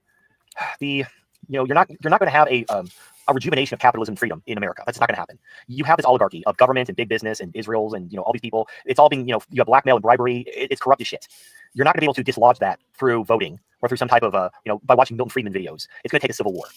And so, civil war. So even Trump and Musk. Oh no, we need a civil war. We need a civil war. This guy, he needs a civil war and a world war. For him, only wars solve problems. Libertarians don't launch civil wars. They might launch slave rebellions, but they don't launch civil wars. So, unfortunately, I don't see a path where libertarians come out on top. Basically, libertarians, they're like Austrian. So I talked about the different schools of economics. You have the Austrians, the Chicago School, and you have the Keynesians. The Austrians are right. They're objectively right, but nobody hires them. So there's no point training in Austrian economics because no one will hire you. The government only hires Keynesians. And the problem is when the government's only hiring Keynesians, all the government policy is awful. So Austrian versus Keynes is like the perfect example of the perfect being the enemy of the good. So the Chicago School is basically people who are Austrian economists who decided we need to make government less shit. The government won't hire us. We tell them no. So let's try to come up with some type of compromise where they're going to spend more money. They're going to implement whatever bullshit they're going to implement. Let's steer them in the right direction. We're doing less damage to the economy and to people and towards freedom and whatever. And from a practical standpoint, I understand the Chicago School philosophy because if they go hard for Austrian economists, they tell the government you're wrong, this is going to be bad, don't do it. They're going to be ignored. And the government's going to do the worst possible thing. But the Chicago School steers the government towards the least shitty option. They're still going to do something shitty because they're the government, but they at least steer them in the right direction where they do something slightly less shitty. But what's happened is by compromising, people like to point out how like Reagan worked with all these Chicago School economists and how it caused all these bad things, and they use it to dismiss libertarian. But the Chicago School isn't libertarian. The Chicago School is just practical economics because right-wing economists realized they were being totally ignored. And as long as they were being totally ignored, the left had a monopoly in the ears of the government. And they were proposing the worst possible shit you can imagine. So Chicago School realized they had to compromise. They had to basically move to the left in order to get the ear of someone in Washington to stop fucking everything up. But then by compromising, they went from perfect to like that muddy gray area of practicality. And so that's the Chicago School in a nutshell. So I respect the Chicago School, but they've been wrong a lot because they were trying to split the baby. And like Milton Friedman, he supported the negative income tax, which became the earned income tax credit. He's supposed to replace the welfare system, but it was just added onto it. But then people were like, oh, Milton Friedman supported UBI. And they're not entirely wrong, but if you look at the nuance of what he was actually doing, he's trying to replace the current welfare system. But when you compromise, you try to basically, hey, I'm gonna steer the government in the right direction. Then you get people think, oh, look at they're supporting UBI, and so it's all shit. Anyway, okay, so actually, I see T Enjoyer, who is from Syria. He was on the gaming stream the other day, so I'm gonna bring him in and see if because he only has 2 hours of electricity a day. Right, I was gonna bring it up. Yeah, T Enjoyer, you there? Bring it up when you messaged me about talking about Syria. Okay, well, this will fix it. See, isn't working? I don't know. Anyway, unspoken reality is this is all about trying to compete with China and BRICS. And they need H-1B visas to do it because they need to import Indians because they'll work for less. And they need to keep, this is the fucked up part, they need to keep Americans unemployed because according to the Phillips curve, that's how you fight inflation. So the government needs to keep printing money because they have no other way to pay for all this shit. So they keep Americans unemployed because of their fucking retarded MMT nonsense. They think that's how you fight inflation. So basically the American people are going to get fucked. And unfortunately, it's going to get worse before it gets worse. All right, T Enjoyer's here. Are you there, buddy?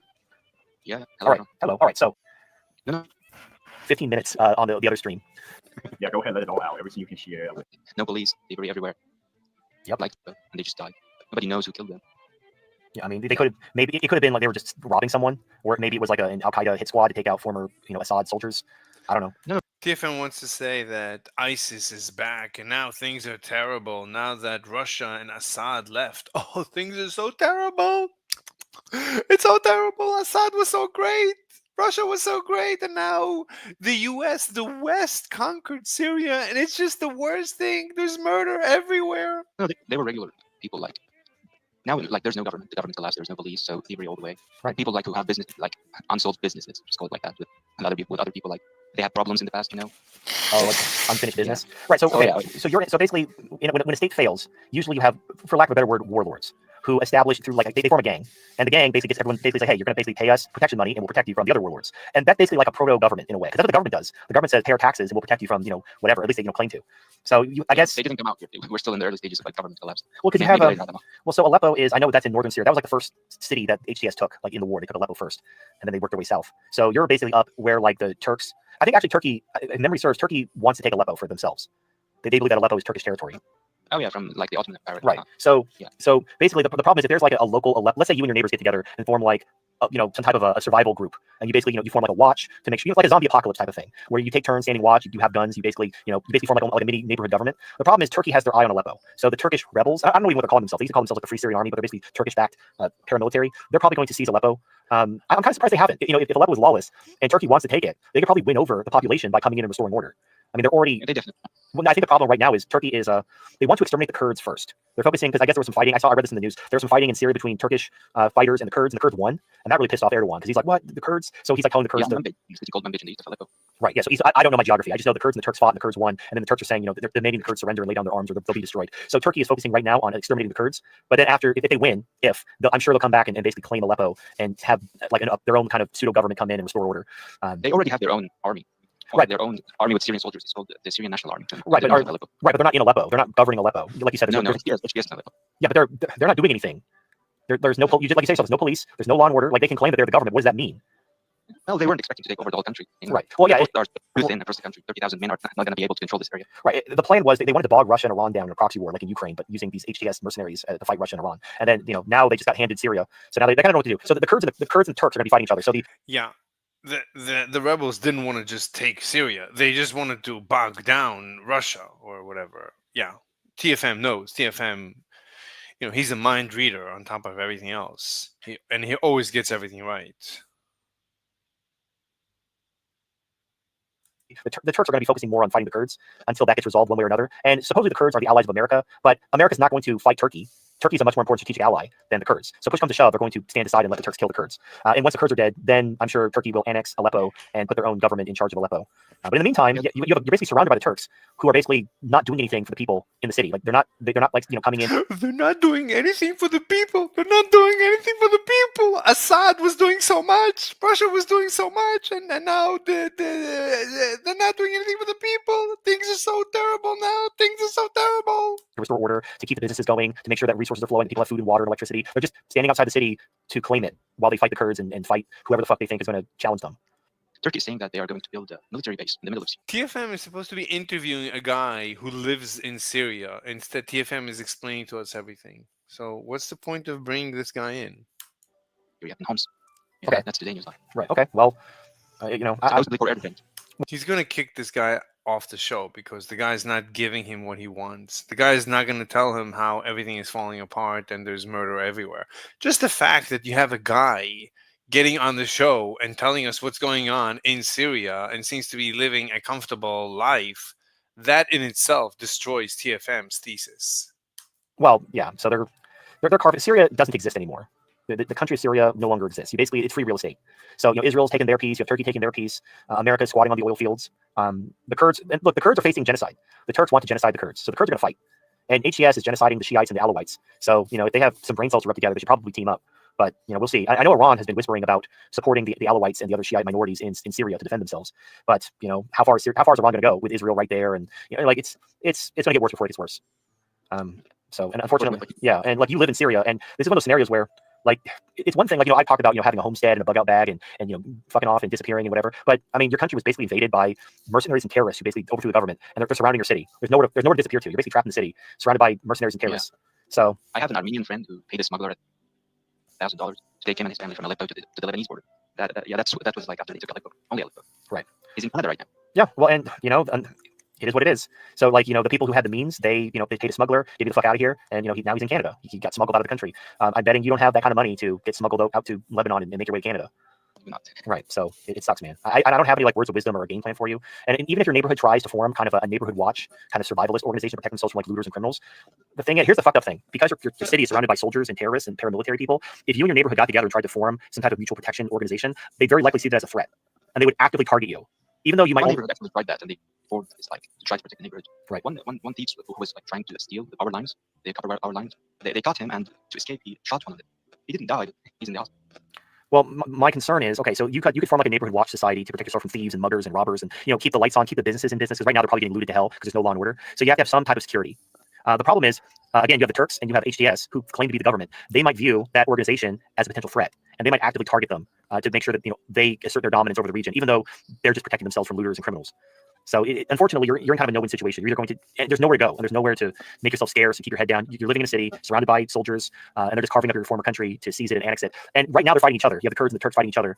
Eventually something's going to give. Either Turkey and the Kurds will come to some type of an arrangement, or maybe the Kurds will flee and go to a different country, probably Iraq. They'll go to Kurdistan and Iraq and just flee Syria. That's probably what Turkey would love. Turkey would love that if the Kurds would just fuck off and go to Iraq. But when that gets resolved, Turkey's probably going to try to annex northern Syria, or they might try to take. They might try to take the whole thing. I know they claim that northern Syria is part of Turkey. I don't know. Was Damascus ever part of Turkey? I'm not sure. I'm just curious. Yeah, it was a part of the Ottoman Empire. Well, I think the whole Middle East was part of the Ottoman Empire at one point. Oh, yeah. So yeah, that doesn't make the whole Middle East Turkish property, though. Yeah, that's right. But it is what it is. So yeah, I wish I had some type of game plan or something I could tell you to whatever. But no, it's pretty bad. I every day's a gift. You're talking about, 2 people were just killed at 2 a.m. Yeah, it was today, a couple hours ago. They were shot to death, the streets. Yeah. So that's probably going to keep happening, unfortunately. Especially what's the food situation? The stores you buy food, are they empty, or are there still some food coming in? No, it's normal. It's normal. Okay. DFM wants everyone to starve, but everything is normal. DFM is gonna kick him off the show. It's the timer has started. Yeah, all right. It went down. Okay, well that's good, because the worst thing that could happen is, because I know Syria has no economy. Where's the food coming from? Is it Western aid to shore up the HDS government, or where's the food coming from? There's food in the country before the government collapsed, and there's food where in Idlib where HDS was. Okay, all right. Well, that's good. How much longer do you think this could last? That's good. TFM wants to rip his hair out. He wants to rip his own head off. He's so upset that everything is normal. It's gonna last until either one side overwhelms one side has to overwhelm the other and win. Yeah, but TFM, you're supposed to be interviewing someone. You're not supposed to be telling us. You're not. What do you call it? You're not reporting from Syria. You need to let the guy speak and tell you how it is. But TFM doesn't want to hear it. Basically, the country, even though HTS won the war, the factions within this coalition of Turkish mercenaries and terrorists and whatever, as soon as they won, that alliance broke apart, and now they're going to be fighting each other over who gets to keep what. Again, the country of Syria is destroyed. They're going to carve it up, and they're going to probably create little micro nations, unless one country dominates the others. And Turkey is probably trying to be that country, trying to like assert and annex part of Syria. But then the Kurds are probably going to want. That's not what it looks like for now. For now, the guy you're interviewing someone from Syria, and that's not what he's telling you. It doesn't look like what you're telling. Kurdistan. The problem is the land the Kurds are on are the oil fields. It's like the juiciest land in Syria. And so Turkey's not going to want to give up that land for the Kurds. They're going to want that land for themselves. So there's going to be a war between the Kurds and Turkey. And unfortunately for the Kurds, they're going to be betrayed by America, as America's allies always are. And they're probably going to get killed, and they're going to have to flee to Iraq, and that's going to be the end of them. But the wild card in this is Iran and Russia. Because Iran isn't happy about this whole situation, and Russia has military bases in Syria. They're not just going to sit there with their thumb up their ass while Turkey and the Kurds and Israel carve up the country, especially if the rumors are true, and they're planning on attacking the Russian bases in the near future. Russia's, I mean, they can be like, yeah, Russia's going to do shit because they're trying to run out the clock until January 20th. I mean, I don't know, maybe, but we'll see. The eternal we'll see is in folk. But as far as Golani said on BBC, like if Russia played this card right, they can stay in Syria. well, but Golani is completely dependent on the United States. He does what the United States wants. That's why he's basically kissing Israel's ass and talking all this shit about Iran, because that's what America told him to say. So if America says we're go attack, No, Giuliani's doing, he's being nice to Israel because he saw what happened to everyone who is fighting Israel. They all died. Russian bases, or else what's he going to say? No. No, they are probably. Yeah. So and then Russia's going to have to fuck their shit up, or Russia might take it on the chin, and give the regime another propaganda victory. That's up to Russia. But like I don't know if you knew this. There was a back and forth between the Syrian foreign minister for HTS and the foreign minister for Iran, where the minister from Iran says it's too soon to say who won in Syria, like kind of alluding to that like Iran's not done, especially now that they're genociding the Shiites in Syria. They are trying to like make the Shiites and the Alawites and Latia and Fatus sort of like go against HTS, make something happen. Well, I mean, they kind of have to because they're genociding them. It's like, we don't want to go to war. Like, yeah, but they're coming to kill you and your family. It's like, yeah, they're genociding. TFM is always seeing genocides everywhere. Everywhere there's genocides all the time. 1 second, let me just answer a text message. Come on. Like it's like Lord of the Rings. Like I will not risk open war. Well, open war is upon you, whether you risk it or not. Like the orcs are coming. They're going to kill all of you. You either defend yourself or you die. There's no third option. There's no like if we just ignore the problem and grill, they'll leave us alone. They're going to like these are Al Qaeda we're talking about. They're not known for their religious tolerance. They are Al Qaeda, but like now they want to. Yeah, TFM. It's Al Qaeda. It's Al Qaeda. It's Al Qaeda. It's like no, it's not exactly Al Qaeda. It's Al Qaeda that's been reformed. Because Al Qaeda saw what happened, that no one was happy with them, so they stopped misbehaving. They're behaving like normal people now. Like establish themselves as the ruler of Syria, the new rulers. Yeah. Okay, 1 second. Let me answer the question.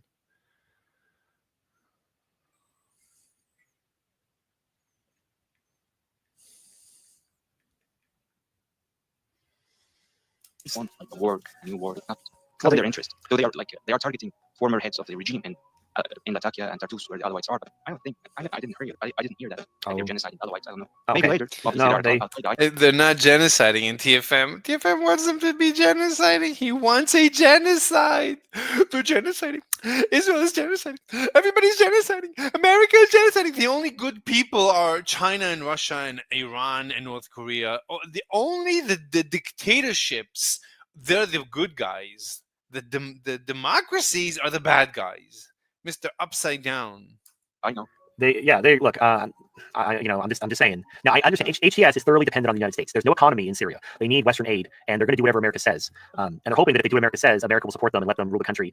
But here's the thing: they're still Al Qaeda. The only thing saving them is America doesn't want to repeat the Iraqi and Afghan war. Like they don't want to come in with boots on the ground, occupy the country, set up a democracy, have voting. They don't want to do that shit again. Like not right now. Not when they're gearing up to fight Iran. So they're going to let HTS kind of exist, but they'll be back. They don't want an Al Qaeda government. And it's like I know that Giuliani is like, oh no, I know I used to be Al Qaeda, but I've changed.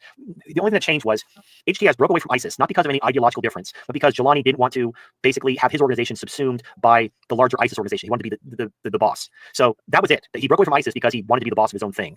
It wasn't because there was some big ideological falling out or he really doesn't want to be a terrorist anymore. That's just bullshit. That's like fit for Western consumption because America, they're stealing all this oil, they're occupying the oil fields in eastern Syria under the auspices of fighting terrorism. And it obviously looks really bad when you admit you were funding Al Qaeda while claiming to fight terrorism. So they kind of are trying to do some damage control and give Jelani a glow up to try to cover the fact that they were supporting Al Qaeda while lying and claiming they were fighting terrorism in Syria, and that's why we have these illegal bases there. But he's actually massively popular. Golani, well, the general Syrian public is perceived as like the conqueror of Damascus, the one who toppled the Syrian tyrants in the world. Well, because Assad was Shiite and the majority of Syrians are Sunni. That's kind of how it goes. It's kind of stupid, but it is what it is. The thing is you have Turkey, you have Israel invading and annexing land. HES is like avoiding. They do not want to fight with Israel. They do not want to fight because again, there's only 30,000 of them. They don't have anything. And Israel bombed all the old Syrian army depots and destroyed all the weapons. So they don't even have they have the weapons they had originally, pickup trucks and machine guns, but they don't have the mortars and the tanks and all the stuff that the Syrian army had. I actually heard that it's called TASS, a Russian news agency called TASS. They did Assad gave Israel the coordinates of the sensitive places of the Syrian army to ensure his safe arrival from Syria to Russia. I don't know. Well, I mean, Israel. I don't think Israel. They could have taken out Assad if they wanted to. It wouldn't have changed anything. Yeah, I don't think the whole how that went down. Assad. I think Assad cut a deal. Now I know his generals cut a deal because they just stood down. I'm not sure. Assad claims he didn't cut a deal, but Occam's razor is Assad cut a deal.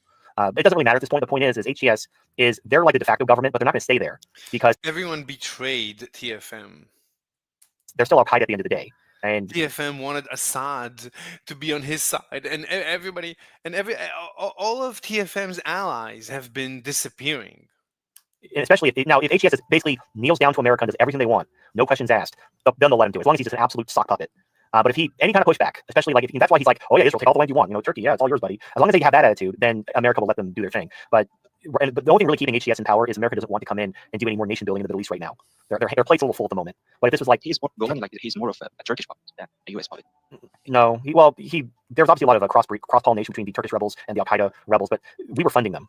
We're basically the CIA was funding Jelani and HTS while the Pentagon was funding the Kurds. So we have our hands in all the pots, and we also bribed Erdogan to betray. I agree that the U.S. created ISIS and Al Qaeda. I think everybody agrees on that.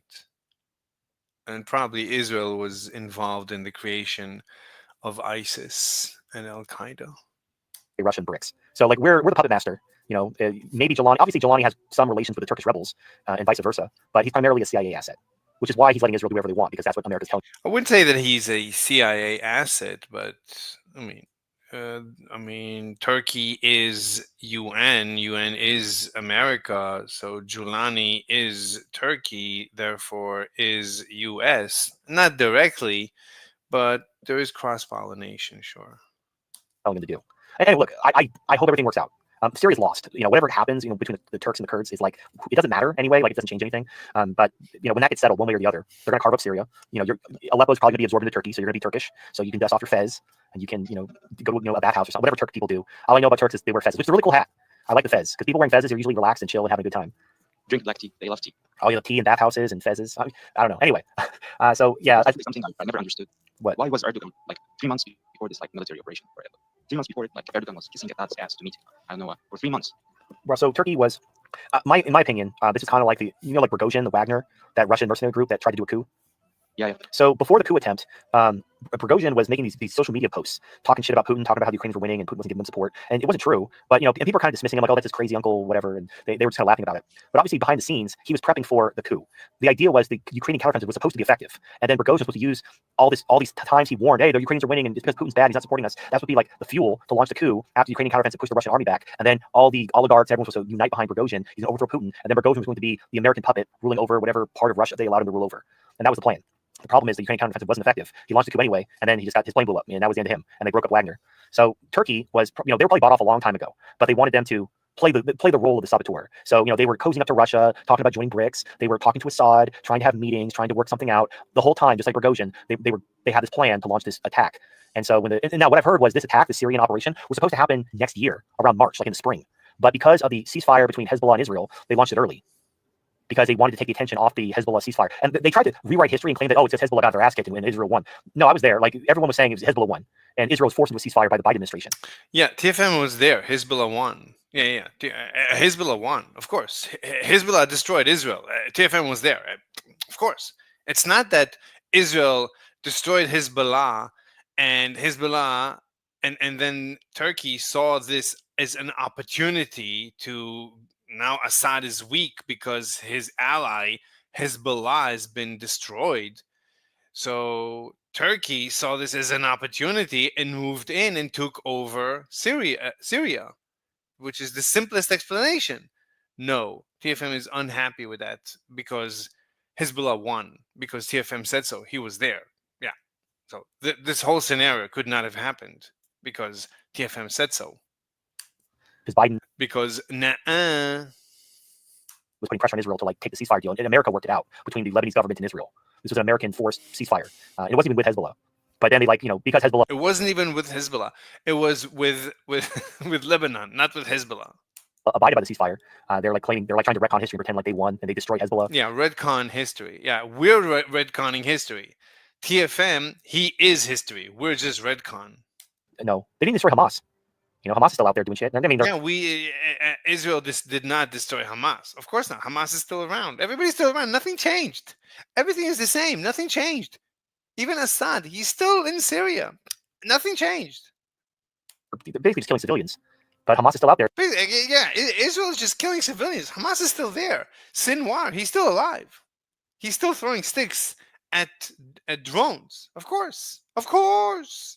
Doming a few IDF soldiers every now and again. HTS media, like in Idlib, they're saying like the attack was supposed to happen in September, but Turkey said no. Okay, I heard March, but it doesn't matter. The point is, it was the ceasefire with Hezbollah that caused the operation to be executed sooner than originally planned. But this was a coordinated. There was only 1 day after they announced the ceasefire. Yeah, no, it was like go. Yeah, it was go time. It was all coordinated. It was all coordinated by the United States. And again, nothing to do with Hezbollah. No, nothing. It was just a coordination. Nothing to do with Hezbollah. It just it correlates with the destruction of Hezbollah, but it's not caused by. Of course not. Nothing to do with that. Of course not. It's completely irrelevant. How is Hezbollah relevant to Assad? Everybody knows that Hezbollah has nothing to do with Assad. Nothing. They nothing to do with each other. Nothing. Everybody knows. The original goal was not to take Syria. They wanted to bog Russia and Iran down in a proxy war. They want, just like with Ukraine, they wanted to fund HTS, fund the rebels. Yeah, TFM knows because TFM is Jesus. Have them kill Russians, have them kill Iranians, because America loves it when they fight proxy wars because America has a money printing machine. They're printing money, giving it to whoever wants it, and they're fighting the wars for them. And no Americans are dying. Yeah, America is printing money. Of course, the money supply keeps growing. That's why inflation keeps going up, because America keeps printing money. Okay, what's your evidence? No evidence needed. Nobody expected the absolute meltdown of the Assad regime like that. Yeah, well, basically the generals issued stand-down orders, and like the Syrian army, they vastly outnumbered HTS, but they all just stood down and just didn't fight. TFM, he's all about outnumbering. So since the Assad's army, Syrian army, was bigger than the rebellion army, therefore TFM says that the Syrian army could have easily won. Of course, because TFM said so. What do you mean? TFM said so. That's it. That's all we need to know. TFM said so. On the day Aleppo fell, the number of soldiers you have, everybody knows that is the only determining factor in who wins.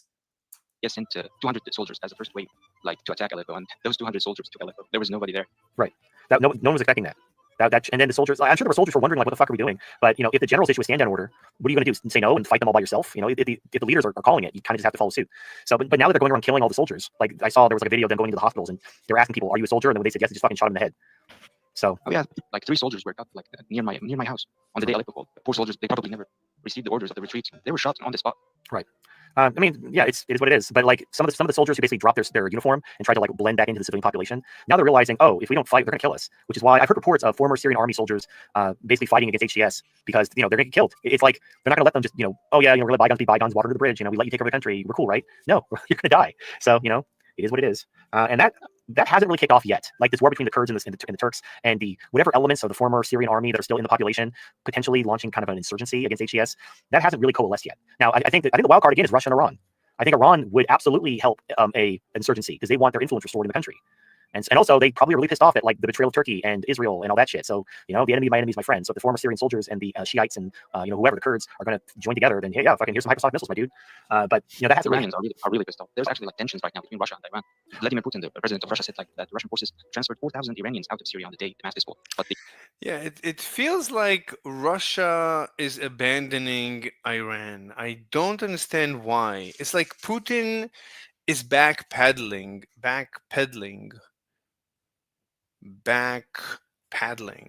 Yeah, Putin is backpedaling. He doesn't. It feels like he's trying to become allied with the West. That's what it feels like. He feels that it was a big mistake, and that's why he gave up Syria, and that's why he's not. I don't think he's gonna continue doing anything with Iran because basically Putin abandoned Iran because now Iran can know that's what it feels like. And then we heard Putin say, "Yeah, the war with Ukraine, that's just for fun." So he's even backpedaling that. So he wants to stop the war with Ukraine. That's what it feels like.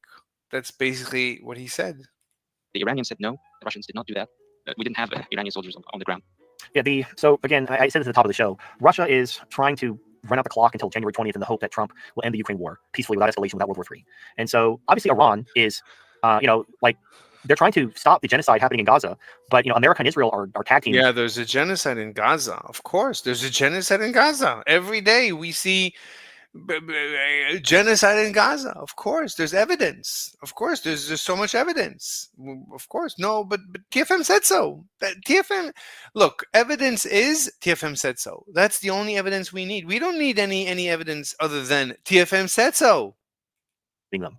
And it's like, think like wrestling, we have a tag team. So you have Israel and America just beating on Gaza, beating on Lebanon, beating on Iran. And Iran's like holding out their hand to like tag in Russia. And Russia's like, no, I got to wait till January 20th. And so Iran's like, what the fuck, dude? You see like people dying? Like, yeah, I see it, but that means World War III. And again, I understand if there's even a small chance of preventing World War III, it's worth trying. And it really sucks to be the people who are going to die between now and then just to prove. I don't think the reason is because Putin could start World War III and end life on Earth.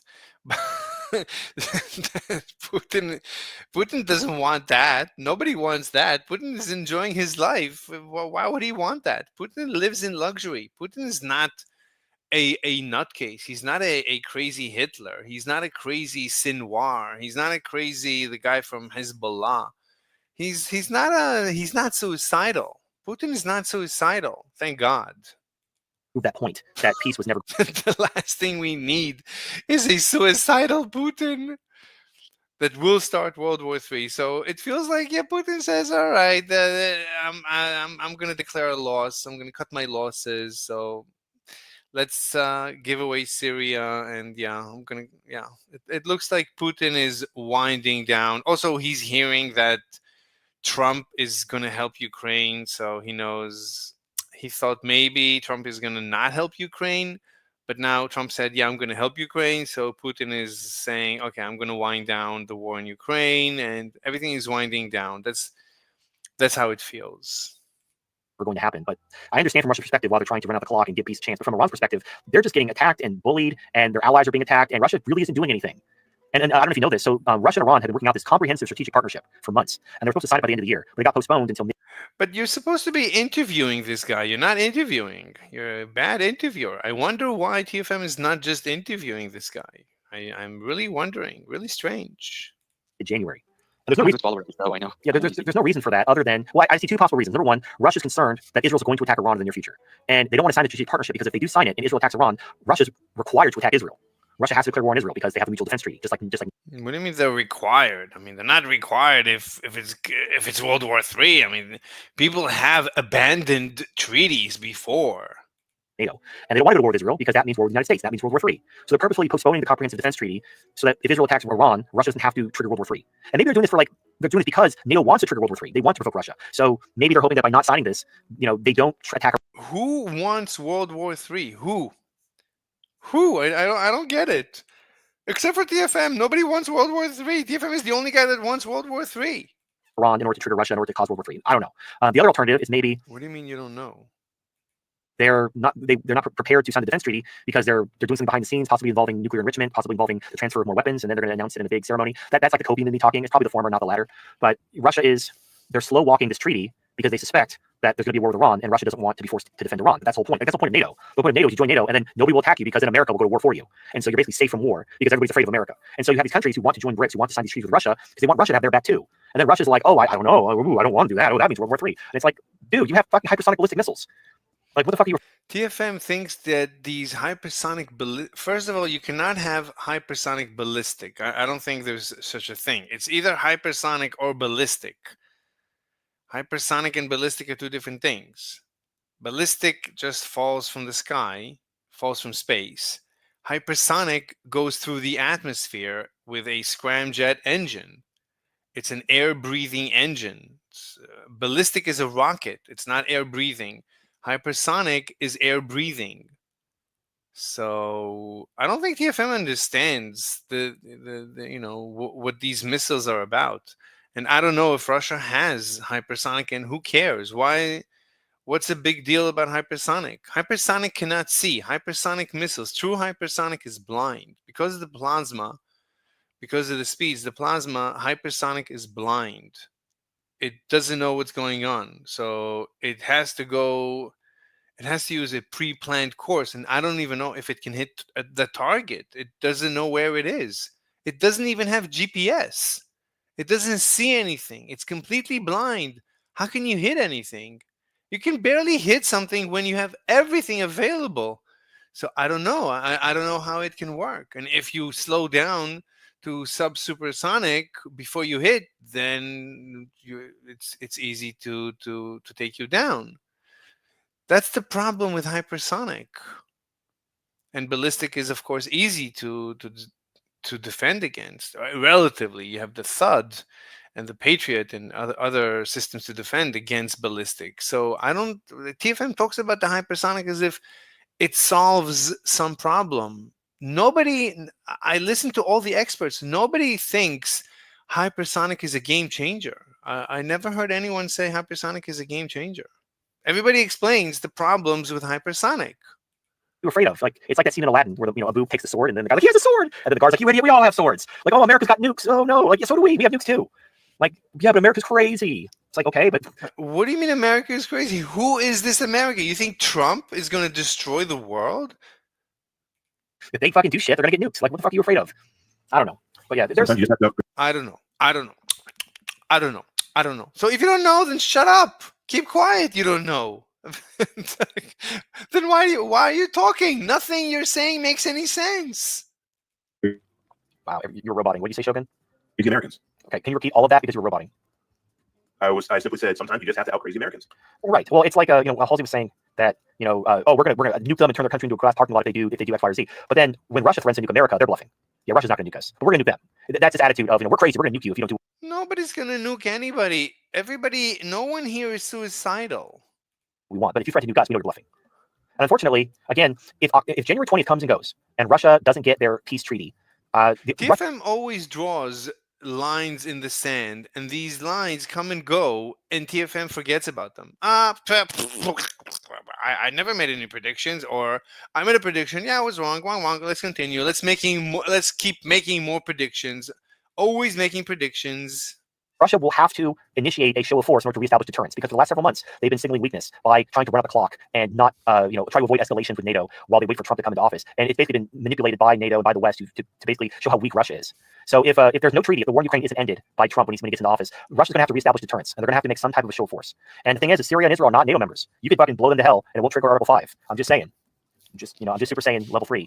You could destroy Israel or Syria and it won't trigger Article 5. And it would I wouldn't be surprised if they try to twist words or clauses around to make it so. Well, if you destroy Israel, you're going to war with America because Jews control America. They're going to be really pissed off. Because Jews control America. Who? So Trump is nothing? Biden, okay, I can understand, Biden. You don't like Biden, but Trump? You think Trump? What, Trump is not in control? The Congress is not in control? What do you mean Jews? Who are these Jews? Could you give us a name, please? If they imagine the Jews who run the United States and everything, waking up and turning on the news and finding out Israel. Who are these Jews who run the United States? Who are they?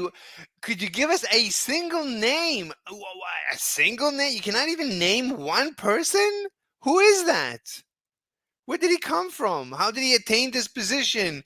Why does he have such a stranglehold on America? How? How does he do that? Been destroyed. That would they would invoke all the powers of Moloch and just swear unholy vengeance upon Russia for that. So you bet your ass they're going to war with America if they destroy Israel. It's kind of funny how you have NATO members who have actual treaties, who are actual allies of America, who America really couldn't give less of a shit about. But then Israel, who isn't a NATO member, who isn't any kind of treaty partner, they're our greatest ally. We have their back 110%. We even threatened to go to war to protect Netanyahu from war crimes because they're such an important ally because of the money. Oh, and the blackmail. It's basically bribery and blackmail. That's how they control. So it's bribery and blackmail? Who is paying who? Israel is poor. Who is paying who? What's going on? Could you give us a detail, data, evidence, something? These are just assertions. Israel is paying, is bribing America. That's it. That's it. So if Israel is destroyed, America will avenge the death of Israel. Why? At that point, that shouldn't happen because there's no more leverage. So now I'm truly confused. The United States. So it is what it is. I'm just, Russia and China. It is what it is. It is what it is. Nothing makes sense, but it is what it is. China are going to have to do something eventually. Iran is probably. Russia and China, yeah, Russia and China will have to do something eventually. So says TFM. So says the prophet TFM. Israel's probably going to attack Iran between now and January 20th, unless their analysis shows that Iranian air defenses are really good and it would fail. What? Because what Iranian air defenses? They've all been destroyed. Then they just look like incompetent idiots if they attack Iran and Iran defends themselves and the attack fails. So we'll see. I don't know. We'll see. We'll see. We'll see. Everything is we'll see. We'll see. It's going to happen. As far as Syria, make a prediction and stand behind it for once. Yeah, they're going to let HTS run the country only because they don't want to do nation building right now. But HTS is basically, they're on thin ice because they are Al Qaeda. So they're going to have to really, really bend down and lick the boots of America and Israel to prove their subservience to be allowed to run Syria. So Assad was $50 billion in debt to Iran before. Well, because they again, America's been occupying their oil fields. Syria had no economy. They were utterly dependent on Iranian imports and handouts. So the Iranian currency lost about 5 to 10% of its value after the fall of Assad. The Iranian currency. That doesn't really matter. The forex market is as manipulated as the commodities market. Like remember, we're like, oh, the ruble is rubble and whatever. Because look at the forex market, everyone's dumping the ruble. Yeah, because of sanctions. So you have a lot of people who do like international business, but if you can't buy anything from Russia because of sanctions, well, you don't need these rubles anymore, so you're going to sell them on the forex market. But there's like, oh, the Russian economy is collapsed. No, it isn't. Because what happened is Russia and China started building pipelines. They started trading with each other. And this is all trade and currency swaps that are completely outside of the Western system. So from the Western standpoint, like when you look at the forex market and Western markets, yeah, these BRICS countries are just eating a big shit sandwich and they're all collapsing. Look at all the Western investment that's fleeing them and everyone's dropping their currency. But then you look at the country and they're doing fine. Because there's plenty of trade happening off the Western books. It's just not happening on the Western books anymore because there's BRICS now. Everyone isn't going to the Western markets to do business anymore. Yeah, I keep hearing predictions that the Russian economy is suffering, but I don't know. I don't know how true that is. So it's fine. Iran's going to be fine. Russia and China's going to be fine. They're just running out the clock to give peace a chance, hoping against hope that we don't have to have World War III. But we're probably going to have World War III. The regime is not going to go down without a fight. They're going to have to be defeated. And when they're defeated, from a conventional war, they're going to launch nukes. So it is what it is. It's been fun. Every day's a gift. And the thing is, kind of in a weird way, I know it doesn't seem like it, but like you being in this like failed state, watching people get shot to death outside your window in the street.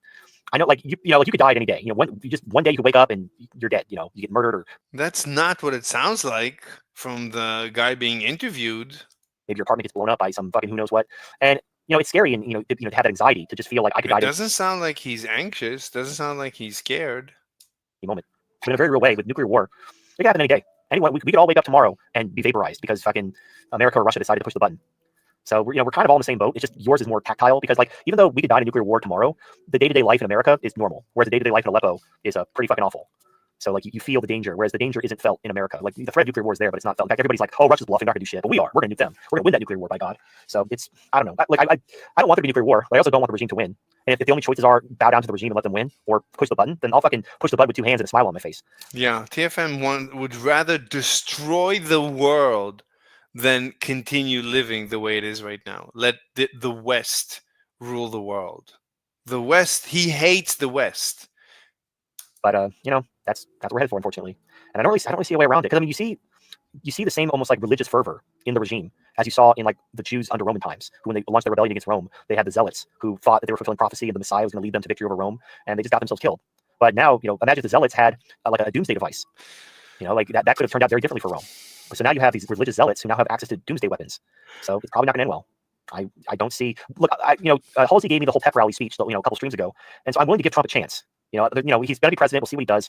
I'll try to. TFM, the leader of the universe, is willing to give Trump a chance. Thank you, Mr. Leader of the Universe, Mr. TFM. Thank you for your graciousness. Oh, you're too kind. Try to lay off the black pills, and we'll see what Trump actually does. But I'm not seeing anything that's like really giving me hope. I'm seeing a lot of people excusing his behavior, but I'm not seeing a lot of like, oh yeah, this is fucking in the bag, baby. We got this. America's back. So, one of the things he wants to preserve the current system for his family and kids, and he has Israel as backup to go to. So right. he's Well, going to be less black pill than your perspective. Well, yeah, I think that like he obviously cut a deal to be president and not get assassinated, and so I think he cut a deal to be. Everything is a conspiracy. Everything. It's like everything is behind the scenes, under the table. Everything. Nothing is what you see is what you get. Nothing. So says TFM. Give Israel whatever they need. So Trump wasn't elected democratically. No, Trump cut a deal so they wouldn't assassinate him, even though the bullet grazed his head. It went through his ear. It grazed his ear. So he could have died. What was that all about? Oh my god. They want to go to war with Iran, they'll go to war with Iran, whatever they want. But the idea is, they'll let him maybe improve America somewhat, as long as they give the Israel. It's they. There's a they. There is a they. The they. Who? What? Give us a name. A single name. A single name. No. TFM. Thus spake TFM. Lobby what they demand, and that's kind of the best we're gonna get. So yeah, that's what I'm anticipating. It's not gonna be Morning in America. It's gonna be just kind of better than Kamala Harris, but still bad. Like literally the lesser evil. But look, I'll be happy to be wrong. If this is all just a facade, and when Trump actually becomes president, he drops all the handlers and actually starts draining the swamp and drop the. So Trump also has handlers. It's not just Biden that has handlers. It's also Trump. Trump has handlers. It's not Trump. It's the handlers.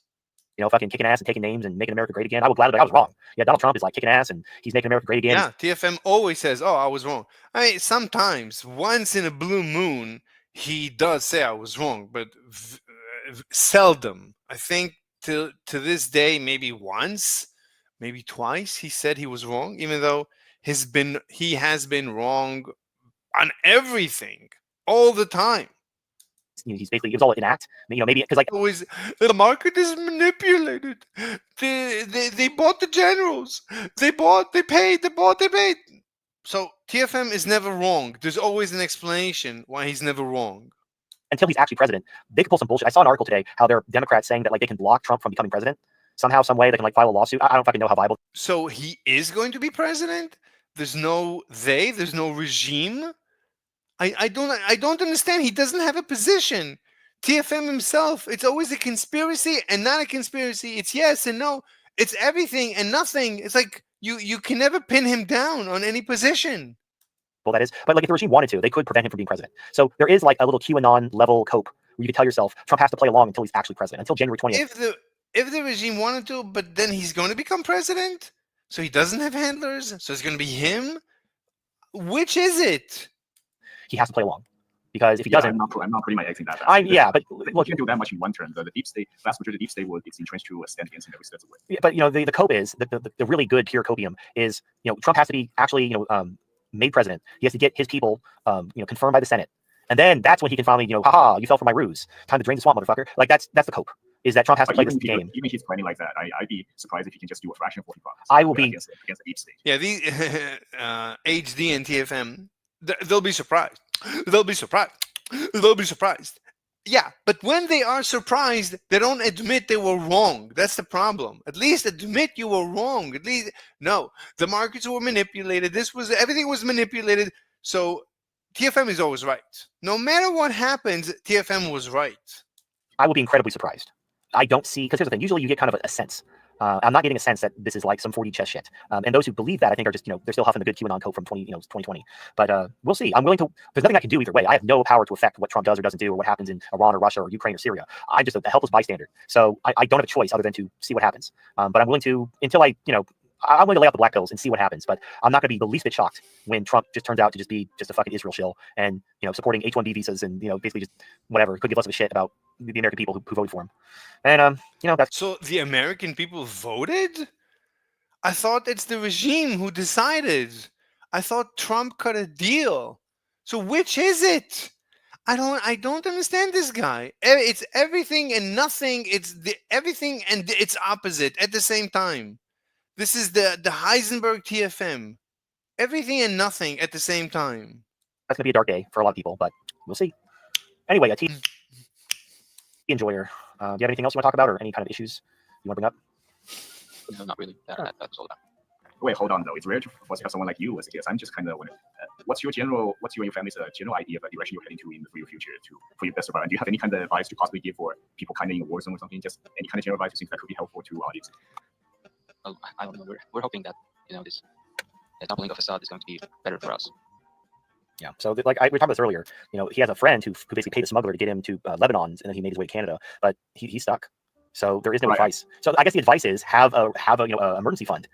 Like if you don't have some gold, or like if you don't, this is why you have gold and silver, because you can't always access the money you have in the bank. And so like if you're like, hey, can you smuggle me to Lebanon? Like, yeah, give me $1,000. Well, I can't access my bank right now. Well, you're not getting to Lebanon now. And then hold on, I got silver and gold. Will you take that? Like, absolutely, man. Give me the silver and gold. I'll take you to Lebanon. People in Syria don't really use banks because hyperinflation. You don't store your money in the banks. You in case of a new hyperinflation episode. What happens? You want to quickly turn your money into US dollars. Well, my point was, he used $1,000 to get out of the country, whereas you couldn't. So well, he had a Canadian passport too. Oh well. Well, my point is like, he has a Canadian passport. He's a Canadian citizen, and he is willingly living in Syria. That's how terrible it is in Syria. It's so terrible that a literal Canadian prefers to live in Syria than in Canada. The horrors, the humanity. TFM, what are we gonna do? If you're living in an unstable country, having money for just to get the fuck out, and a foreign passport even better. Having that on hand, and then when shit starts to go south, just fucking dip. Don't if you don't have the luxury of that, you don't have the money, because these things take time and money. It takes time and money to save up money for a rainy day fund and get a passport and all that stuff. And those things may not be available to you, because some people, you're just doing the best you can, and then life happens. There's really not a lot you can do. I mean, do you have any advice? Assad and US sanctions pretty much drained, Right. our. Well, yeah, and the thing about Syria, so the sanctions did not work against Russia, because Russia still had access to all of its resources. It was still drilling for oil and natural gas and growing food and exporting them. The sanctions really didn't hurt Russia. But Syria, America didn't just sanction Syria; they squatted on their oil fields, preventing them from selling their oil and having an economy at all. So it wasn't really the sanctions per se; it was more like America seizing their resources, preventing them from having any economy. So yeah, it was kind of fucked. There really wasn't anything Assad could do, other than, and from what I'm hearing, he was trying to get sanctions lessened by distancing himself from Iran and cozying up to the Sunni kind of the Arab League. But then he just got stabbed in the back. It didn't work out for him, obviously. So, but it's what can you do? Obviously, I don't have any. Well, yeah, you just gotta. Wait, who is he talking about? Preventing them from export. So the advice. Assad and US sanctions pretty much drained, right. our. Well, yeah, and the thing about Syria, so the sanctions did not work against Russia, because Russia still had access to all of its resources. It was still drilling for oil and natural gas and growing food and exporting them. The sanctions really didn't hurt Russia. But Syria, America didn't just sanction Syria; they squatted on their oil fields, preventing them from selling their oil and having an economy at all. So it wasn't really the sanctions per se; it was more like America seizing their resources, preventing them from having any economy.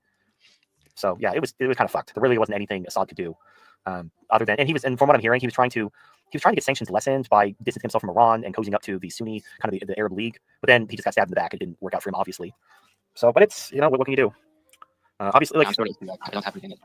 Well, yeah, you gotta do the best you can. I mean, I'm sure everybody is just trying to not die, hoping that whoever's going on a killing spree doesn't find them tomorrow, whether it's the Turks or HTS or just some random mugger. The good news is you say that there's plenty of food and the businesses are basically still doing business. That's good. If the business is way better, a sad time, and the food is not a problem. Business is way better since Assad. He said died since Assad left. Business is better. TFM is gonna lose his mind.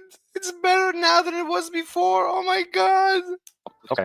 Well then, so under Al Qaeda, ISIS, it's better than Assad. TFM, what are we gonna do? Like 30%. I don't know why.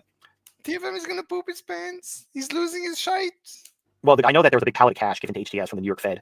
There was a news article about that. Just a big pallet of cash showed up. But okay. Yeah, it's just cash being streamed to the current the rebels, the THS right now. Yeah, it's temporary. It's temporary. It can't be that it's actually better now than it was before, because otherwise TFM is going to lose he's going to poop his diapers.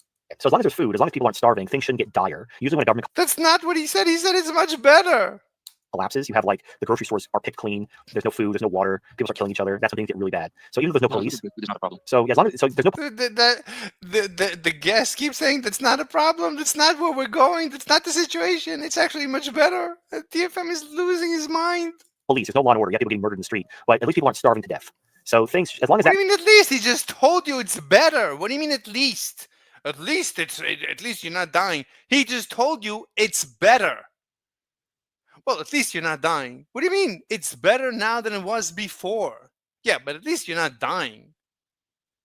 that maintains, you should be okay as long as you don't get caught in the wrong place at the wrong time. If that ever changes, if the businesses like can't get food or can't get trade going and like, or they just get robbed, because the problem is if the store gets robbed, they no longer have any money to buy new supply. So yeah, robbery is common, unfortunately. right. So the stores are going to have to come with their own private security. If HTS or the Turks aren't going to HTS is recruiting 20,000 like civilians to be police. Okay, well, I guess that's the plan. So they're so HTS is trying to transition into a proper government. It just hasn't happened yet. They haven't recruited them and trained them and given them, their jurisdictions yet. So as long as it sounds like you're gonna be okay because you have food. The businesses are still largely functional, although shoplifting. It sounds like it's gonna be okay, and TFM is gonna lose his mind. Robbery are common, but the government is trying to recruit police, so that should change in the next couple months.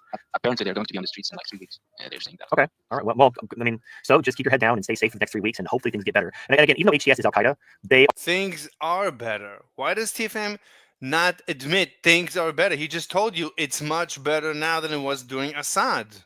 Are dependent on the United States, so they're going to do whatever the United States wants because again, there's no economy in Syria. America's still squatting on their oil. He just told you business is doing much better now than under Assad. Fields, and they're not going to let HTS have them because at the end of the day, they're still Al Qaeda. And also by keeping them from accessing the oil fields, they keep them dependent on American foreign aid. As long as the only money because instead of basically it's foreign aid. Yeah, it's foreign aid. The business is doing much better, but it's foreign aid. Yeah. You were talking about how Assad held his debt to Iran. Essentially, it's the same scenario, but $1 billion. Right. But so instead of Assad needing Iran to give them money to keep their government afloat, HTS needs America to give them money to keep their government afloat. But if America leaves the oil fields and HTS starts selling oil on the markets, then they don't need America anymore. They might get some crazy ideas in their head about telling America or Israel no, and then they have a problem. So America's not going to give up the oil fields. They're going to keep HTS dependent on them to keep them loyal. And they're going to try to whip them into some type of a government in order to. But I promise you, they're not going to trust them because at the end of the day, they're just Al Qaeda mercenaries. But it's the least shitty option. At the moment, America does not want to go in there and do nation building and try to build a government from scratch through democratic elections like they did in Iraq and Afghanistan. They're going to let HTS kind of do their own thing because they're plates full right now. But if they ever get out of line, America will come in them and kill them all. So and HTS knows that. Or Israel. If they say anything about Israel, Israel will bomb them to hell. So I mean, they have no compunction about killing civilians. They couldn't give less of a shit. So HTS knows they have to keep their head down and their nose clean. How is Israel killing civilians going to deter HTS from doing something? How is this relevant? Not dying. They're kind of the same boat that everyone is in Syria right now. They're just like they have like a bigger target on their back. So hopefully things get better in the next 3 weeks if they start having police. But I guess you're gonna take it one day at a time because the war between the Kurds and the Turks is probably gonna be ongoing.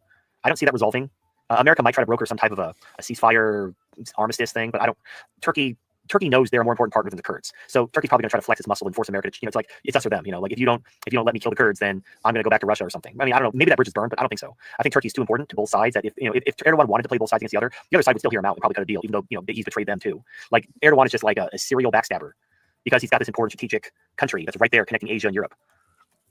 So yeah, good times. I don't envy your position living in Syria right now, but I do hope you stay safe. So if you and your family is okay in the near future, I hope you guys try one way or another, any way necessary, try to get out of there. That's yeah. Well, it sounds like things are going to get better in 3 weeks. It sounds again. I didn't know how because I assume when the government collapses. He says try to get out.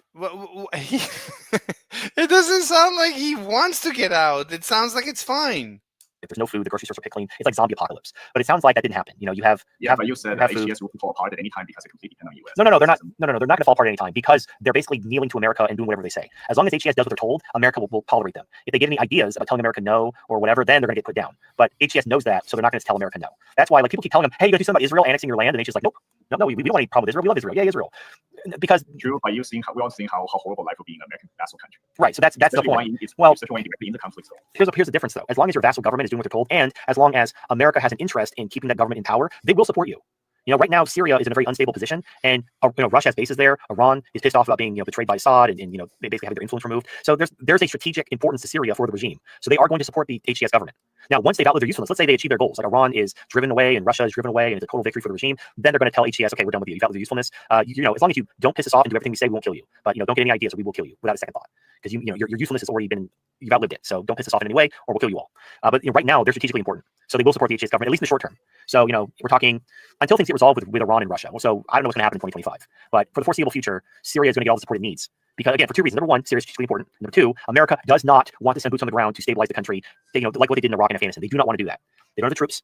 They know another Middle Eastern war in less than 4 years is not going to go over well with anyone, and so they don't want to do that. They really don't want to do that. They'd much rather let HTS run the country and give them the support. As long as they're dependent on America, as long as they do everything America says, they're fine with HTS for the time being. But it's largely because of Syria's current strategic importance. When Syria is no longer relevant, by however that happens, when the dust is settled and all the conflicts have been resolved, and they'll pull their support. But right now, for the foreseeable future, Syria is strategically important, and HTS is doing whatever America wants. So America will support HTS, and it sounds like they are. As long as the food is flowing and they're actively trying to get police on the street to restore law and order, so some of the things are moving in a positive direction. So things aren't as bad as I feared. I thought you were like living in a zombie apocalypse type of a scenario. So it sounds like it's not that bad, and things should get better in the near term, and things should be relatively stable, depending on how things go with the Kurds and the Turks, and whatever genocides are happening with the religious minorities. If America can convince HTS to stop that, stop the genocides, stop killing the whatever, like actually like water to the bridge, let it go, then things should be largely stable for the foreseeable future. But then again, I'm hearing rumors that they're going to get HTS to attack the Russian bases because they want to provoke Russia. So if they provoke Russia and Russia defends their bases by bombing the ever living shit out of HTS, then fucking you can kiss Syria goodbye. Like, what can you do at that point? So we'll see. Unfortunately, like again, these are rumors. I don't know if it's going to happen, but that's the rumor: is they're going to have HTS attack the Russian bases in Syria to try to provoke a response. So good times. Videos were spread on social media yesterday of HTS soldiers on the gates of the Hamimim.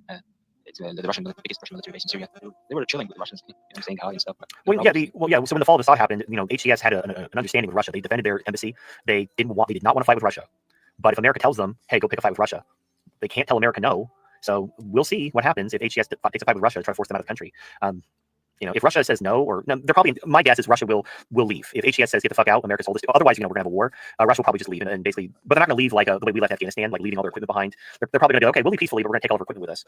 And if HTS is like, no, leave the equipment, then they're like, no. HTS media saying like Golani wants Russia to be his like air defense because Syria lost its air defense, so he wants Russia to do that role.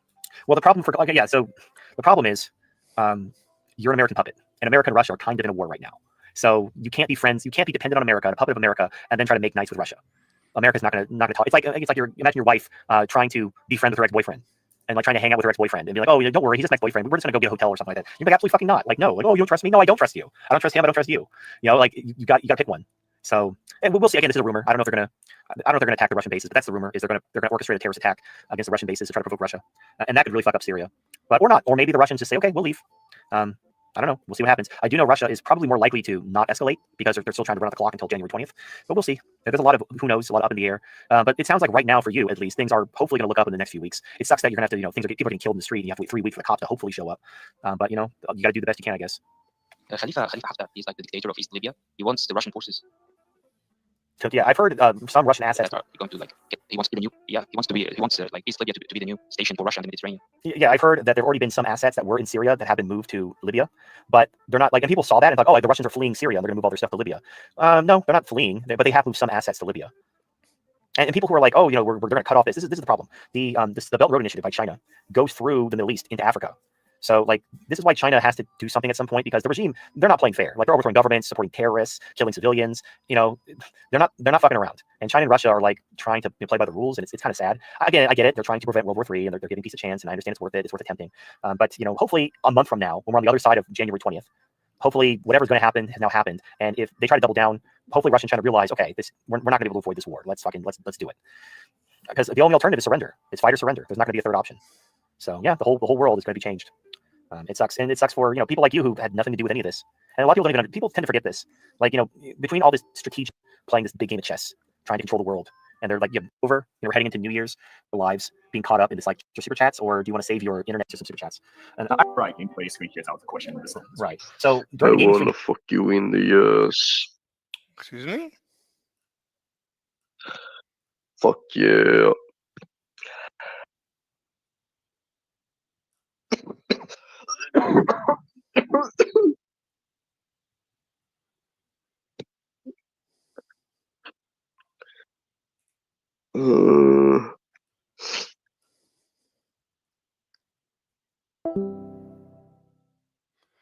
Where's the room? Oh, there it is. Okay. Yesterday, someone actually gave me $30 to buy Path of Exile 2 because I mentioned that I'm going to wait for it to go free, and then I'm going to buy it when they give you like a quick kind of as a twin stick build. I put all my points into. I basically it's just kind of boring. It's not. Maximize your chance of survival and don't sleep out. Go on a grocery run, man. With his sudden critics, calling them hateful and racist. This fucking guy is such a professional robber and bullshitter. The leftards were right about him, to be honest. Total dicks, gracious. Sweet time to load.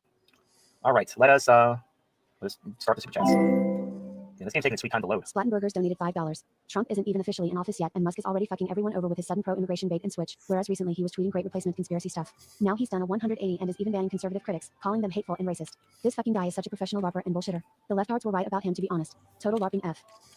Yep, I don't have anything to add. We already talked about this earlier in the show. I know you did a super chat at the beginning of the show, kind of like to start things off, but we already covered all this. So hopefully you found our our back and forth enlightening for native-born Americans. tech industry. Why don't you share some H-1B visa stories? Or at this particular Fortune 500, if you're a contractor, American tech worker, you're from my experience. And now, if salary, give it to their and the very first contract I ever got was 2010.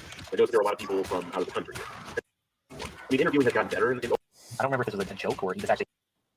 I don't know if it was just the amount of shit or then adults are equal.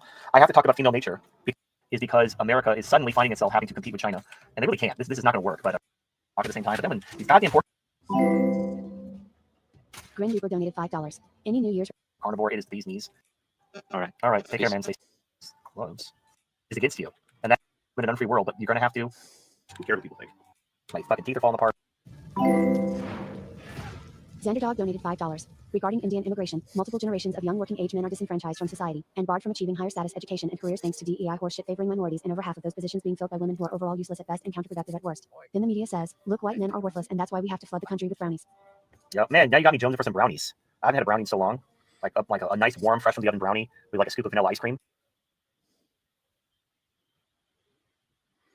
Okay, I think that's enough. That was, yeah, I think that's enough. All right, everyone. It was a good show. I wanted to discuss. So today's Sunday already. So Monday, 1 p.m. I'm going to be on Halsey's show, and maybe we'll even discuss this very video. So this was actually good to, so that we have something to talk about. That's basically what I want to talk about. I wanted to talk about how TFM is a nut job, a conspiracy nut job. All right, everyone. That's all I had to say. See you tomorrow. See you later.